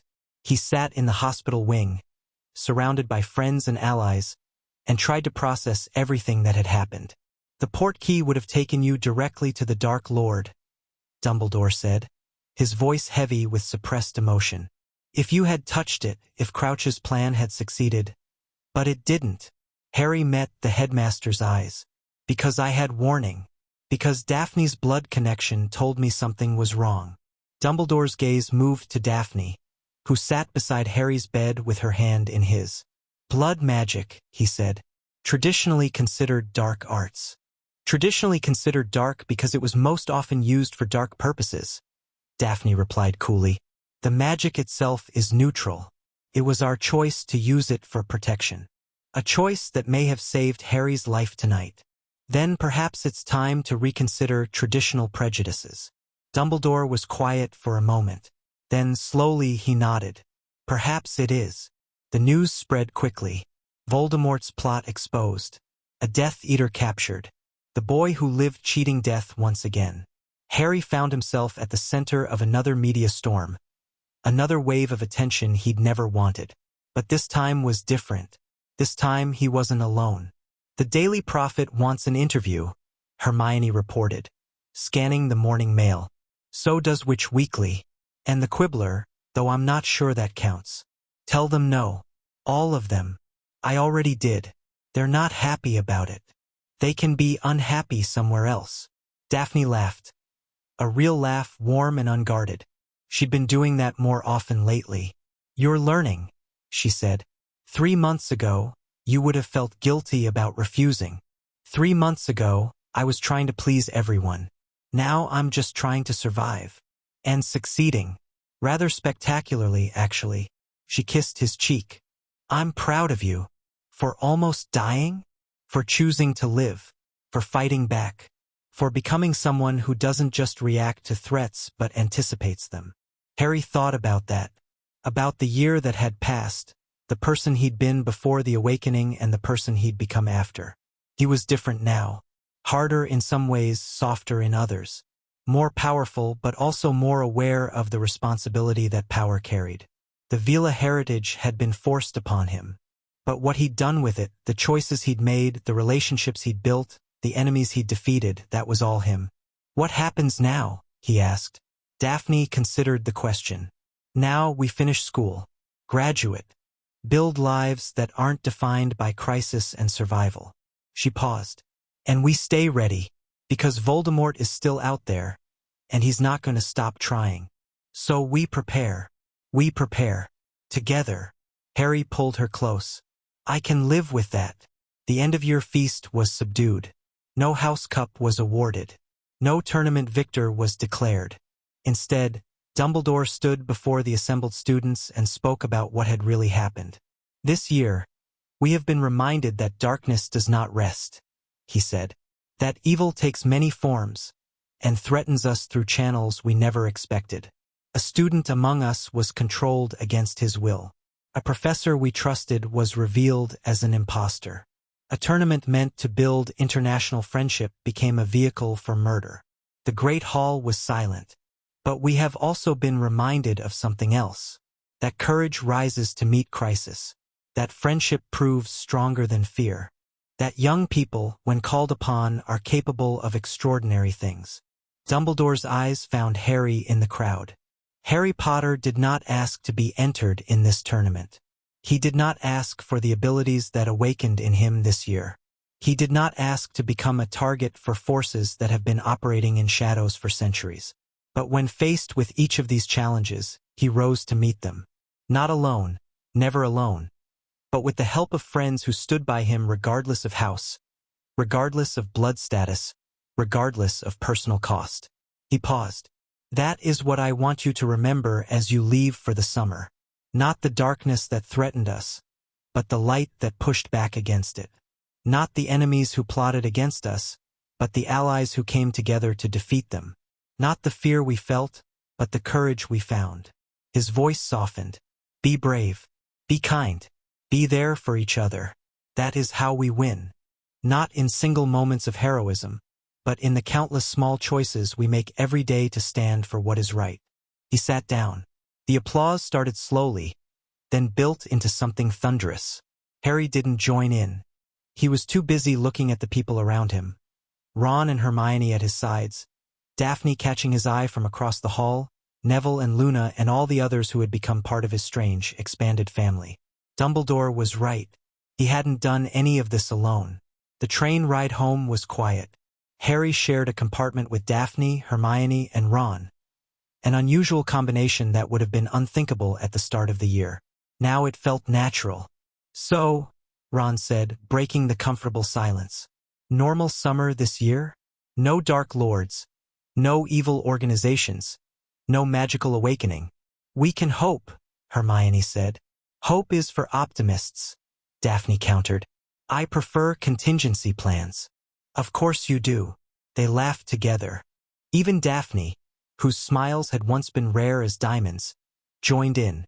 Harry watched his friends, because that's what they were now, all of them, regardless of house colors or family histories, and felt something he hadn't experienced in a long time. Peace. Not the absence of problems. Not ignorance of the threats still waiting. But a deep, settled certainty that whatever came next, he could handle it. What are you thinking about? Daphne asked, noticing his expression. The future. Anything specific? Harry considered. I'm thinking that a year ago I was just Harry Potter. Orphan. Chosen one. Boy who lived. He looked at her. Now I'm more different. I don't know exactly what yet, but I'm excited to find out. That's surprisingly optimistic for someone who's been hunted by multiple organizations this year. Maybe near-death experiences give you perspective. Or maybe, Daphne leaned her head against his shoulder. Maybe you've finally realized that you're not defined by what happens to you. You're defined by how you respond. Did you read that in a book? I read everything in books. That's how knowledge works. Harry laughed and kissed the top of her head. Outside the window, the countryside rolled past. Green hills and scattered villages and the ordinary world that had no idea what lurked in the shadows. Voldemort was still out there. The Covenant had been wounded but not destroyed. Enemies he hadn't even met yet were probably already plotting. But right now, in this moment, Harry Potter was surrounded by people who loved him. People who saw him for who he really was. People who would stand beside him no matter what came next. That was enough. That was everything. Platform 9 3/4 was crowded with families reuniting after the long school year. Harry spotted the Dursleys immediately, Vernon's purple face, Petunia's pinched expression, Dudley's bulk looming behind them. A year ago, the sight would have filled him with dread. Now he felt only tired resignation. Those are your relatives? Daphne had followed his gaze. They look awful. I know. I was going to say constipated. Harry snorted. That too. I could hex them for you. Just a little. Something subtle that would make their lives mildly inconvenient for a few weeks. Tempting, but no. Your restraint is admirable and boring. Ron and Hermione joined them, luggage in tow. Right this summer, Hermione said, hugging Harry fiercely. Every week. I want to know you're okay. I will. And if anything happens, anything at all, I'll tell you immediately. She nodded, satisfied, and headed toward her parents. Ron's goodbye was less emotional but no less sincere. A firm handshake, a shoulder clap, a muttered "stay out of trouble," that both of them knew was hopeless. Then it was just Harry and Daphne. "My parents are over there," she said, nodding toward a distinguished couple in expensive robes. "They want to meet you. Now? Eventually. I've told them about us, the safe parts anyway. They're curious. Curious is better than hostile. With Slytherin families, curious is the first step toward acceptance. Or assassination. But I'm reasonably confident it's acceptance." Harry laughed. "You're terrible. You love me anyway." "I do." He pulled her close, ignoring the stares from passing families. "I really do." They kissed goodbye, properly, thoroughly, in full view of anyone who cared to watch. "See you soon," Daphne said when they finally separated. "How soon?" "Soon enough." She smiled, that rare, real smile that was just for him. "The blood connection will let us stay in touch. And I may have plans to visit once my parents are properly persuaded. I'll look forward to it." She walked away toward her family, looking back once to catch his eye. Harry watched her go, the silver pendant warm against his chest. Then he turned to face the Dursleys. Vernon's expression was thunderous. Petunia looked like she'd swallowed something sour. Dudley was trying to hide behind his parents, which was physically impossible given his size. "Well?" Vernon demanded. "Are you coming or not?" Harry picked up his trunk and walked toward them. But this time something was different. This time he wasn't walking toward a prison. He was walking toward a temporary obstacle. He had survived dragons and dark lords and ancient breeding cults. He had discovered powers he never knew existed. He had built relationships that would last a lifetime. The Dursleys couldn't touch that. Nothing could touch that. Harry Potter stepped through the barrier between worlds, leaving the magical behind and entering the mundane. But he carried the magic with him. He always would. Epilogue. 3 years later, the ceremony was small. Just family and close friends gathered in the garden of a French chateau that belonged to Fleur's grandmother. The Veela matriarch had insisted. A Veela wedding deserved a proper Veela setting. Harry stood at the altar, watching Daphne walk toward him. She was beautiful. She'd always been beautiful.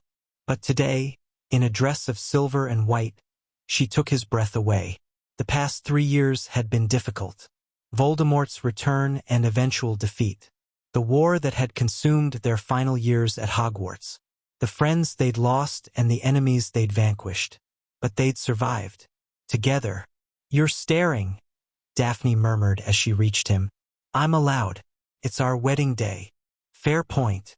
The officiant, a Veela priestess who had been performing bonding ceremonies for 2 centuries, began the ritual. Harry barely heard the words. He was too busy looking at Daphne, feeling their connection hum between them, knowing with absolute certainty that this was right. They exchanged vows, slipped rings onto each other's fingers, kissed while their friends and family applauded. "Well," Daphne said as they walked back down the aisle together, "that's done. We're officially bound in every possible way.